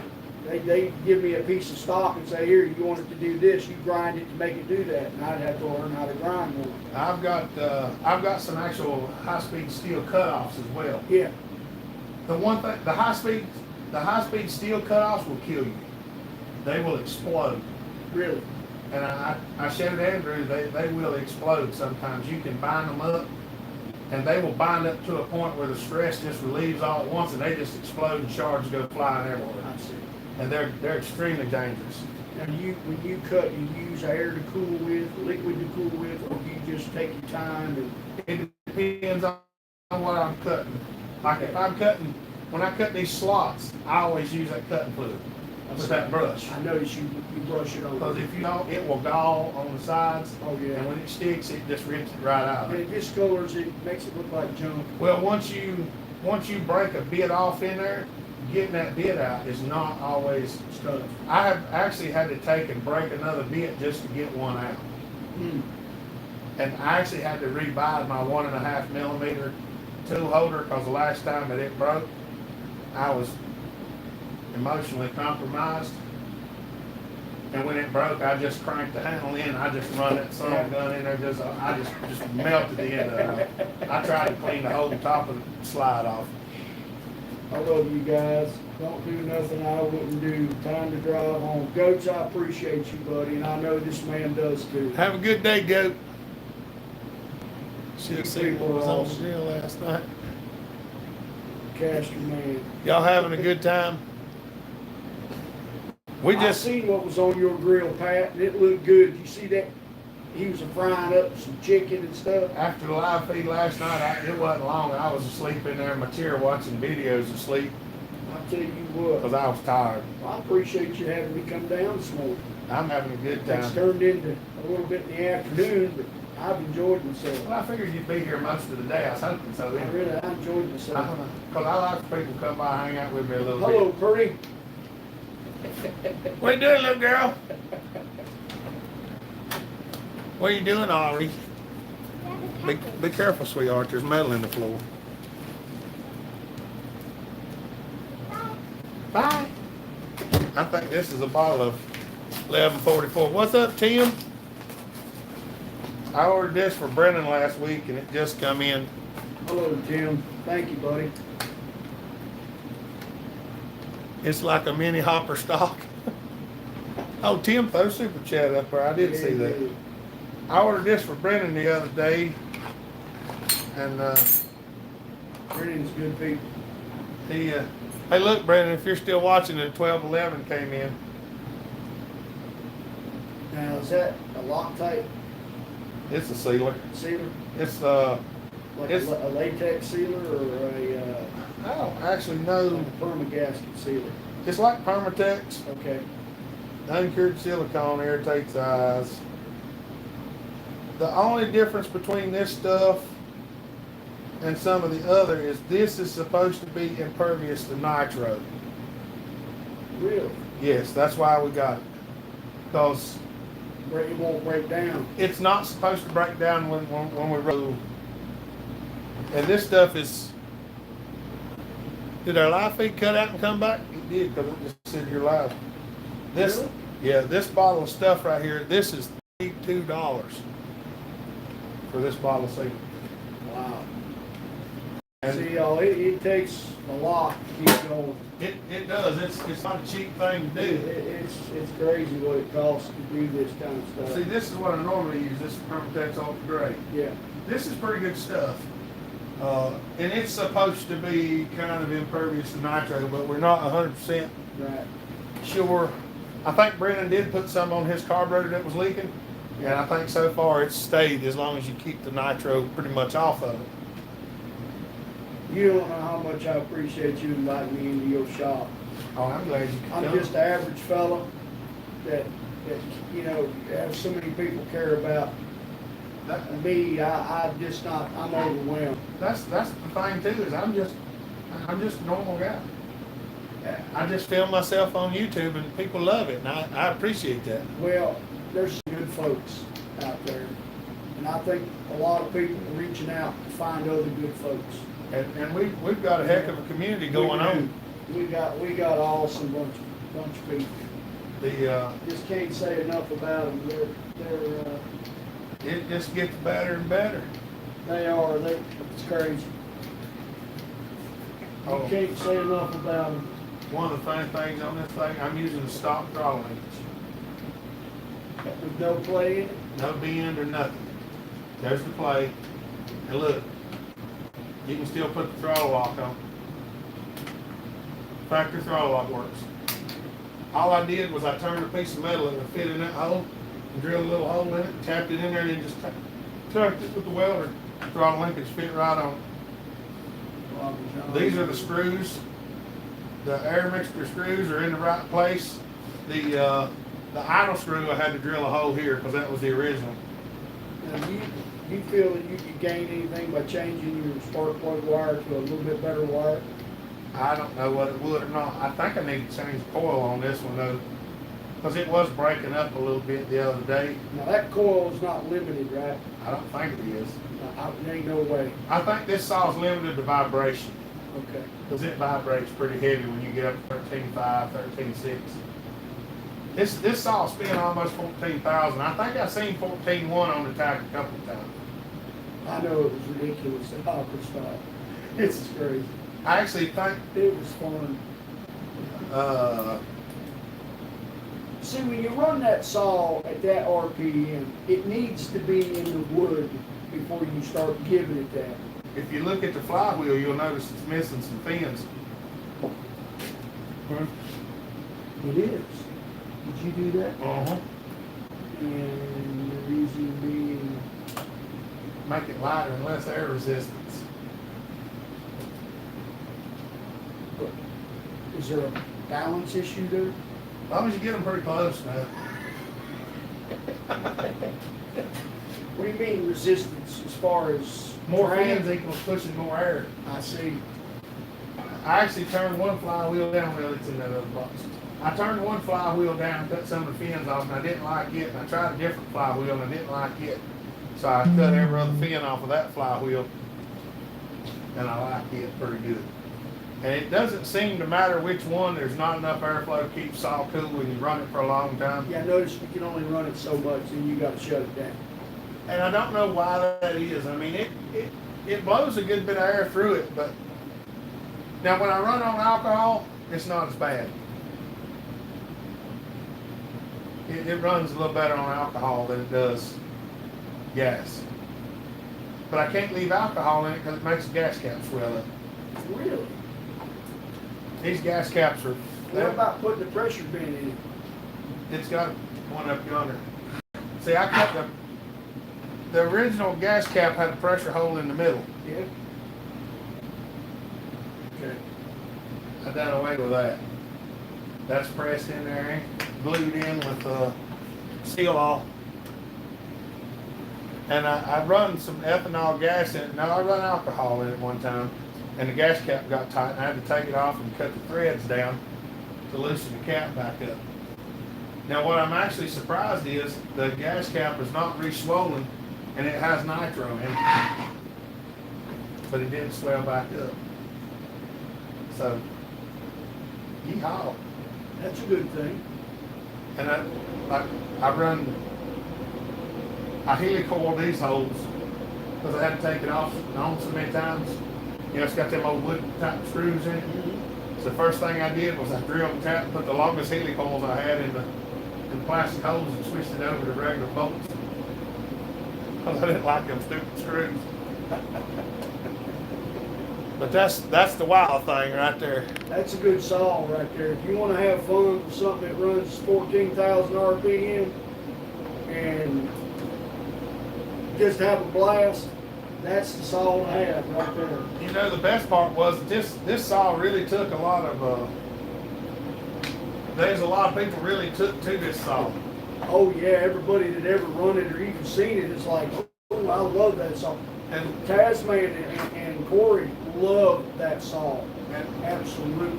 you know, well, the videos got tons of views on the videos. Oh yeah. And somebody was asking me, he said, well, why do you think so many people? I was like, well, anybody can get one of these. You can find one of these old saws for nothing. Somebody just about give you one. Yep. A lot of people don't like stock. Yeah. And you can go in there and play. We cut, when my father-in-law was alive and he had his grading business, every saw we had was Poland.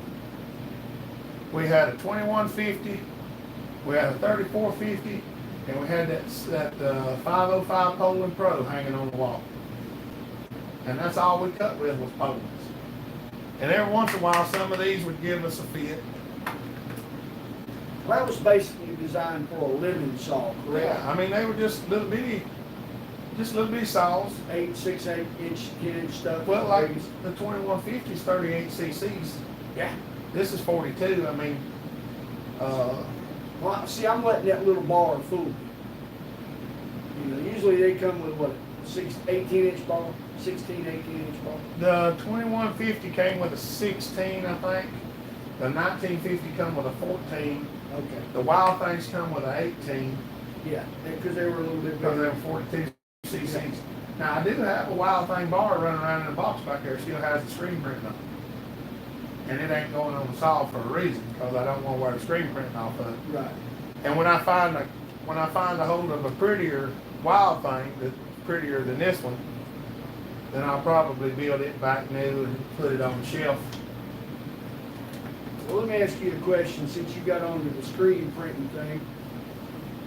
On these older saws, like the metal case saws, the old Pioneers, the old Gear Drives, Max, what kind of paint did they put? I know they didn't powder coat back in the day. In the 1950s, they didn't powder coat, did they? No, not that I know of. So what was it, lacquer-based paint? Or was it acrylic? I'm not 100% sure. I've been to a couple paint places trying to determine what kind of paint it could be. And some people said it might be lead based, and I'm thinking we tried a lead thing on one and it didn't show up positive. I know there's a lot of guys out there that try to restore old saws. Like myself, I'm working on old Gear Drives. That's my passion. Yeah. I love Gear Drive chainsaw. They're a lot of fun to play But with. to find the paint that will stay on the saw and match what was there originally is almost impossible. Well, and one of the things with the Mac too is you can't find an original color because they didn't have an original color. Through the years, they changed the tint on that yellow. I don't think they changed it. You don't believe? I don't believe they changed. I'll tell you exactly what I think. I think that they run safety yellow at the time. And that's what OSHA changed. Whatever the safety yellow was that year is What what color they- that saw was. Yes, you know what? I never thought about that Because, being a safety yep, change instead of an actual saw company change. I think they just, whatever the paint manufacturer was, I think they got a safety yellow from whatever platform, and it's over the years that changed. Because you can put two Macs together They're and not the almost same. none of the paint matches. If you look at all those Macs, every one of them is a different shade of A yellow. little bit different, yeah. Just a little bit. So you find one in the middle and go with it. You see them two covers, one sitting on top of the other? Yeah, totally different. They're two different colors from the same saw. same color, same years. So what's that tell you about Mac? They designed saws that were governed by the safety commission, or they knew that saw was going out and used for production. I think the safety y'all was to just help keep up with the saws. Yeah. And I think that, because you can't hardly lose one of them out in the woods. No. You set it down, it sticks out. Yep. Just like a husky. I've seen a good many of them crushed though. For some reason that orange blends in enough operator case. Oh yeah, I've seen several run over by dozer operators. Now a buddy of mine, he does a lot of tree work, and he smashed some. He brought me one day that was smashed to smithereens, and I said, "You're supposed to put it where you can't hit it." He said, "But I had it behind a tree." But a tree that he knocked over, he said, "I watched it." He said, "That son of a gun come down and it done like this." He said, "It hit the ground, and when it hit the ground, it done like this, and the butt rocked up, and it went behind the tree that he had the saw, and the butt landed on the tree, on the saw behind the tree." Phenom, you have a good one, buddy. See you, buddy. Lead-based enamel. It could be, Pat. I'm not sure. Yeah, Pat, you're probably right. Well, I did a lead test on some one time, and it did not show up to be lead positive. But some people, now the paint shop down here said it could be some kind of catalyst. They actually have Like a paint. Part A, Part B. They have a paint that you put something in, and she said it was a catalyst. And when you paint it, after it gasses out, she said it'll be like kind of like a ceramic coating. That the gas, it'll be impervious to gas and Very stuff like that. expensive paint. It wasn't that Really? bad for a pint. For a pint of everything was about $80. So now, is that something you would put in your own gun, or could you do an aerosol? We actually did. We put some in a gun and sprayed it, and it didn't. Something went wonky with the paint. I don't know whether it was a bad mix or what, but something. One of the ingredients wasn't. Yeah, I up to think snuff. something was wrong, because it took about 6 weeks for the paint to dry, Really? and it was gooey. They might not have enough alcohol in it, so that alcohol will dry that paint. In other words, it'll pull moisture out. I think, a lot of these paint places, they have a base, We do. and then they add a color. Yep. And I think The base may have been bad. the base was bad. Yeah. I think the base mix was bad. It's usually along the gray line. It'll look grayish. Some of them are grayish clear. Yeah, cleared. Yeah, clearish to white Yep. to a light gray. And I think the base was actually bad. I think that's what the problem was. Because I had a custom matte color made up in a automotive paint store. And I told him I wanted it in an aerosol can. He said, "Well, you want it to be epoxy." I said, "What do you mean?" He said, "Well, we can put an activator in that can. So when you activate it and shake it up and Yep. mix it, it's only good for 12 to 24 hours. Yeah, you gotta get it sprayed. You got to get it sprayed out and done." He said, "But when it dries, it'll be just about like ceramic coating." He said, "It's impervious to gasoline, oil, whatever." Well, have you seen them aerosol cans that's glass top with a screw on the bottom? No, I have not. They actually make them, where it's a glass bottom and aerosol top. That's what it is. You get this little can that's about yay big, looks like a spray can, and it's got threads on the bottom of it. And you get a glass jar, and it screws on the bottom of that thing. And you can pour paint thinner in there and shake it up, and then you like a spray can Really? and spray what's in that glass jar. Must have a pickup too. It has a pickup line sticks out the bottom. I don't know. I think when you screw it together, it charges that glass bottle with propellant. Wow. And then you spray it till it's empty. And then you can reuse the jar, but you have to change the top piece. Just take Yes, just thinner a and clean it out and put you whatever else you want in there. Now, I've got several paint guns. I don't know whether have y'all actually seen me paint anything? I don't remember whether I videoed any painting. I painted a dump truck out here one day. Well, I went down in the field and painted it. See you, Pat. Pat, we'll see you, buddy. Down in the field and painted that dump truck bed. I don't paint a whole lot on camera because I usually paint at night. Well, you got the mask on, or unless you're outside, then you don't worry about so much, but you got a lot of ventilation. The paint that I sprayed on that dump truck was single stage, nothing.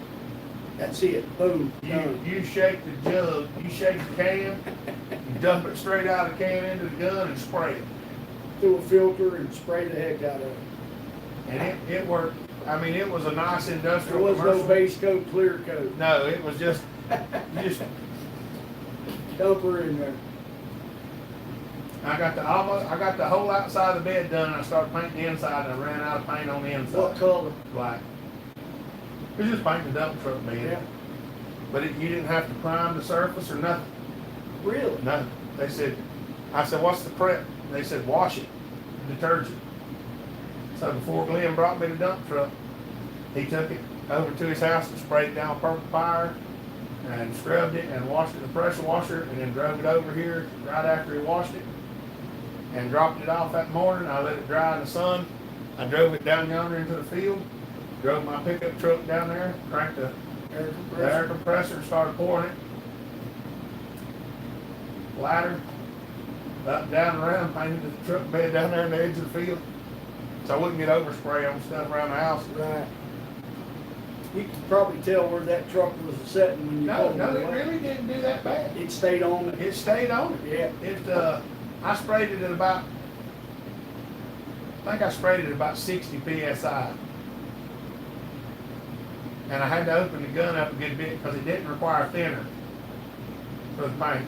So I opened the gun up because I think I got a 1.8 tip on my gun. Yeah.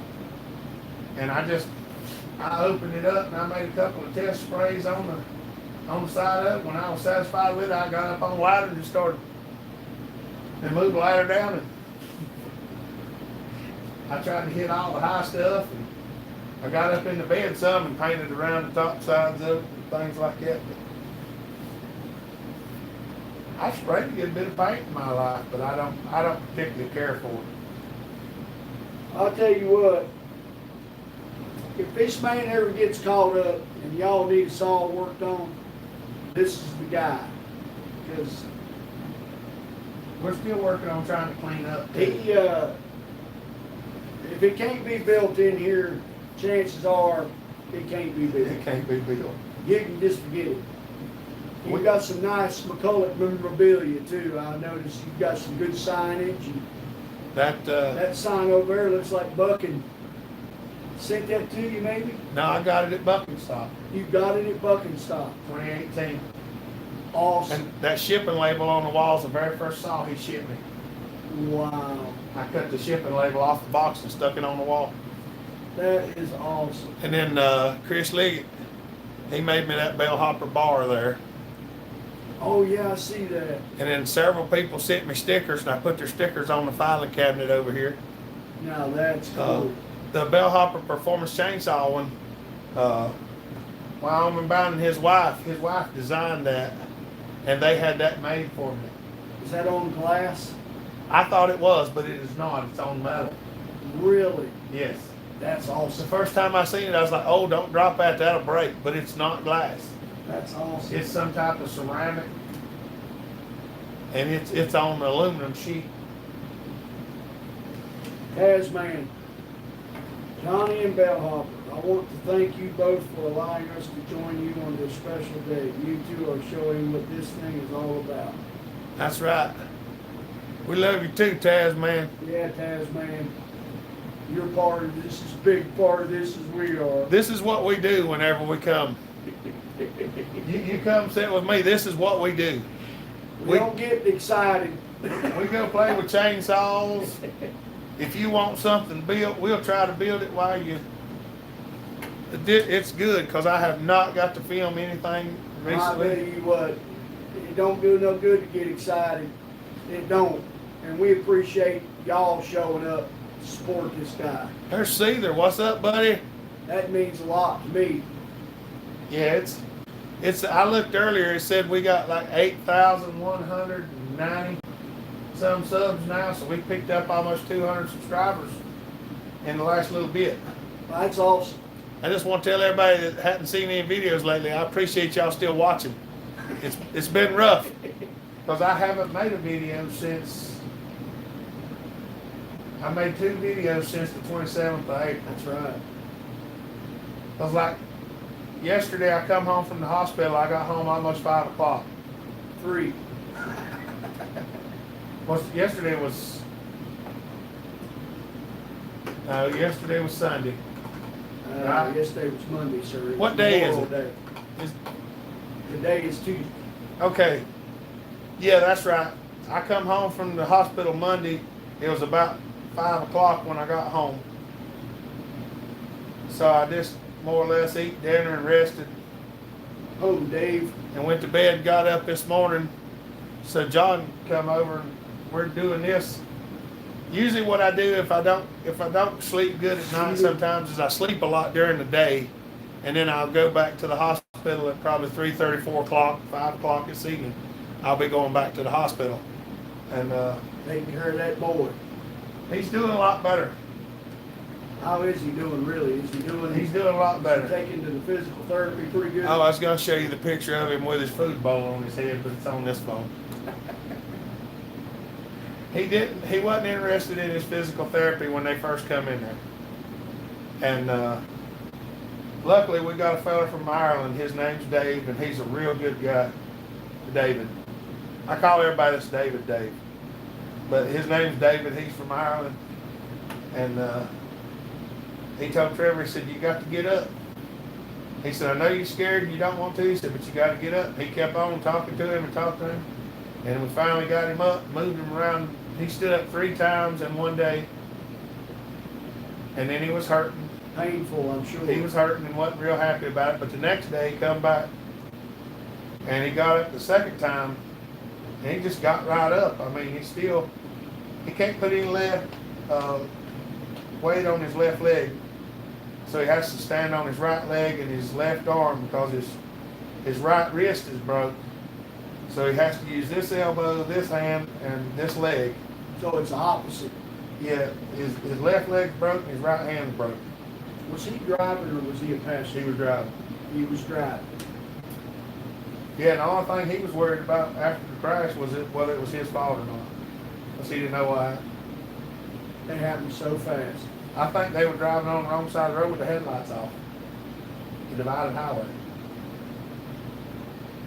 I think they turned going the wrong way, and when they realized they were going the wrong way, they cut the lights off so nobody'd see it. Instead of just Pulling off the side of the road. well, I mean, literally, it's a 4-lane, so why would you not just, Right. back up and go the other way? But We'll keep you and the family in our prayers. I'm sure everybody out there is too. what's up, Kevin Jones? We doing pretty good, buddy. We appreciate it. Yada. Have you ever worked on 2511? Yeah. When it idles warm, have you ever had a problem with a 291 carb? Mine seems to work at any setting, and the saw has no air leak. I've actually got a 291 with carburetor issues right now, Yada, and I hadn't figured out what's wrong with it yet. But it will be the 2511. I've only ported one of them. What's up, Kevin? JC's at home and he's been doing pretty good. Trevor's still in the hospital, but he's doing physical therapy now. So hopefully they're going to be sending him to a physical therapy up here in Hickory before long. So maybe it won't be much longer and we won't have to go back to Charlotte anymore. We'll be able to just go to Hickory. And that would be a blessing. Because everybody's driving around knows the price of gas. Man, you're silly. Now that 391, is that a Husqvarna? Echo. Which one? The 291? Yeah. 291 should have been a Steel. Steel 291? Yeah. MS 291. It's on the shelf, Matt. I got to get it down yet. I haven't managed to do that. Yeah, there's a Porter 291 sitting right there around the corner. Do you have a 441? That's Matt. He was asking me about that 441 on the shelf. I can't get it. Oh. Where's that? It's right here over the top of that stuff. See it? Hang it up. It's that one up right next to that home line.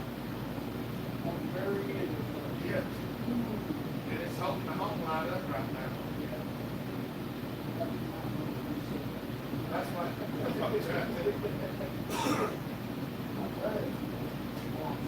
Take 125.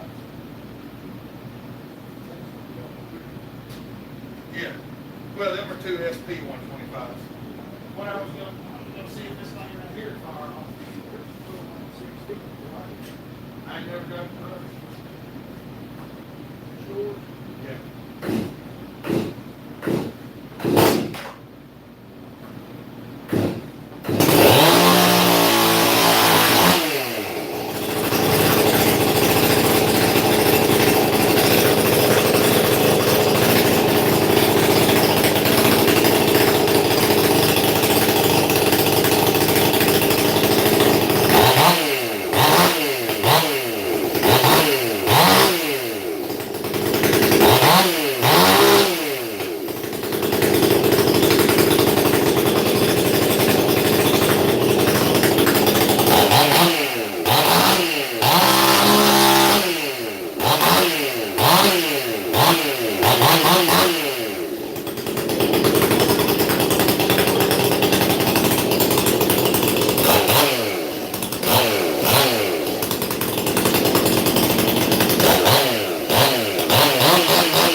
It's got finger ports and all in That's it. supported from there.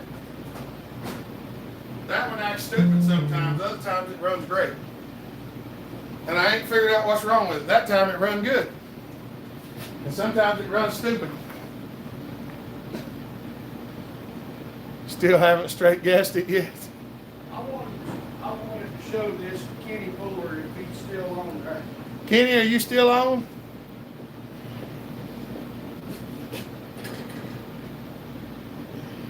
Let's see, that's the stock one. That's the stock 125. Look how big. I just want you to look how big that saw is compared to that wild thing. It's a monstrosity. This saw is a beast. It weighs 30 pounds without the bar on. This is when men run saws. It's a monster. And I never thought I'd got today to hold one. Did you ever get to run it? I got to run it. Yep. You didn't get to run the daggone ported one because it acted stupid. Yeah, it was crazy hard. That one right there, I really like that one too. You know, that saw right there is probably the most sought after saw in the saw community because of what? Just because they're big. And there are not that many of them. They ain't that many of them and they're big. And they're monsters. But see, the downfall to those is the daggum intake. Like you can take a Super 797, it'll wear that thing out.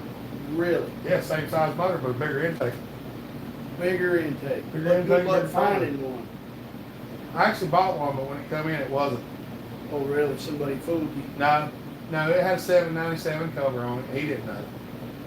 I didn't either. But I wasn't disappointed with what it turned out to be. What was it? The 795L. Even more rare than the 797. Wow. But it's only 103 cc's instead of 123. But it's got the torque. I can turn it into a 797 if I want to. I hope you don't mind, but I just wanted him to see this. We If could try he to. was still there. Kenny, did you get to see it? I don't know if he was still there or not. You're still alive, yeah. That is a beast. I don't know if it's cranked or not. One of these days, that man loves them. He's a Mac man for sure. Let's see. What a saw. Let me look in here before I even think about pulling on the rope. Oh, there's enough giddy up in there to get it going. I like how you fashioned your Dremel setups right here. Yeah, look, this one's on spring. Oh yeah, that makes it real convenient. I used to have a whip like this that you could write with like a pencil. Mm-hmm. After using one of them, I'll never go back. That's what really makes the difference. The foot pedal.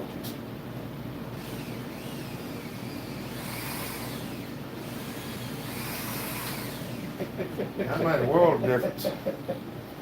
I know. Y'all want to see if it'll crank, don't you? Yeah, they're dying. I bet it's killing them. Let's see.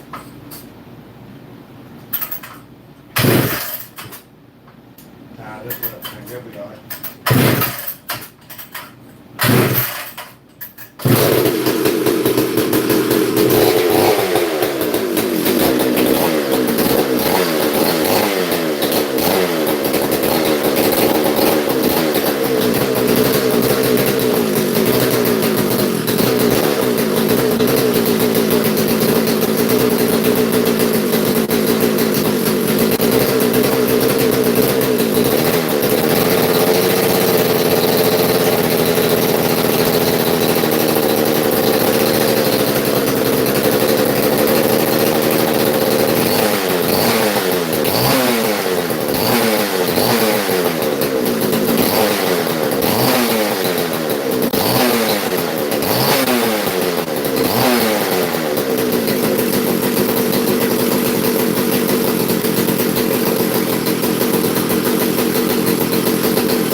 Fired right up. That is some kind of horsepower. That's right there. an oil leaking rascal.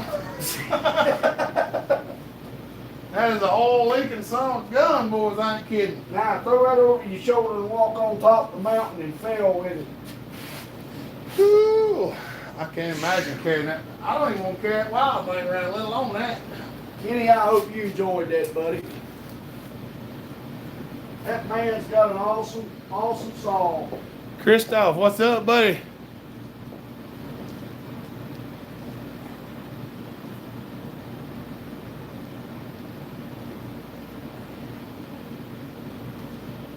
No, it's 3/8. It's 3/8 05 OJ. I know, I like to live dangerous. Now that rascal down there on the floor, that rascal has 404 on it. Oh yeah. I would crank that one, but it's a bear. Yeah, that nerve What's up, Butch? cost you pull muscles. It ain't as bad since I got the timing reset. And you running alcohol in it. Yeah, the alcohol makes it easier to start too. I need to change the timing on it one more time. I need to get it to about 29 degrees. It's on about 33 now. I think if I get it back to about 29, it'll be good. But it was a learning curve to learn how to set the timing on these things. It took me a little while. Did you see what Mike Inslee said? Do you think a 50cc piston and cylinder would fit the Mac version of the Wild thing if the wrist pin was the same size? I don't know that they've got a McCulloch version of the Wild thing. If they've got one, I'd like to see it. I know overseas where you're at, a lot of the mics are Poland's. I don't think they have this version in the Mac. I think they've got the newer version with the If they did, it'd be Strato charged. Yeah, it'd be Strato charged. And more than likely, it would be the same. I don't even know if Zachary said, well, back to work. top handle would be smaller in CCs too. Because all these steels that they've done, called 335 and 3. Send me some pictures of it, Mike. That way I can tell what it is. 335, 353. I think the 335 or 353 is probably like the 353 McCulloch. It's probably a Strato.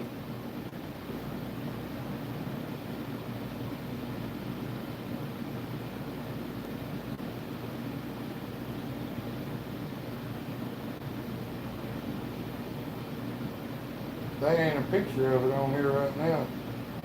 Oh, there's a picture. The 353 is probably the same as the 5020 McCulloch or Poland. It's probably a 50cc saw.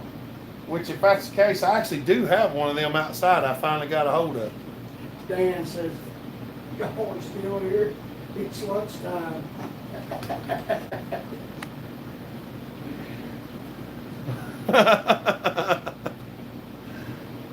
I don't know what time it is here.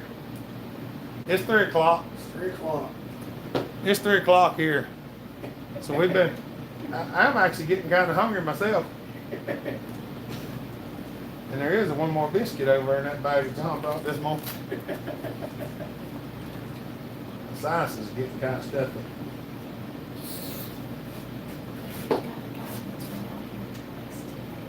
Who is it? Oh. With what?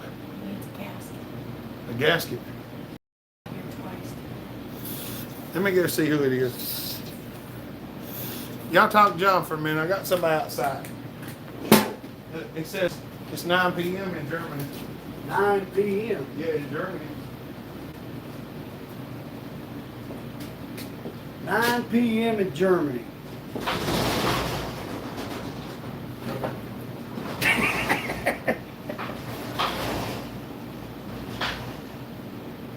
Ice cream time, that's right.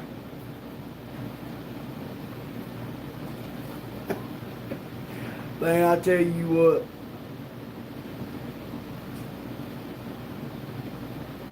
This is freaking awesome. There's carburetors and side cases and cranks, pistons and rings and tooling. Oh my. And the saws.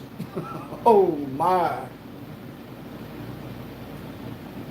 It smells like alcohol and fuel. I got a line of things going in the background.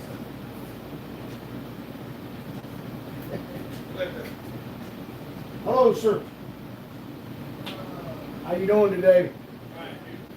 Hanging in there like a hair in a biscuit.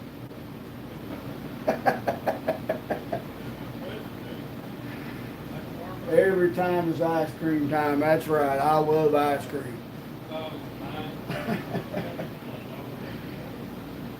Heck yeah.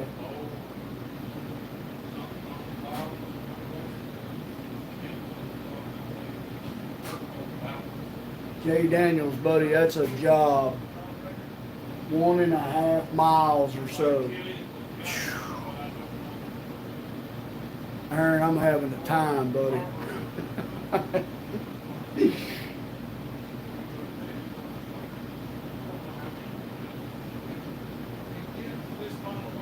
Yeah, buddy. Them Healy jobs. I've watched them guys do that stuff. I mean, you're in there for when they drop you in there, you're in there. Yeah, man. This place is friggin' awesome. You wouldn't believe the stuff. There's Husqvarnas, Echoes, Pioneers, Steels, Max, EOTechs, John Cutters. Yeah. Pizza truck, what's up, buddy? You make me hungry every time I watch a video.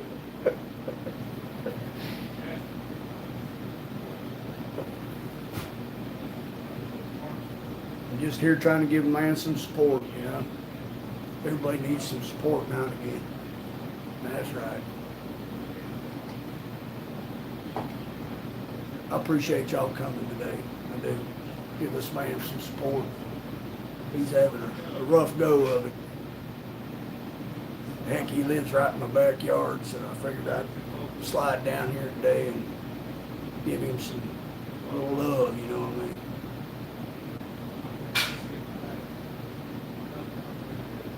Oh, not the flu.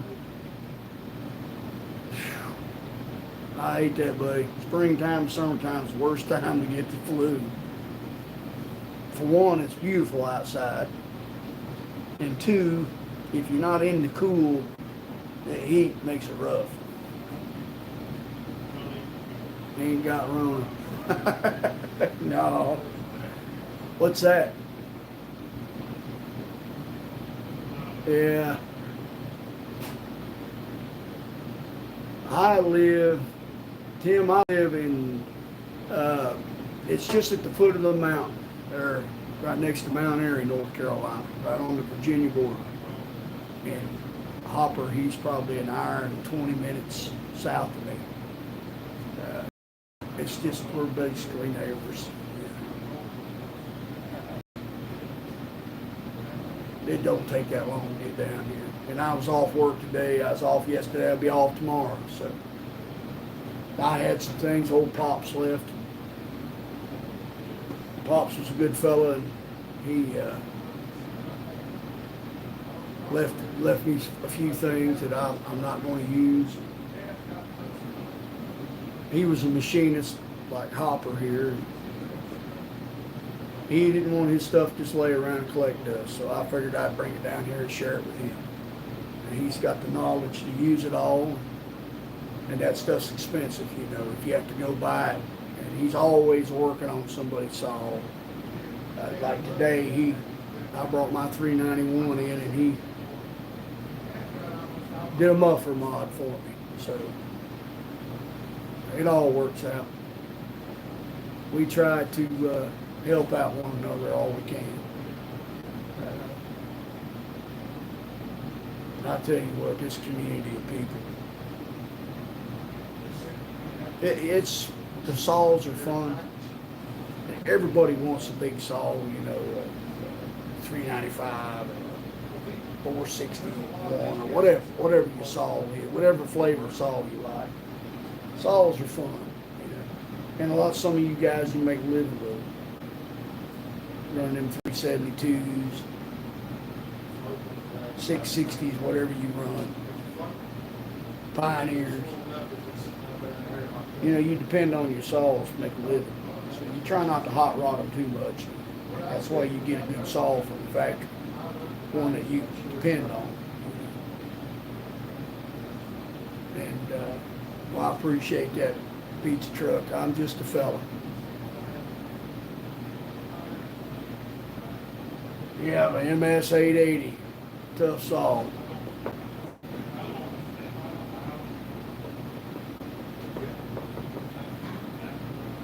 But a friend is hard to beat. A good saw is hard to beat, but a true friend, the saw comes in second on that one. But it's like tools, you gotta have tools, you know, to make a living. So you have good saws, the way to go, 372 or 440 to run. Yeah. That 372 is a tough saw to beat in the production. They're just built to run. They run. They got plenty of power on their side, bucking, whatever. And they're not heavy where you can't limb with them or whatever you got to do. But they're strong enough in the stump. You just can't be they're a good saw. They're one of the best carburetors on a saw I ever seen. You can take that carburetor and put it on a whole lot of other saws. This one, that's got a 372 carburetor. Just good saws. He's working with somebody in the back. Y'all can hang out with me, right? I appreciate y'all coming out and helping him. I do. His boy is doing better, getting up and down a lot better, you know. But still got a way to go. Chip. My man found him an HB.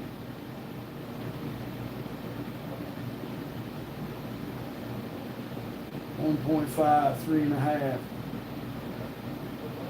Yeah, that's a good head, Chip. Who you gonna have? You gonna have to? You gonna have it yourself, buddy, or you gonna have somebody else have it? I wonder. That's the question. Oh, I got to hold fucking special Tasman made for Hopper. Man, that handle.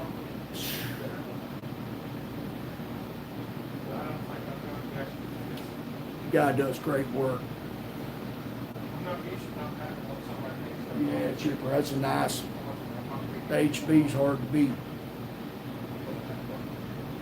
I work for a automotive glass manufacturer by the name of Vitro Automotive Glass in Elkin, North Carolina. It's probably about 45 minutes up the road from here. I am a maintenance technician. I work with all kinds of equipment, robots, presses, furnaces, stuff like that. That's what I do.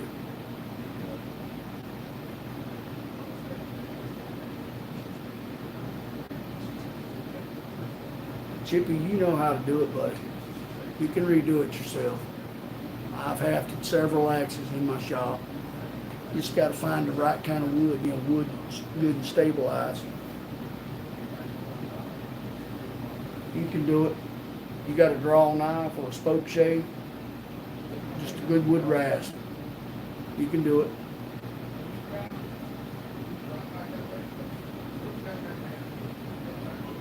Yeah, man. You got to know how.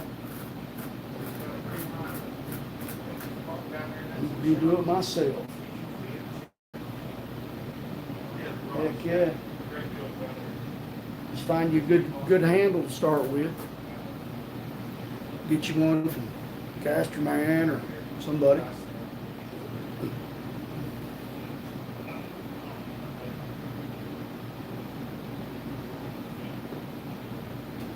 It's easier for me to read the comments over here. Oh yeah. Looks like you got plenty of stuff to work with, buddy. Swede, not speed, yeah.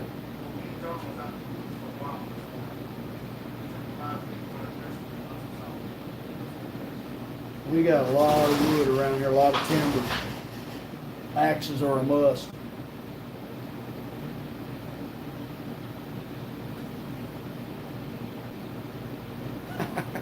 Yeah. What do you think? Well, Hopper didn't come back in yet. I think around here, Smitty, he don't like axes. So he runs a log splitter. He said he can do this right here all day. I agree. But, there's a lot of timber in the east. Down here, the Catawba area is nothing but timber. There's some big bottoms, but there's a lot of timber production, more than what people think. The east is not already cut out. Trust me, there is thousands of acres of timber, and they're working it pretty hard.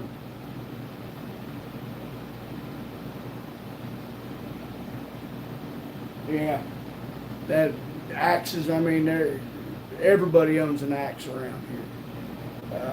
Probably 5 or 6. Dan, you be safe, buddy. Appreciate you stopping in to see us. We'll probably wrap it up here after a while. I know he's wanting to go see his boy. I'll probably go home and mow grass. Joy.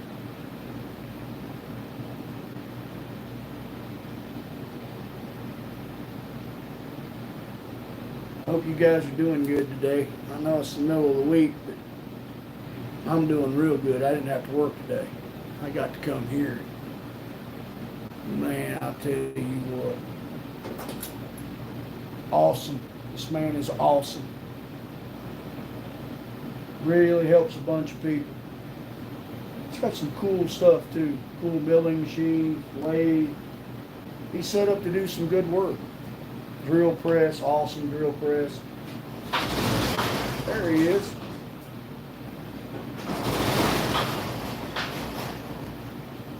How'd you get it so smoky in there, John? Well, I tell you, it smells pretty good to me.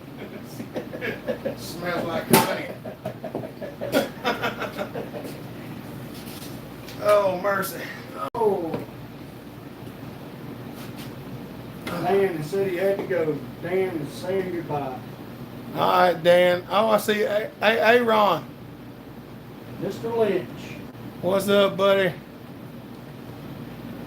We've had a good day. We have a pretty good day. We've had a good day and a good time. Can't complain, not one bit. I'd rather spend time with you and shoot just about anything. I didn't have to work yesterday or today or tomorrow. I'm off tomorrow. So I know your evenings is full, taking care of the son and looking after everything else. I know it's a job. You got your hands full. That's why I was saying if you wanted to come this morning, I was here for the morning. Yeah. But if you wanted to come tomorrow, then I'd be back in the evening time. Right.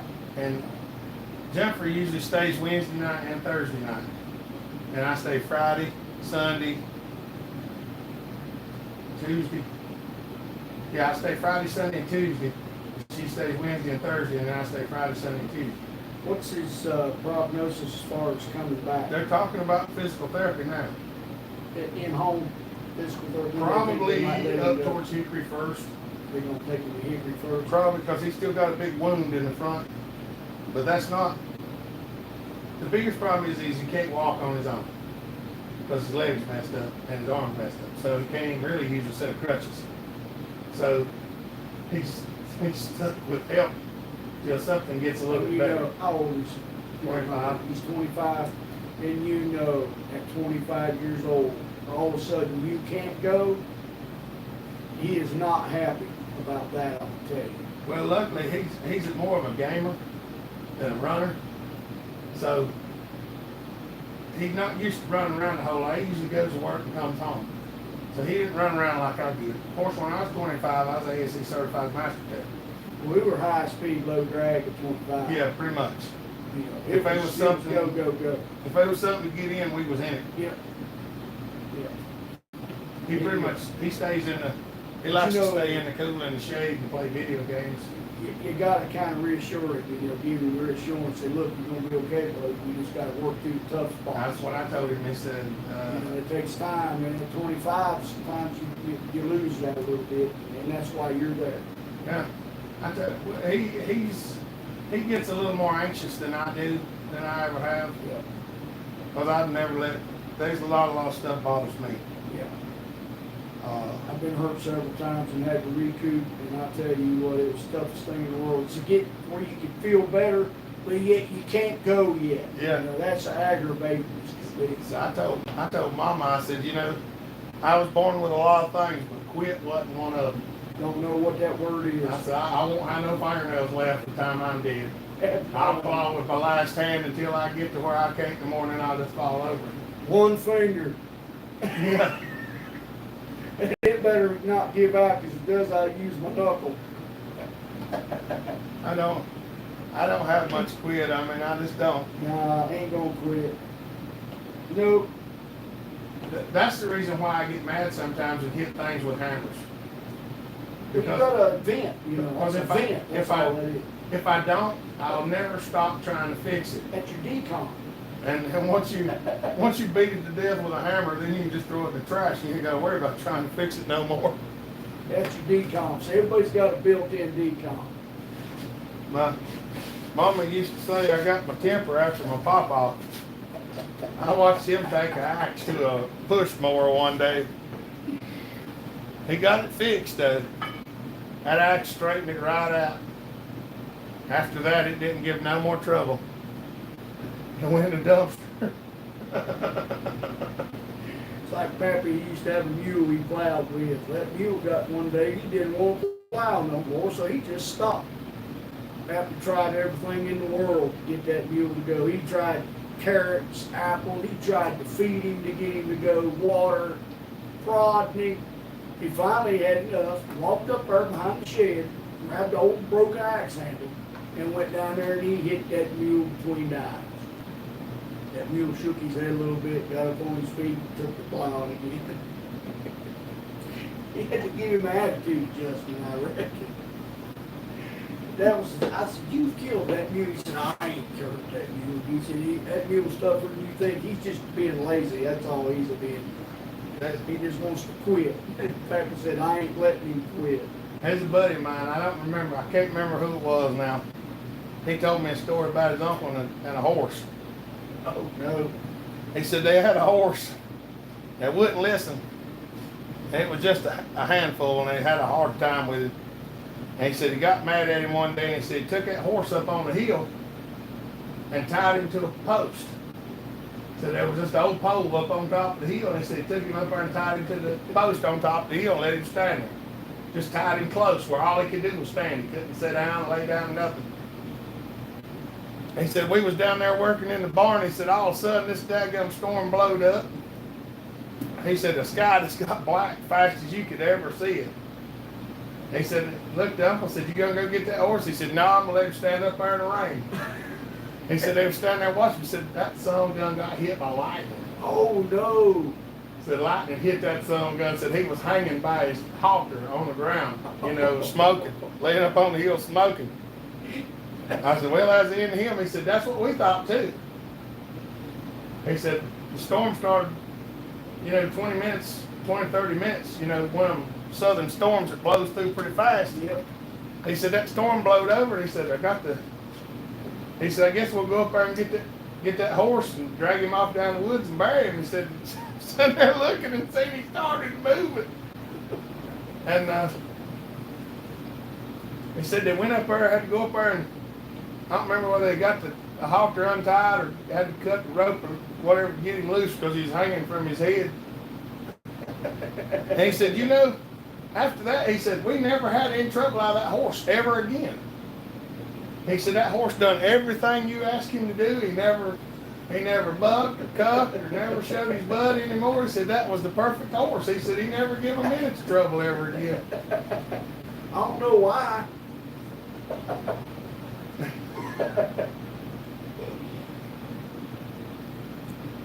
But my buddy Dewey, Jay Daniels. He called it gaining their attention. My father was a mule man. Gaining their attention. Now Dewey used to tell me Dewey's wife had horses, Yeah. and Dewey hated horses. He said he didn't want them no more is what it was.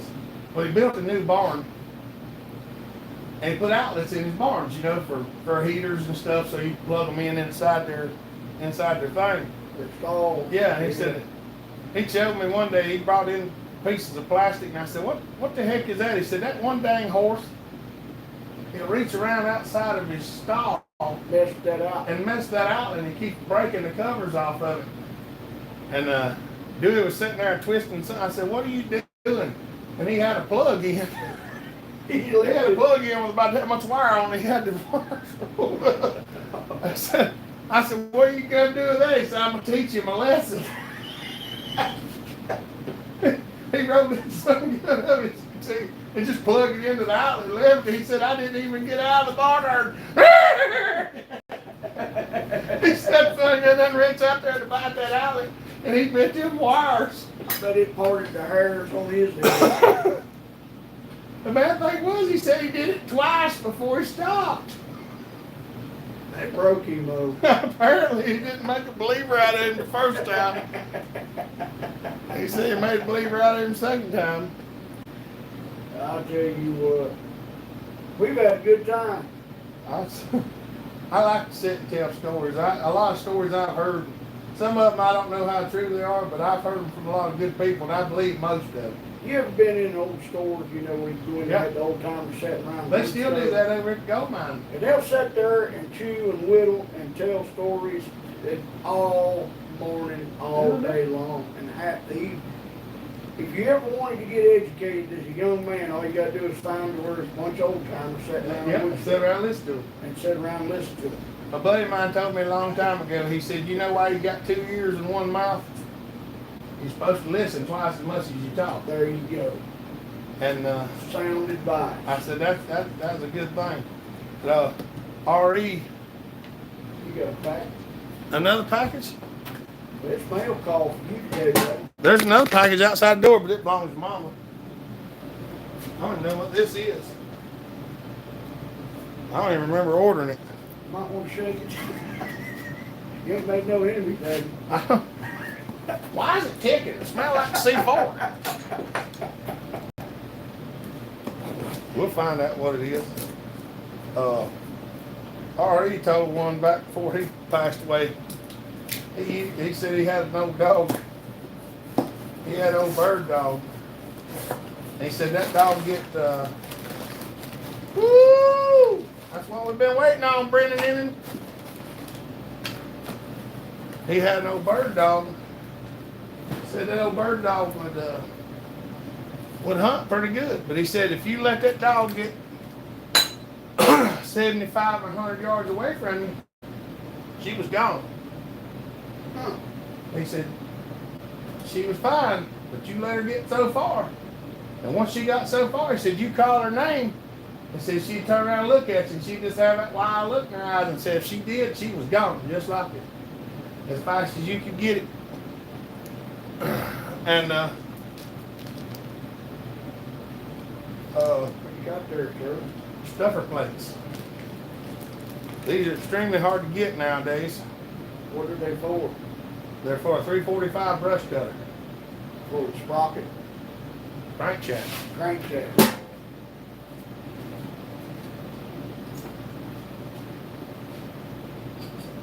Oh, I see.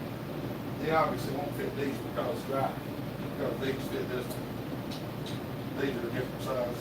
Why are they so hard to get now, sir? These are hard to get too, but they just ain't making them. We ordered these like 5 or 6 months ago, Really? and they just came in. Brendan's been waiting on a set because I got him a set and me a set.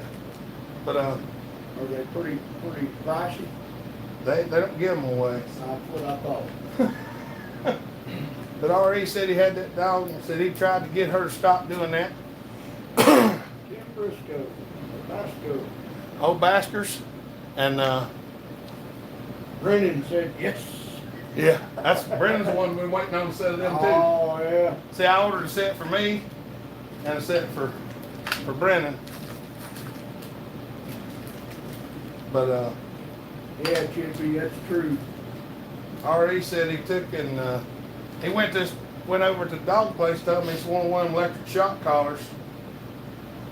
And they asked him which one he wanted. He got the biggest one he could get. And they said, now don't turn that thing up on 10 for a little dog because it's too much. He said, all I want, setting from 1 to 10. He said, I went and got that dog and put that collar on that son of a gun. Said I turned it to 10, just as high as it'd go. He said, I put that remote control in my pocket, and we went out to the woods, and he said, I turned her loose with that thing on her, and he said, I told her, said, now her name was Queen. He said, now you stay here, and don't you run off. And they went, and he said, I let her out, said she was doing a little hunting, and I called her back. She'd do a little hunting, I called her back. Said she run way out yonder a minute, and he said, I called her name, and she stopped. And she turned around and looked back at me. He said, I pulled that remote out of my pocket. He said, don't you do it. Get back here now. And said she started bolting. He said, when she did, he said, I just done like that, just held the button down. He said, she cut a backflip. And he said, you could see a stream of pee in the air as she done that backflip. Shot call. And she landed and started running. Every time she started running, he hit the button again. And she finally got turned and pointed back towards him. And when she got pointed back towards him, he stopped hitting the button and said, she run back and sit down at my feet. He said, it's a week before I can get that dog to get away from my feet. I said, well, you made a believer out of her. Sometimes you gotta do what you gotta do. Them hard-headed dogs, they're tough. Brendan, now you said I could have a set of them right there. You said you really didn't need them. My Basset was like that, got a smell and gone listen good otherwise. Yeah. Basker said he done fixed like 10 things today. We ain't fixed a whole lot today, Basker, but we did do a live feed muffler mod on John's 391. Oh, what a difference it made too. Big difference. It makes a big difference on. It's like night and day. And it sounds cool too. It sounds good. Now the bad thing is I got to go tear the saw apart that these go in to find out if they actually fit. Oh, on them. Yeah, these are for a brush cutter. Ah. But allegedly what we were told is they will fit in a chainsaw. Oh, really? Oh yeah. So we ordered some to find out they're hazardous for your health, John. I'm doing you a favor.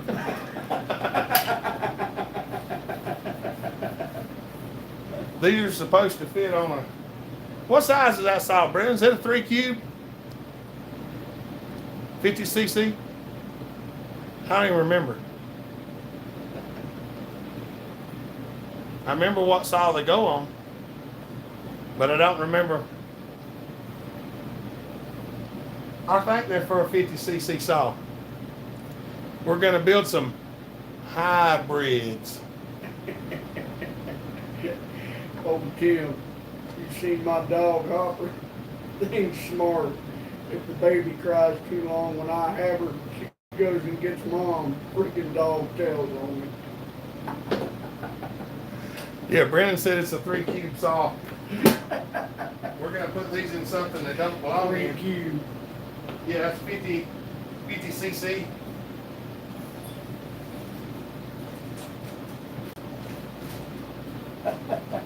CNCs.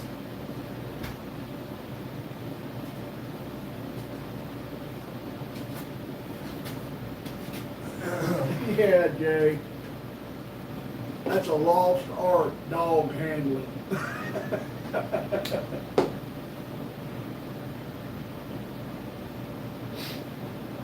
Now people just let dogs do what they want. He said he'd go hide. If he called the dog wouldn't come, he'd go hide. He got the dog keeping a close eye on him. Yeah. Well, 2 of my favorite dogs, well, all my dogs were my favorites, but I had a 90-some pound German Shepherd that I named Shadow, and I called him Shadow because if I turned too sharp, I'd break his neck. Because his nose was far up behind him, I couldn't even turn around. And that's the way a shepherd is. He constantly watches you. Oh, yeah. Now, I had a Belgian Malinois that y'all seen was Hazel, the one I had to put her down a while back. It ain't been too awful long. But the Belgian Malinois actually a little different from the shepherd. The shepherd is constantly, you have a companion. If you have a shepherd, he is with you. There ain't no getting away from him. He tried to fight the lawnmower the whole time I was mowing.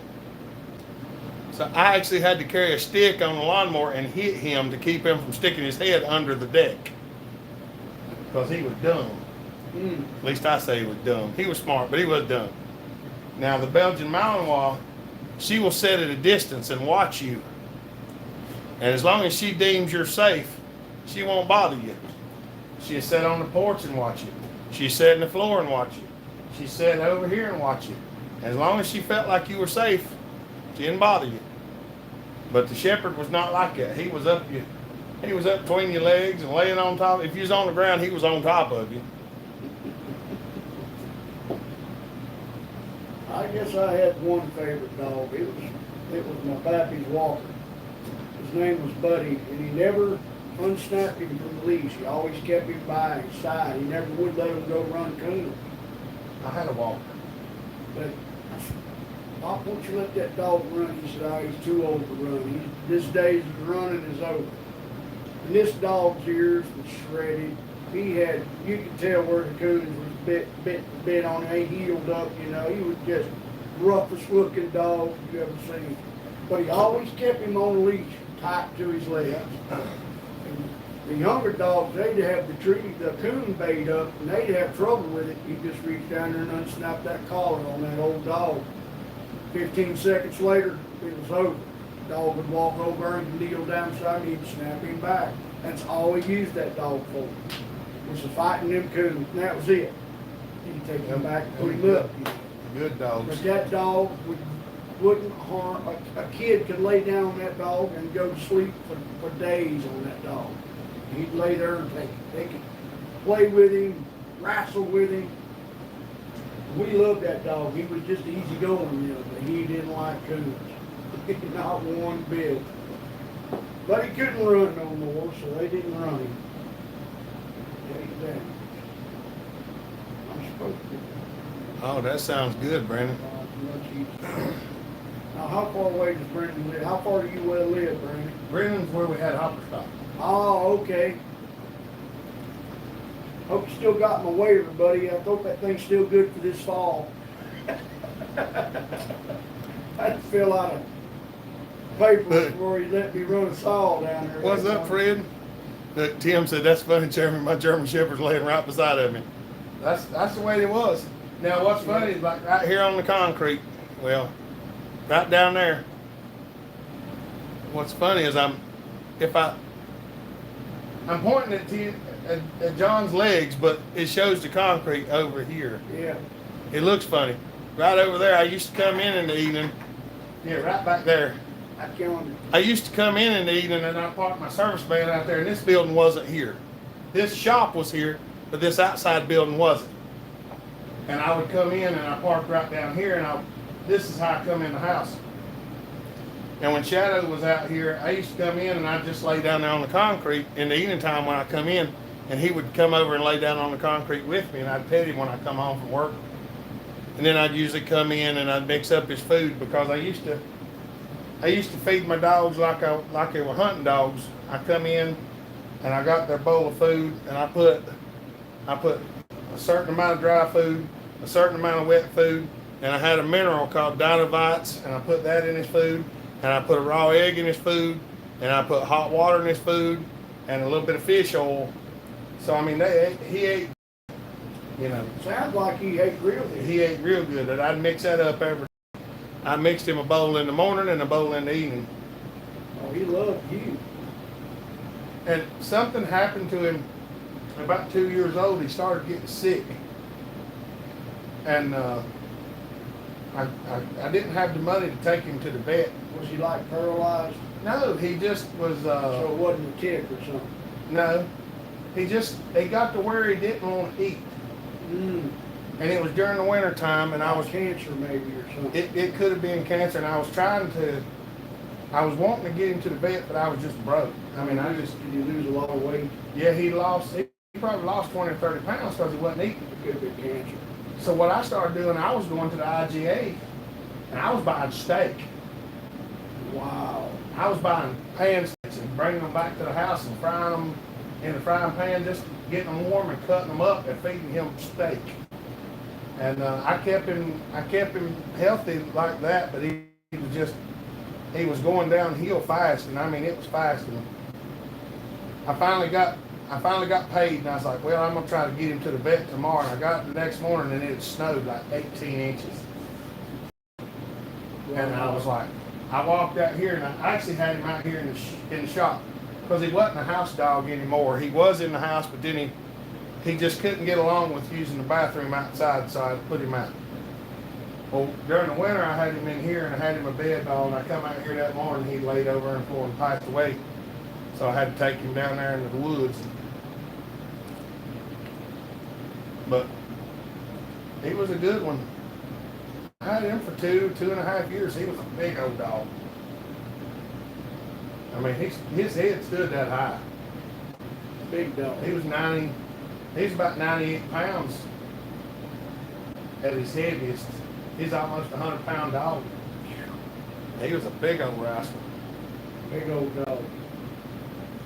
One of my funniest little dogs. Gotta go to the post office. See you guys later. All right, Jay. See you, buddy. Jay, you have a good buddy. Have a good weekend. Appreciate A good you. week. Sorry, it's not Saturday. Y'all got, most time when I'm doing live feeds, it's on Saturday, so I tell everybody have a good weekend. Appreciate you, Jay. Yeah, we appreciate you, buddy. Have a safe trip to the post office. Yes, sir. One of my other little dogs was his mama was a Jack Russell. We don't know what his daddy was, but he looked like a wiener dog, but bigger. He was like, 30-pound dog. Yeah. Solid. Shaped like a wiener dog, but bigger. And that was the dangest dog. I sat in my recliner every day when I come home from work, and he would jump up on my lap, walk up my chest, and he would stand right here, and then he would just fall to that side and flip over, and he'd sit like this.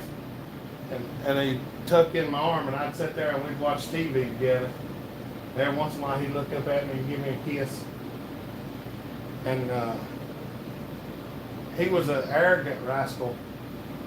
He got in several fights with dogs that was bigger than him, and I whooped the other dog. But he didn't equate that I whooped the dog. He took it that he was the one that whooped the dog.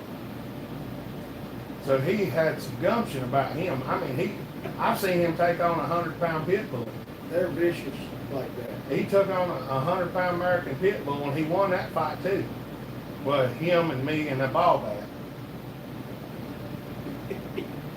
You can't beat a friend like that. But I didn't have any trouble with the other dog unless he started it. Mm-hmm. And I had to clock the other dog in the noggin with the ball bat to get him let him go. Them dogs, do they have trouble with their spines? Well, he was a Heinz 57, so he didn't have no trouble. But he wasn't Because of their length. Yeah, he wasn't as long as a wiener dog. Okay. But he was, he was proportioned well, and he was a really good dog. But something got him one time or another. He left the house one day, and I didn't see him for over a week. Wow. I went around, I called, and I called, and I called, and tried to find him, and I couldn't find him anywhere. And I done let on that he was gone.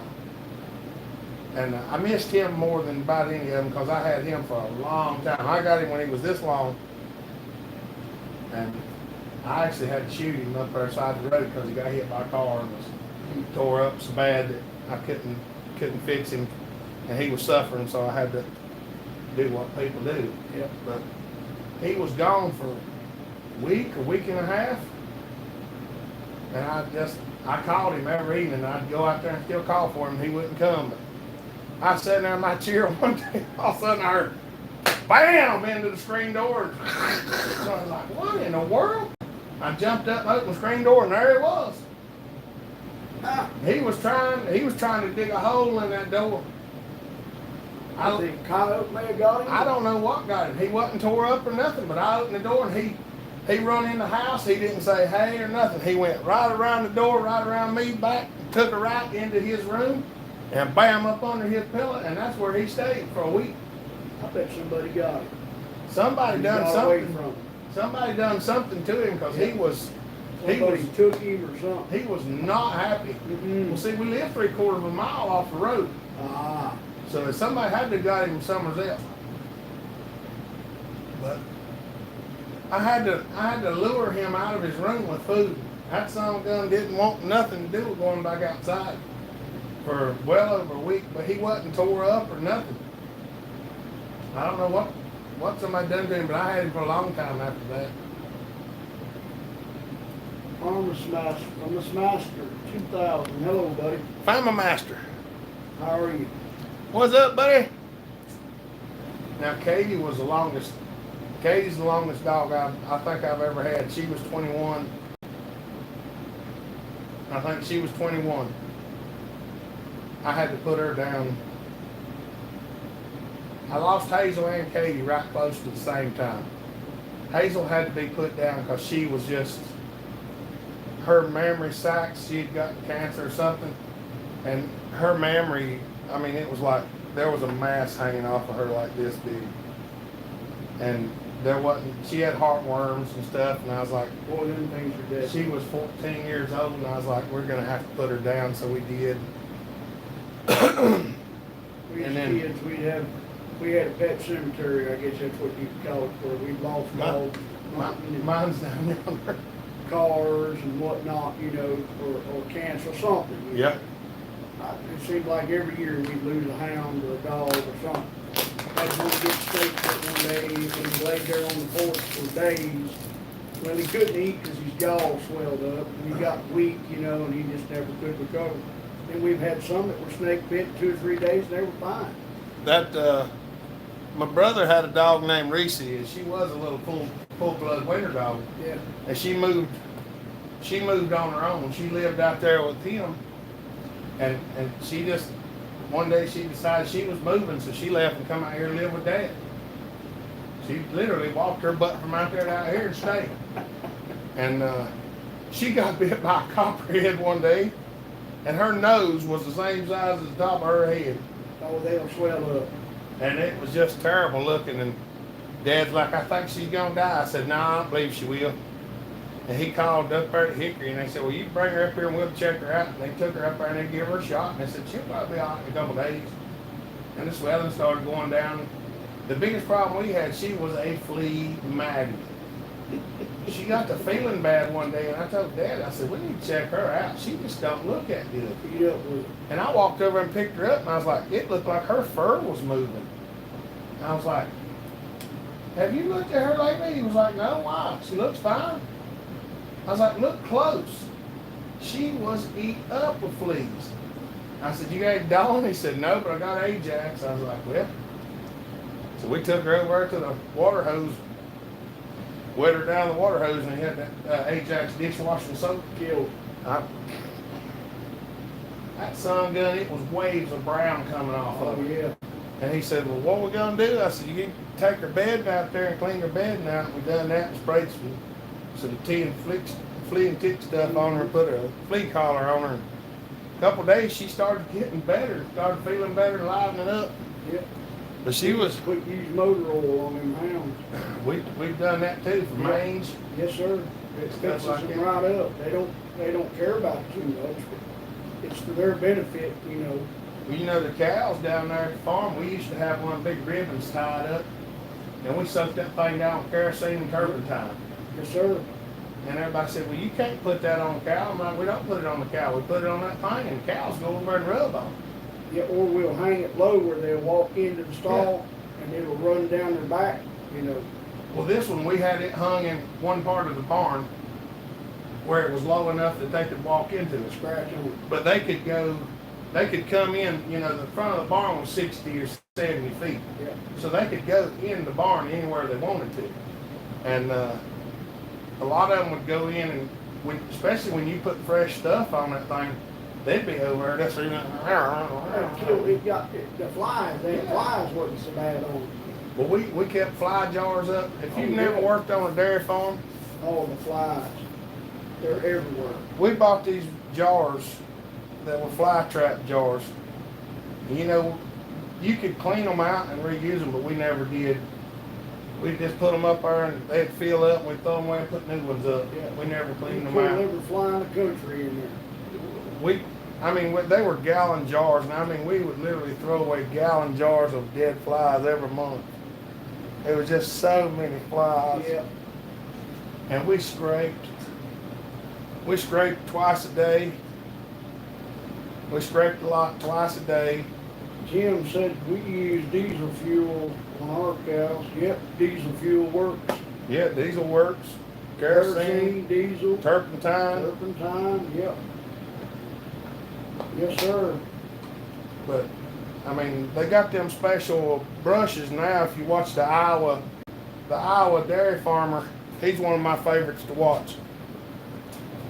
There's so many activists these days that's giving farmers such a hard time. It gets on my Farmers have nerves. a hard row to hoe right now. It gets on my nerves to see that. I'd like to Yeah. slap some of them people. 88 degrees today in Port Huron, Michigan. Way too hot for this Arctic Yankee. It ain't even summertime down here yet. It's in the 80s. Yeah, I think this is gonna be a hot summer down here. It'll be in the high 90s. Yeah. if it does like the last couple summers, I mean, even though they was hot, you know, we only had, There was school spots in there, you know.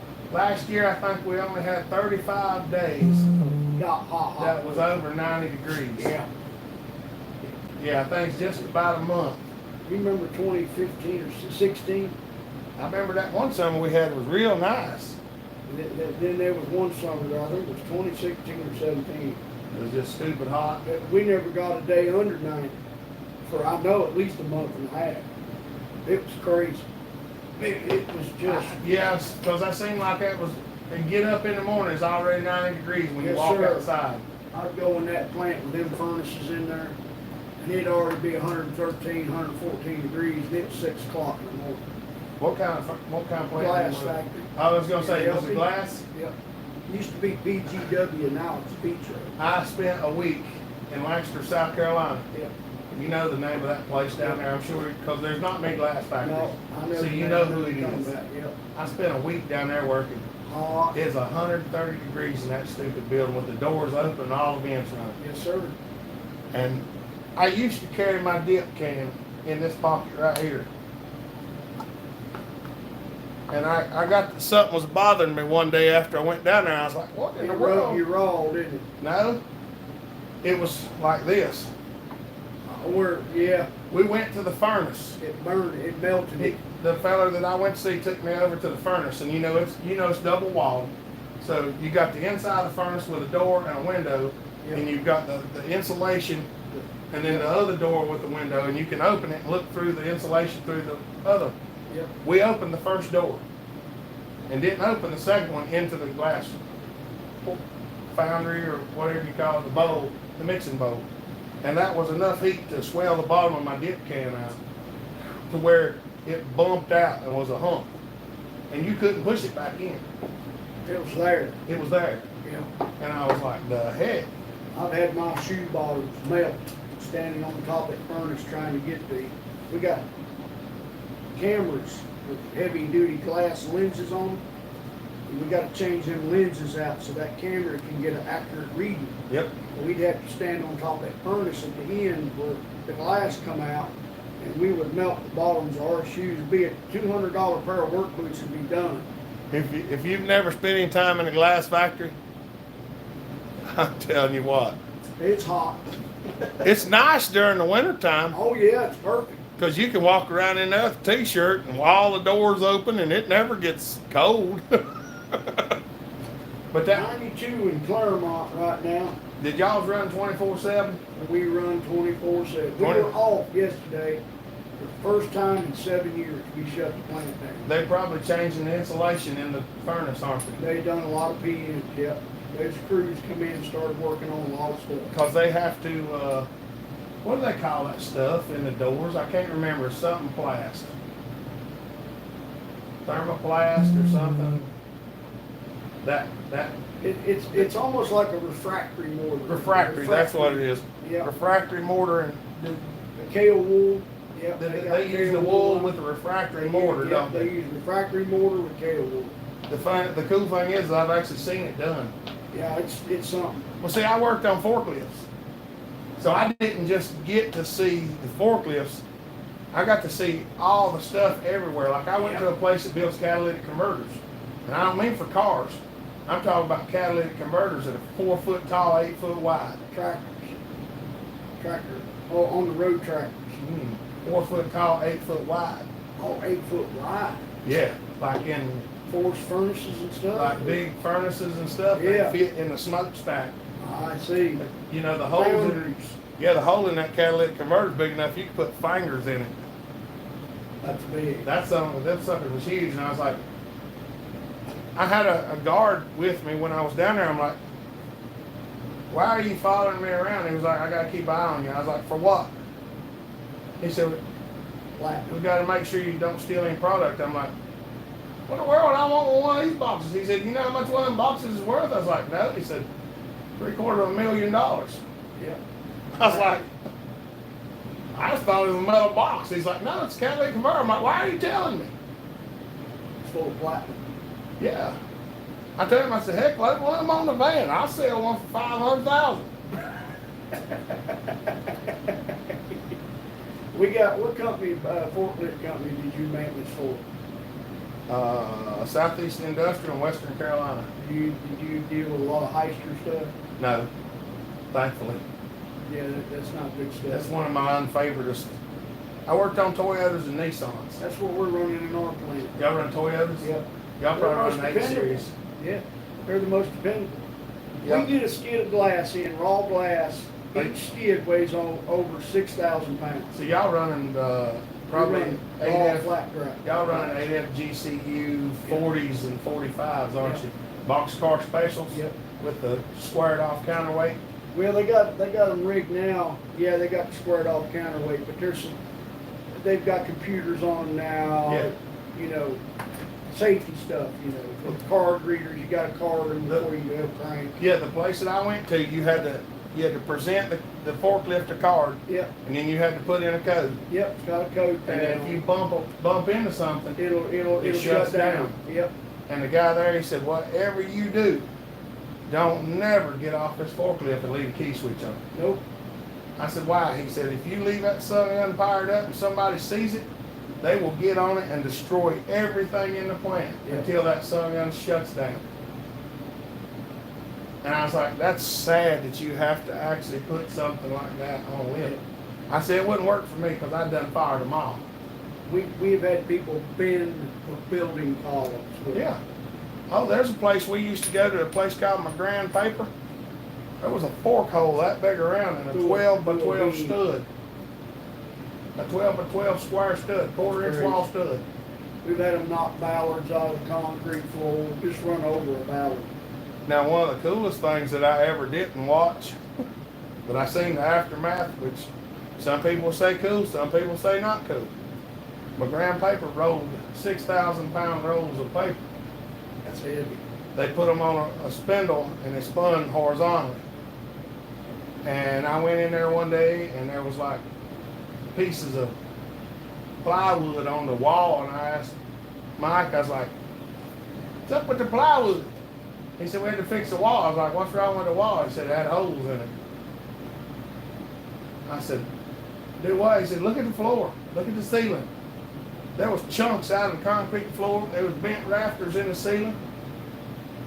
I said, what in the world?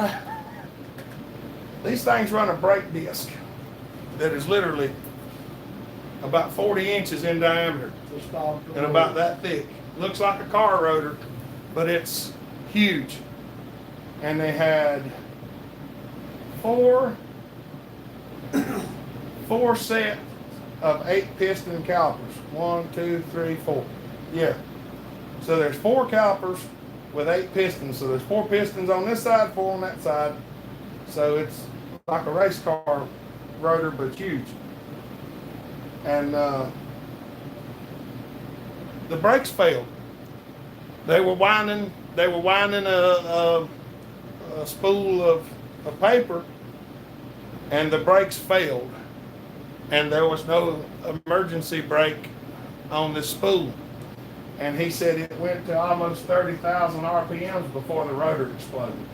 And it literally shot holes. Chunks of the rotor went through the wall, and the wall was from,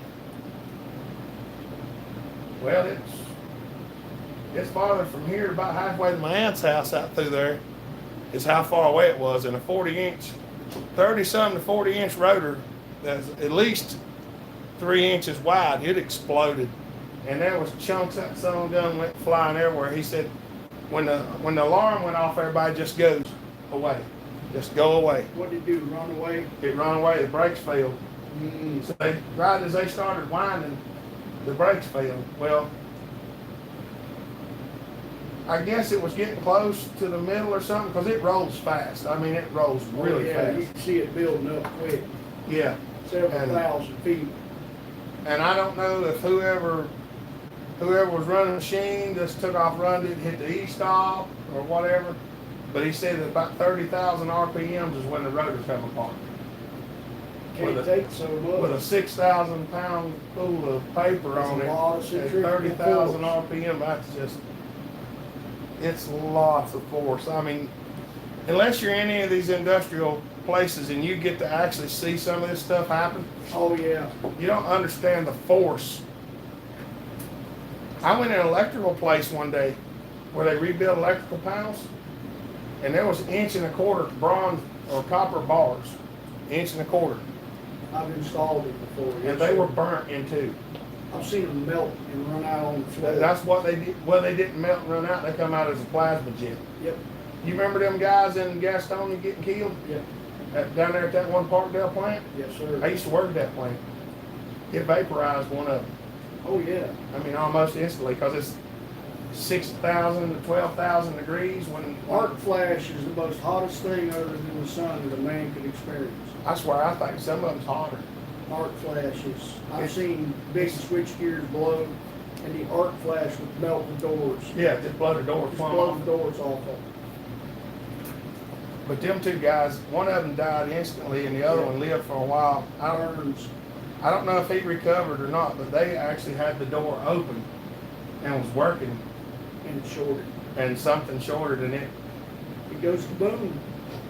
And I've actually worked in some of them switch boxes. The smaller ones, I worked in some smaller ones that run 3/4 inch and 1/2 inch bar. The copper plugs, 3 inch. You would be surprised what a forklift connection, one that goes bad on a battery will do. Oh, It yeah. will blow up in your face. You know, I have a bunch of them things, but I used to change them too. They will blow up. Them 600 amp. 600 amps ain't nothing to play with, especially at 36 I volts. shorted one out and burnt both my hands. We had some 80 volt trucks. And I did not like fooling with 80 volt trucks because they are terrible. It's hard to control the load when it shorts out. Stream's still going strong. Yeah, we're still doing it. How you feeling? How'd your PT go? My sister and brother-in-law live in Gastonia, Kings Mountain, Shelby, in North Carolina areas. That's where I used to work at the Most High Water. I used to work right there in all of them. I'd work in Shelby, Kings Mountain, all the Parkdale plants around there, and the Walmart distribution center in Shelby. What's your son's name? Trevor. Trevor?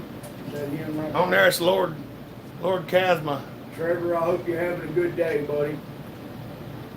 He done physical therapy today, so he's probably feeling sore. You're probably going to feel a little sore. I'll tell you what, I appreciate your pops. He's a good man. So we try the best we can, don't we? Yep, y'all are fighting it, and I know you're strong. Just keep hanging in there, buddy. We're going on 6 hours. I know. 5 hours, 57 minutes. Still got 20-some people or 20 people. We've had a good live feed. We've had a good time. We ain't been pressured to work on much. Just kind of taking it easy. So this gives y'all a video to watch too. What's up, Nate? Good to see you, buddy. Yeah, there's a lot of nice people down there in Gastonia. I got a lot of some of the stuff that I've got in here came from Gastonia, from old machine shops closing down and stuff. Yeah. I had a feller down there. I do dumpster diving. I used to when I was If you locked. need somebody to hold you by the feet, let me know. I'll help you. I tell this one I probably shouldn't because it's a little bit. I was down there dumpster diving and I found a 15-inch Brown and Sharp rotary table. No way. And if you know how much them things cost, Oh yeah. that thing's like $4 or $5 grand. Anything B&S And is high. it was in the dumpster. Well, you know how much a 15-inch weighs. They're heavy. So I reached in there and I tried to pull it out, which I could not pull it out. So what I done is I took my 4-foot chain and I dropped my chain down in there and I hooked the handle. Then I crafted me a hoop on the end, stuck my foot in it, and I stepped down in the chain and jumped up and down in the chain and pulled it up where I could get to it. Well, I had to get up in the chain and lean over, and when I went to do it, it rolled a piece of my fat between the top of the dumpster and the chain. Oh no. So here I'm hanging, I got my foot in the chain, I'm off the ground, and I'm holding on to a 250-pound. That's got a big chunk of it. On the other side, the chunk of my fat's between the top of the dumpster and the chain, and it hurts. And I finally had to just make a decision to just jerk on it and jump at the same time and try to get off. And I got off and it hurt. That's called blood blister. But what I did is I pulled everything I wanted out of the dumpster and I laid it all next to the dumpster because the place was closed and the guy that run the place wasn't there. And I just pulled out what I wanted and laid it next to the dumpster. And when he got there, I told him, I said, "Hey buddy, I want to talk to you for a minute." He said, "What is it?" I said, "I got here for y'all open and I got in your dumpster and I got this stuff right here out." I said, "Some places don't mind dumpster diving, some places do." I said, "This is some stuff I wanted." I said, if you don't want me to take it, I'll throw it back in the dumpster. But if you don't care, I'll take it home with me. He said, "Buddy, you take anything you want out of that dumpster." He said, "I don't care." That didn't come out of the dumpster, did it? What? The meal right. This? No, I got it from a fella down in Lincoln, or towards Lincoln. I'm still looking for one. They're hard to find. These small ones, I wanted a bigger one, Big one or small one, but I'd still like to have anything it. would be good. and a lathe. I've got a mini mill, but it don't handle, it don't like to be fed much. You got, No. it's for, I use it for my knife work, Yeah. it works good. But for milling, you know, if you stick a piece of tool steel on there or any kind of high-speed steel, anything that's got a lot of chromium in it, Yeah.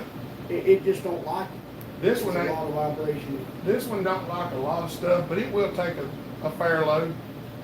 But That's the thing, it's gotta be able to stay true with the load on it.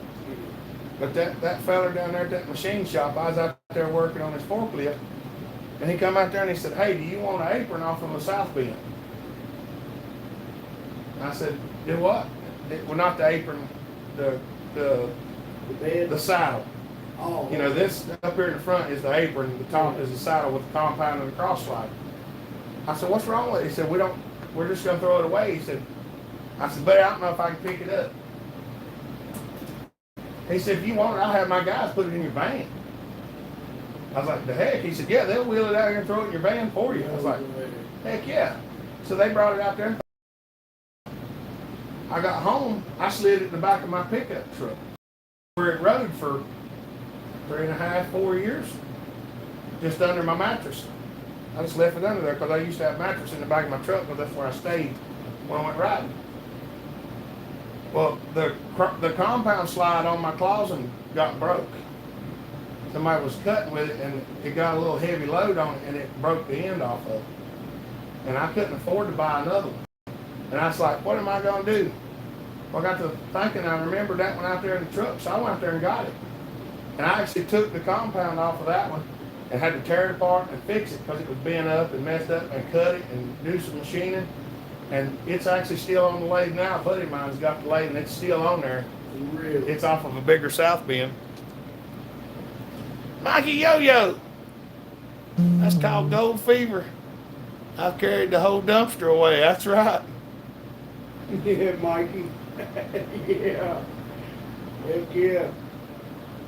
If you're gonna be a blue collar man like we are, and you're not made of money, you got a family to feed, take care of, you do what you gotta do.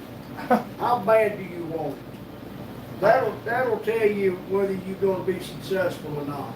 I pulled up to the dumpster at one of my plants one day. Resourcefulness will determine whether you live or die. That's exactly right. How resourceful are you? I pulled up to a dumpster one day and there was a sand filter, like goes on a swimming pool. Yeah. And I threw my back out, getting it out of the dumpster.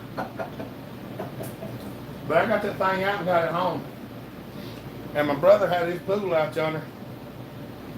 And we'd put an old sand filter on it and had run it for a year and it busted. And he said, I ain't buying another sand filter. I was like, I got one at the house.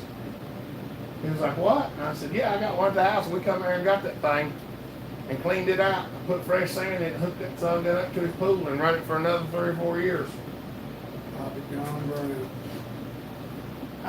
I fix so much stuff. I hardly ever, buying new stuff was something I was never used to. Well, if you like me, you only have so many resources. You know, money is, most of my money goes to bills, you know. Well, you see this is a perfect example. We broke ours yesterday in the shop, 2 days ago. Somebody backed into our mill with a forklift. Broke the handle. Broke the X-axis drive and the bias handle. This vice handle right here, these were originally like $90 from Kurt. They're higher now. And I couldn't afford one, but I wanted one. So I made this one. I made this one myself, handmade it.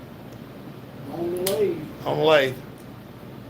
And when I finally got enough money that I could actually get the handle for the vise, I got an actual Kurt one. And I put it on here, and it wasn't on here 10 minutes. This one's better quality. Ain't that something? The Kurt one's over there hanging on that vise. But I like this one better. It's smoother. I mean, it's like Yep. It's like putty. It's yeah. like butter. Oh, You know, yeah. the tolerances are tolerances. They're not just swab a hole in it and there Yeah, it it's is. not like clicky clacky clicky. No, I drilled side it. to side. I drilled it and fit it, and I actually swelled the pin. The pin is Which actually pin? the pin is actually swollen inside the handle. I done one of them down in the side of the pin where it made the side of the pin jut out You pinned it. in the center of the pin. Ah, okay. So you can't see what holds the pin in because it's inside the handle. It's in here. Ah, okay. You know how screwdrivers is flattened out for the handle to go down Then on? you just press fit it in. Yeah, then you just hammer it in there, press it in there, it's just flush. Now, I didn't make the hex.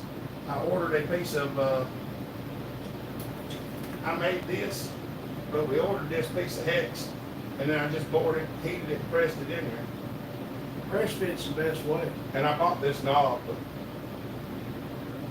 I was gonna cut that off flush, and Wayne told me not to, and I didn't. Because it fits perfect. Ain't nothing wrong with that. I love it. Them jaw chucks right there that you bolt to your mill bed, I bought one to go on my milling machine. It was $340. Oh, That one, This is John Arnett, y'all. A couple people was asking your name. oh, there. PT went good. I got up and moved more, a bit easier. Yeah. That moving around gets you, it gets you evened out a little bit. I'll probably be headed down that way here directly. That's the best part of working in a scrap recycling yard. Get whatever I want, especially saws, some trimmers and stuff like that. It's Jeremy's shop. Jeremy's shop, ain't it? It's a busy looking place. Nice to meet you, fella. That's Mikey Yo-Yo. He's over in Scotland. Scotland. Yeah, I got to meet him at Buck and Stock 2019. That's awesome. It's good to see you, Mikey. I'm just part of the saw community. Just, he's my neighbor and I like it. Yeah, John don't live too far from Not me. too far, about an hour and 10 minutes or so. It took me an hour and a half to get to the mountain there spinning. Yeah, Up off exit 114. yeah. I ain't too far off. Yeah, you're not too far. I stopped up in Harmony or Union Grove, got us some breakfast this morning. The old truck stop up there, they make good biscuits. I tell you, I've been eating at the hospital more than anything else. You can get a sub sandwich at the hospital cheaper than you can at Subway, and it's better meat. Really? Yeah, they actually use that meat. It's like, The good stuff. you know, It ain't, you can't see through it. no, you can't see through And it it. ain't pre-portioned out, Well, that paper between it. depends on which feller makes it. That one feller's been making my sandwiches when I go in there now. He just loads it up. I mean, he makes it so big. You eat half of one and you're done. I'll tell you what, I know you're probably getting hungry. Yeah, I'm gonna have to head toward the hospital here shortly. I know his mama's probably about ready for a break. I don't know if Alyssa's made it home with my truck yet. I mean, I don't have to have my truck to leave, but I want to make sure she made it all right. But Yeah, he done a great muffler mod on my 391 steel this morning. he said, Turned out really good. Mikey said, long time no speak, Jeremy. Hello, John. I've seen your name around. That's right. John's been on live feeds with Mama Taz. Oh, yeah. I think Goats had one I got on one Yeah. time. I really, I'm building a house right now, and I live in a camper. It's 26 foot by 8 foot. And I've been in there almost a year now, and out of my home for 14 months. I'm trying to get one built, and I really don't have a good place to get on the live feed, There's only so much room in that little camper. Heck, you bunch, they don't care. So I have to respect my wife and my kids' space, They like to They like to have their. We do some outside sometimes. I do. I went outside when I did the live feed with them. I take my battery pack. I don't have so many subs, so I don't worry about live feeds unless somebody posts for me to get on one. Then I'll jump on there. If any of y'all got to see the tripod set up at Hopper Stock, we had the battery pack taped to it and had the umbrella taped to it after this phone. This phone got hot and shut off, so I restarted on this phone. I'm sorry, I didn't mean to interrupt you. Mama said I didn't need two phones, but I proved to her that I actually do. Well, I'm sitting here reading the comments. Now, the video's lagging on my phone, It does on mine too. but the comments are step Yeah. lock, right in with the video that you've got live. So Yeah. I can Yeah, the video's a little see bit. me and I can see them in the comments. I don't know why the video lags, but it does. It does. You can take two devices and one will lag behind the other. Well, we've had a good time today.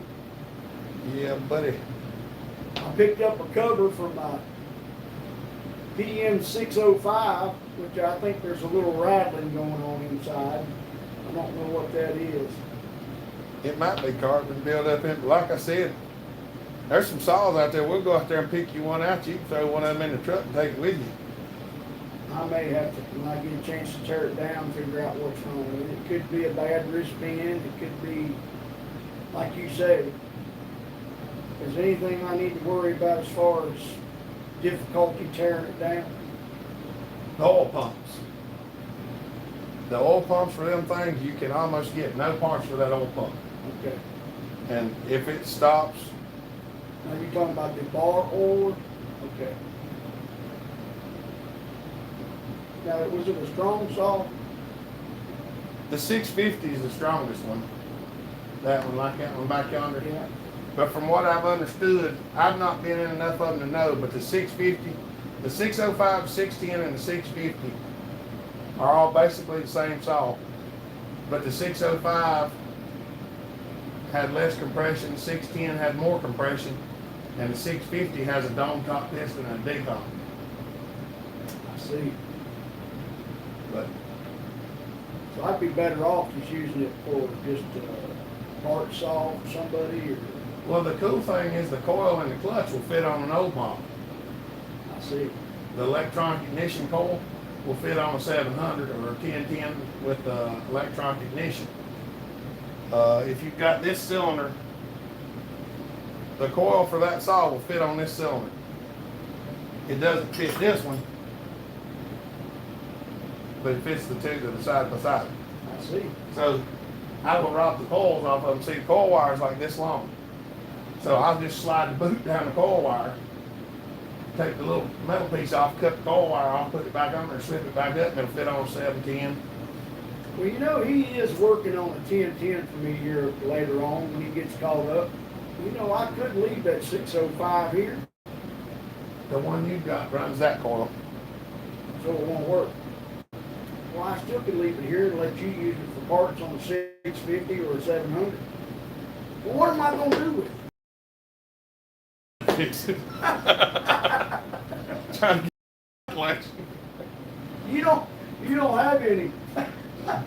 A whole bunch of them things. I robbed the coil off one the other month. That's what the coil that's on that 125 we cracked. Yeah. It's off of a 605 No or way. 610. Now, is it a limited coil? No. But The see, coil's worth more than the saw. basically the coil and the clutch is worth more to me than the whole saw, yeah. But Is that a 2-spring clutch? yeah, it's just like 700 clutch. No It's way. exactly the same. The nut won't interchange because they're metric. But the But clutch itself. The clutch itself's the same. Now, Clutch, the 605's metric. well, the 605, 610, and 650, Are all the metric. nuts and bolts are metric. But not on the old 700. Not on the old ones, no. And why is that? Because they switched over They it. come When up- was it? At 1989 that saw was made, maybe? Ah, 90s, late 90s? I'm not even. Might be newer than that. 2008? No, they quit making Macs in 2008. 95 was the last illustrated manual that I ever got my hands on. And I don't show it online because a lot of people get too excited.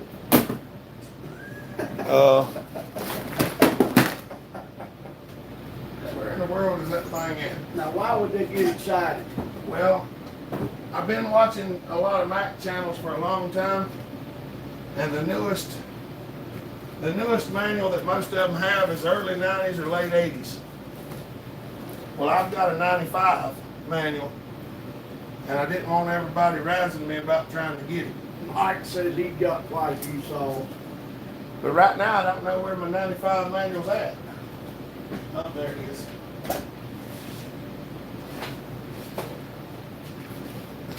Pubs.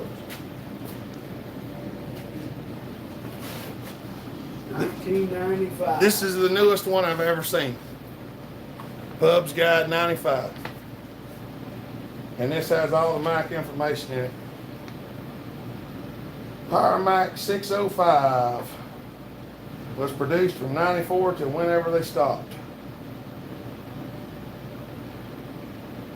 Where is the 610?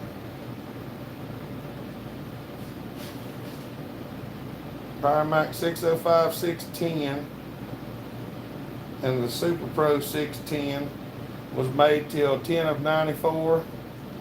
That one was made till 85. So the Pro Mac 610, which is still the older version, was made from 78 to 85. The Super Pro Mac 610 was 85 to 94. The 605 was 85 to 94. The 650 was made from 78 to 85. The 655, I didn't know they even made one of those. There's a Pro Max 655 was made from 82 to 83. Have you ever had the chance to get your hands on a D30? It's got the pull mechanism on the top, and it's horizontal. I have one. It's in the center of the top of the saw. I got one. A D30? Yeah. Those are scarce. Those are really rare saws. I mean, they're out there, but I heard they were a bear to work on that pull mechanism. Where's that mouse? What's that right there? They're a bear to work on pull cords and stuff. There's frame stuff inside. I actually didn't have one. You might be that one up yonder. They're a wide body saw like the 70 or the 850s or 125. I did have a D30.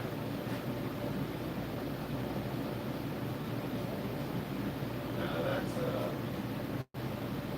one way over the side. That's a Decker Bradley. But I had a D30 sitting right yonder where that other is. And I think we moved in. It's up there somewhere. You tell me one day you had a D30 top. Yeah, because I was thinking about tearing it down, using it for the race saw. Yep. And then I decided to use That's it. exactly right. You did talk Yeah. about tearing that saw down. Yeah, because Did you actually went in and adjusted that pull? we played with it one time. Yeah, I think you did. I don't remember. I don't know where it's at though. That's what gets me. That's a Cookies. Is that what? Yes, but there it is. Yep, there it is, right there. Now see the difference in that yellow? There's the blade with the one beside it. The lightning, the lightning. That's a super 55A or super 44. Brian Gray wants that in bad case stand. So why would you want that saw? Because he don't have one in his collection.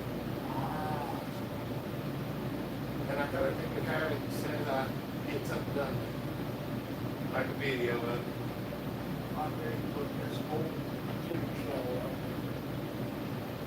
I got an update, Bradley run out of 40 dollars. I was gonna bring it to Harper's Stock Bridge just so they saw. Well, you had 15 or 40 of them laid out there. If you done, look at it. We had a whole daggone truckload. I got them 2 550s right there. I need to finish up that one and sell. board. Yeah. That one there is a little bit more aggressive than that one, but the torque is less. Is that 270? That's it. It's like a brand hammer does. It does. And it blowed all the pieces on the inside. You know, I dropped it.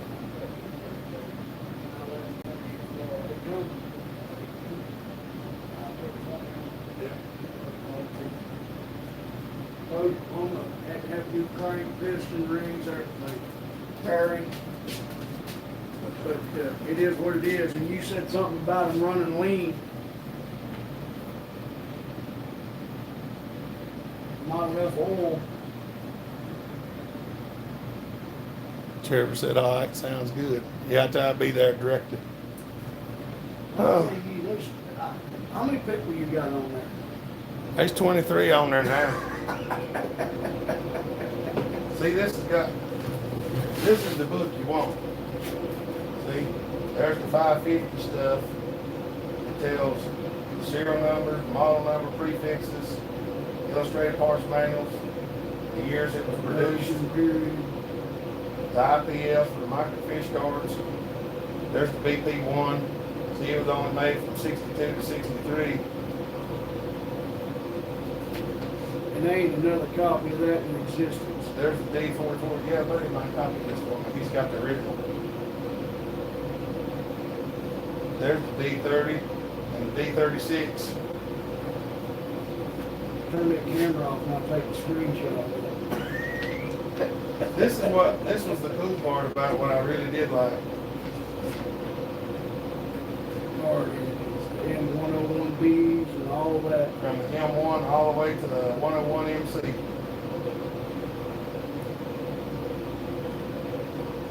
Yeah, them were designed for carts, not saws. Yeah. Yeah, that's why they're called cartings. Because they removable head. The big intake. Now, on that saw, I put sloper intake on it so it angles to the side. I can't believe that engine fit in that frame. It's the same. It's the same size as the motor that was in it. That's why that saw's daggone big. Yeah. The flywheel's the same.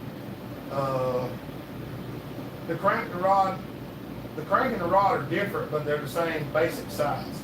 But the saw rod is smaller than the go-kart rod, and the way the pin goes in is different. Like the rod in that saw, I bought that rod. That's a 101B rod in that saw. It is? It is, and I bought it from. I remember when you built. I bought it from Mike Nolan, and he shot pinged it and polished it for me, and no extra charge. He sent me a set of needle banks. I remember when you did that work on that crank and that cylinder. Now I don't remember whether I actually showed it in the filming, but I had to cut the fins off the head. Nope, I didn't see that. When I got it all put together, started mocking it up, I put the blocks side by side, and the cart head is just flat. The fins are flat. Well, the saw head is angled on each side. So I took it and just kind of made marks on it. I went over to the bandsaw, just stood the head up, and went ding, ding, ding, ding, ding, ding, ding. I just kept trimming the fins down until they were the same profile as the stock cylinder, so it fit under the cover. It worked. It does. It works good. Now I fixed that pipe flange and put on it. It no longer has a muffler on it now. It's just got that pipe flange on it. Now, you don't mind that thing not having a top cover? You don't mind a bit? Well, I actually have some aluminum over there. You don't have one? I've tried to keep the gas tank, but there's no possible way with a sloper intake because the way that gas tank bolted to the saw, it no longer bolts to the saw. If I tore the saw apart, you could actually see how it's bolted on there. There's a strip of metal over here on one side, a holding part of the gas tank and the handle, and I actually sawed the back part of the tank in two so I could get in there to the bandsaw and cut all the stuff out of the middle. I spent an hour or better cutting stuff out of the saw gun so I could get up in there.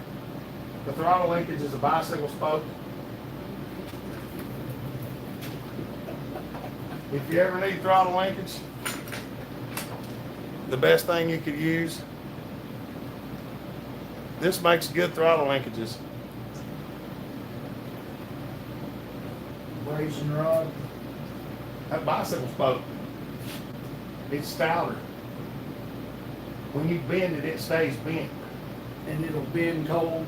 It'll bend cold and it'll stay bent. It's tough. Like if you reach over and pull a handful on that one and it hits the stop, you can actually see the throttle link will flex a little bit, Sitting there doing that. but it stays. It don't give up. And what's cool is I got a jump bicycle out back every time I need some. I just walk out there with a pair of nips and start nipping the spokes out. We throw away, I don't know how many spoke wheels. Because we run 3-wheeler bicycles in the plant. Yep. We carry our tools on. I ride one every day. Get you a pair of these.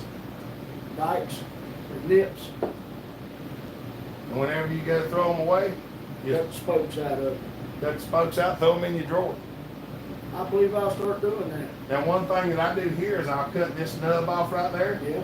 and then grab it right here and bend it back the other way and it'll make the S to go in the end of it. But I'm gonna sit down and build me a bender where I could bend real tight angles. But I haven't done it yet because I hadn't had time. Smitty. Smitty Hey, back. buddy. Taz man is back on. I poop or scoop more poop today than most people will do in a lifetime. There you go.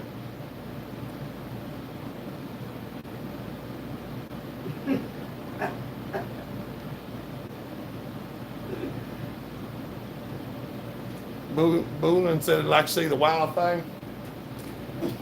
All moved in the new house. This is the wild thing. Should see the train wreck. There's the big muffler port. There's the big carburetor. That's Kenny was, I hope you was on when I had that 125 in my hands. what's up, Ryan? Ryan.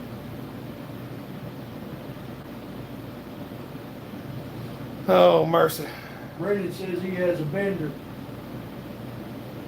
What kind of bender? I want a bender to bend them small things real tight.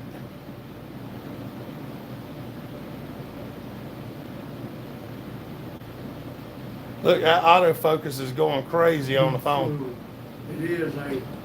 Hey, y'all, I'm going to have to get ready to go because I'm already running late.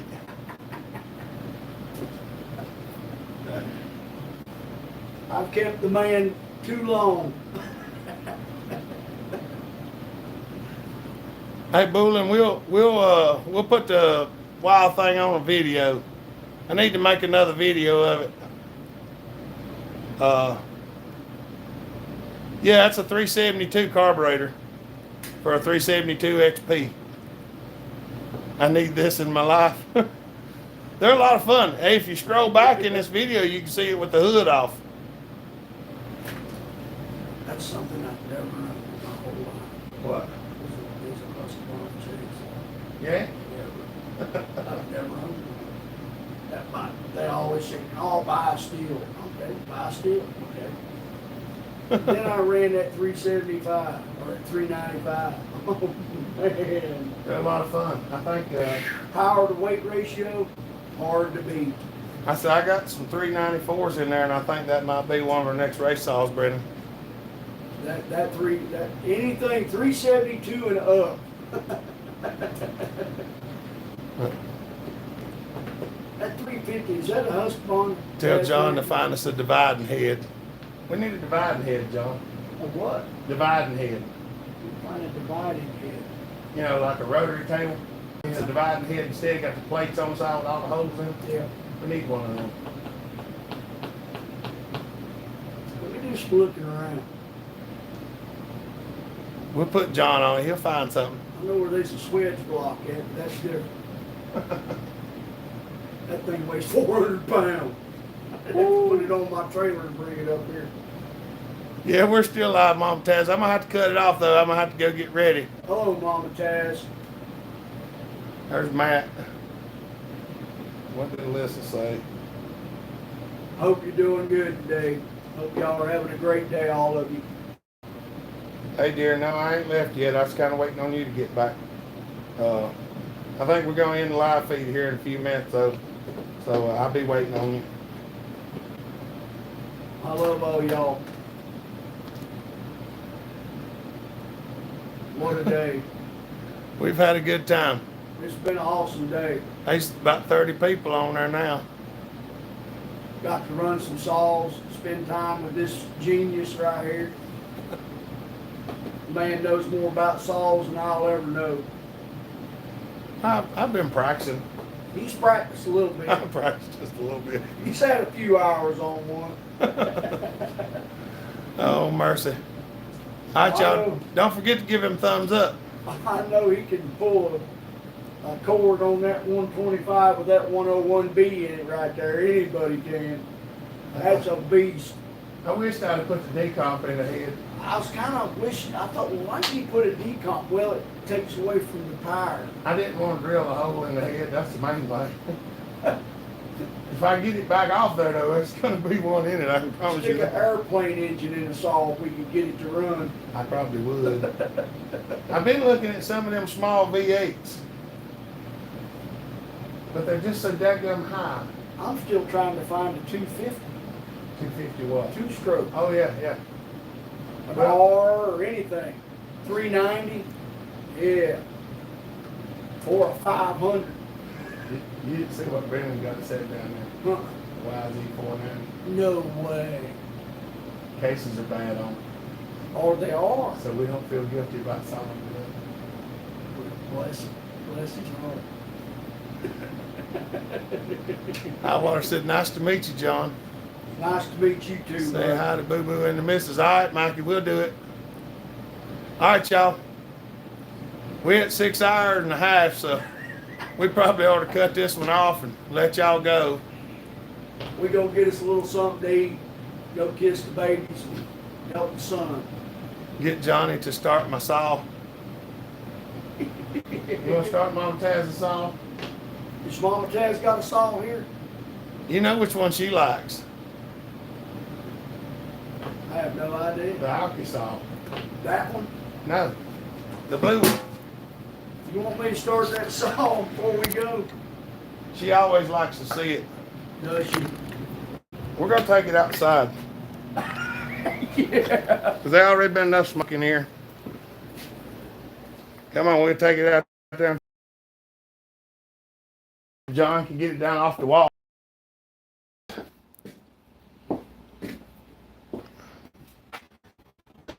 See, it's always hanging back. It's kind of hard to get to. Just grab it by the pipe, too. The pipe's easier to hold on to.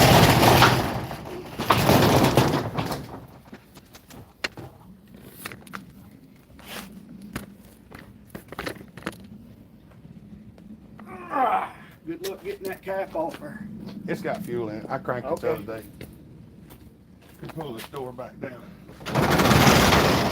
Now, the trick to cranking this thing, turn the switch on, pull the choke on, push the decomp.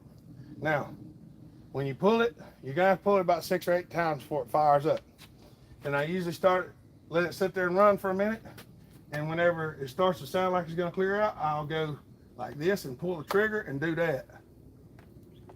And because you got to rev it up as soon as it comes off choke or it'll die out. I don't rev it up and hold it. I just run a few times to warm him up. So she's ready to crank. See? I'll let you have a shot at it. There you go. Flick her on. Now you Chokes just, out. yep, you just got to pull the rope now.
dog right now. That's one of Brennan's square ground chains. See the old, I like to see that too. Look how sharp that rascal is. Oh my. That chain, y'all, is deadly sharp. That's one of Brennan's play chains. Square ground. I see that groove cut in there. She's sharp. My goodness. Now, does he do that on hand? Does he hand He's got a file? square grinder. He's got a square grinder. Yeah. There you go, Mama. Yes, ma'am. How'd you like that? You got a saw. Cut a tree. Cut a tree. That's right. We ain't got nothing left around here to cut. I've hauled it all off. We ain't cutting our shade trees down. Oh no, look yonder, what a shade tree. Yeah, that's a big old pin oak. That is a monster pin oak. You know, the bad thing is I remember when that tree was 8 inches in diameter. Now it's almost 4 foot through. Yeah, something was like that when I was a kid. There was another one there in the front yard, but it got gone. The Mama Taz Signature Farmer Tech Series. Yep, we're going to have to do something with that. All right, y'all. Well, we're going to cut it off. I got to go in here and get ready. I got to talk to John just a little bit before he gets ready to go. We're waiting on Mama to get back with my pickup truck. So we're glad to have y'all, and we do appreciate you coming. We want to thank all the super chatters.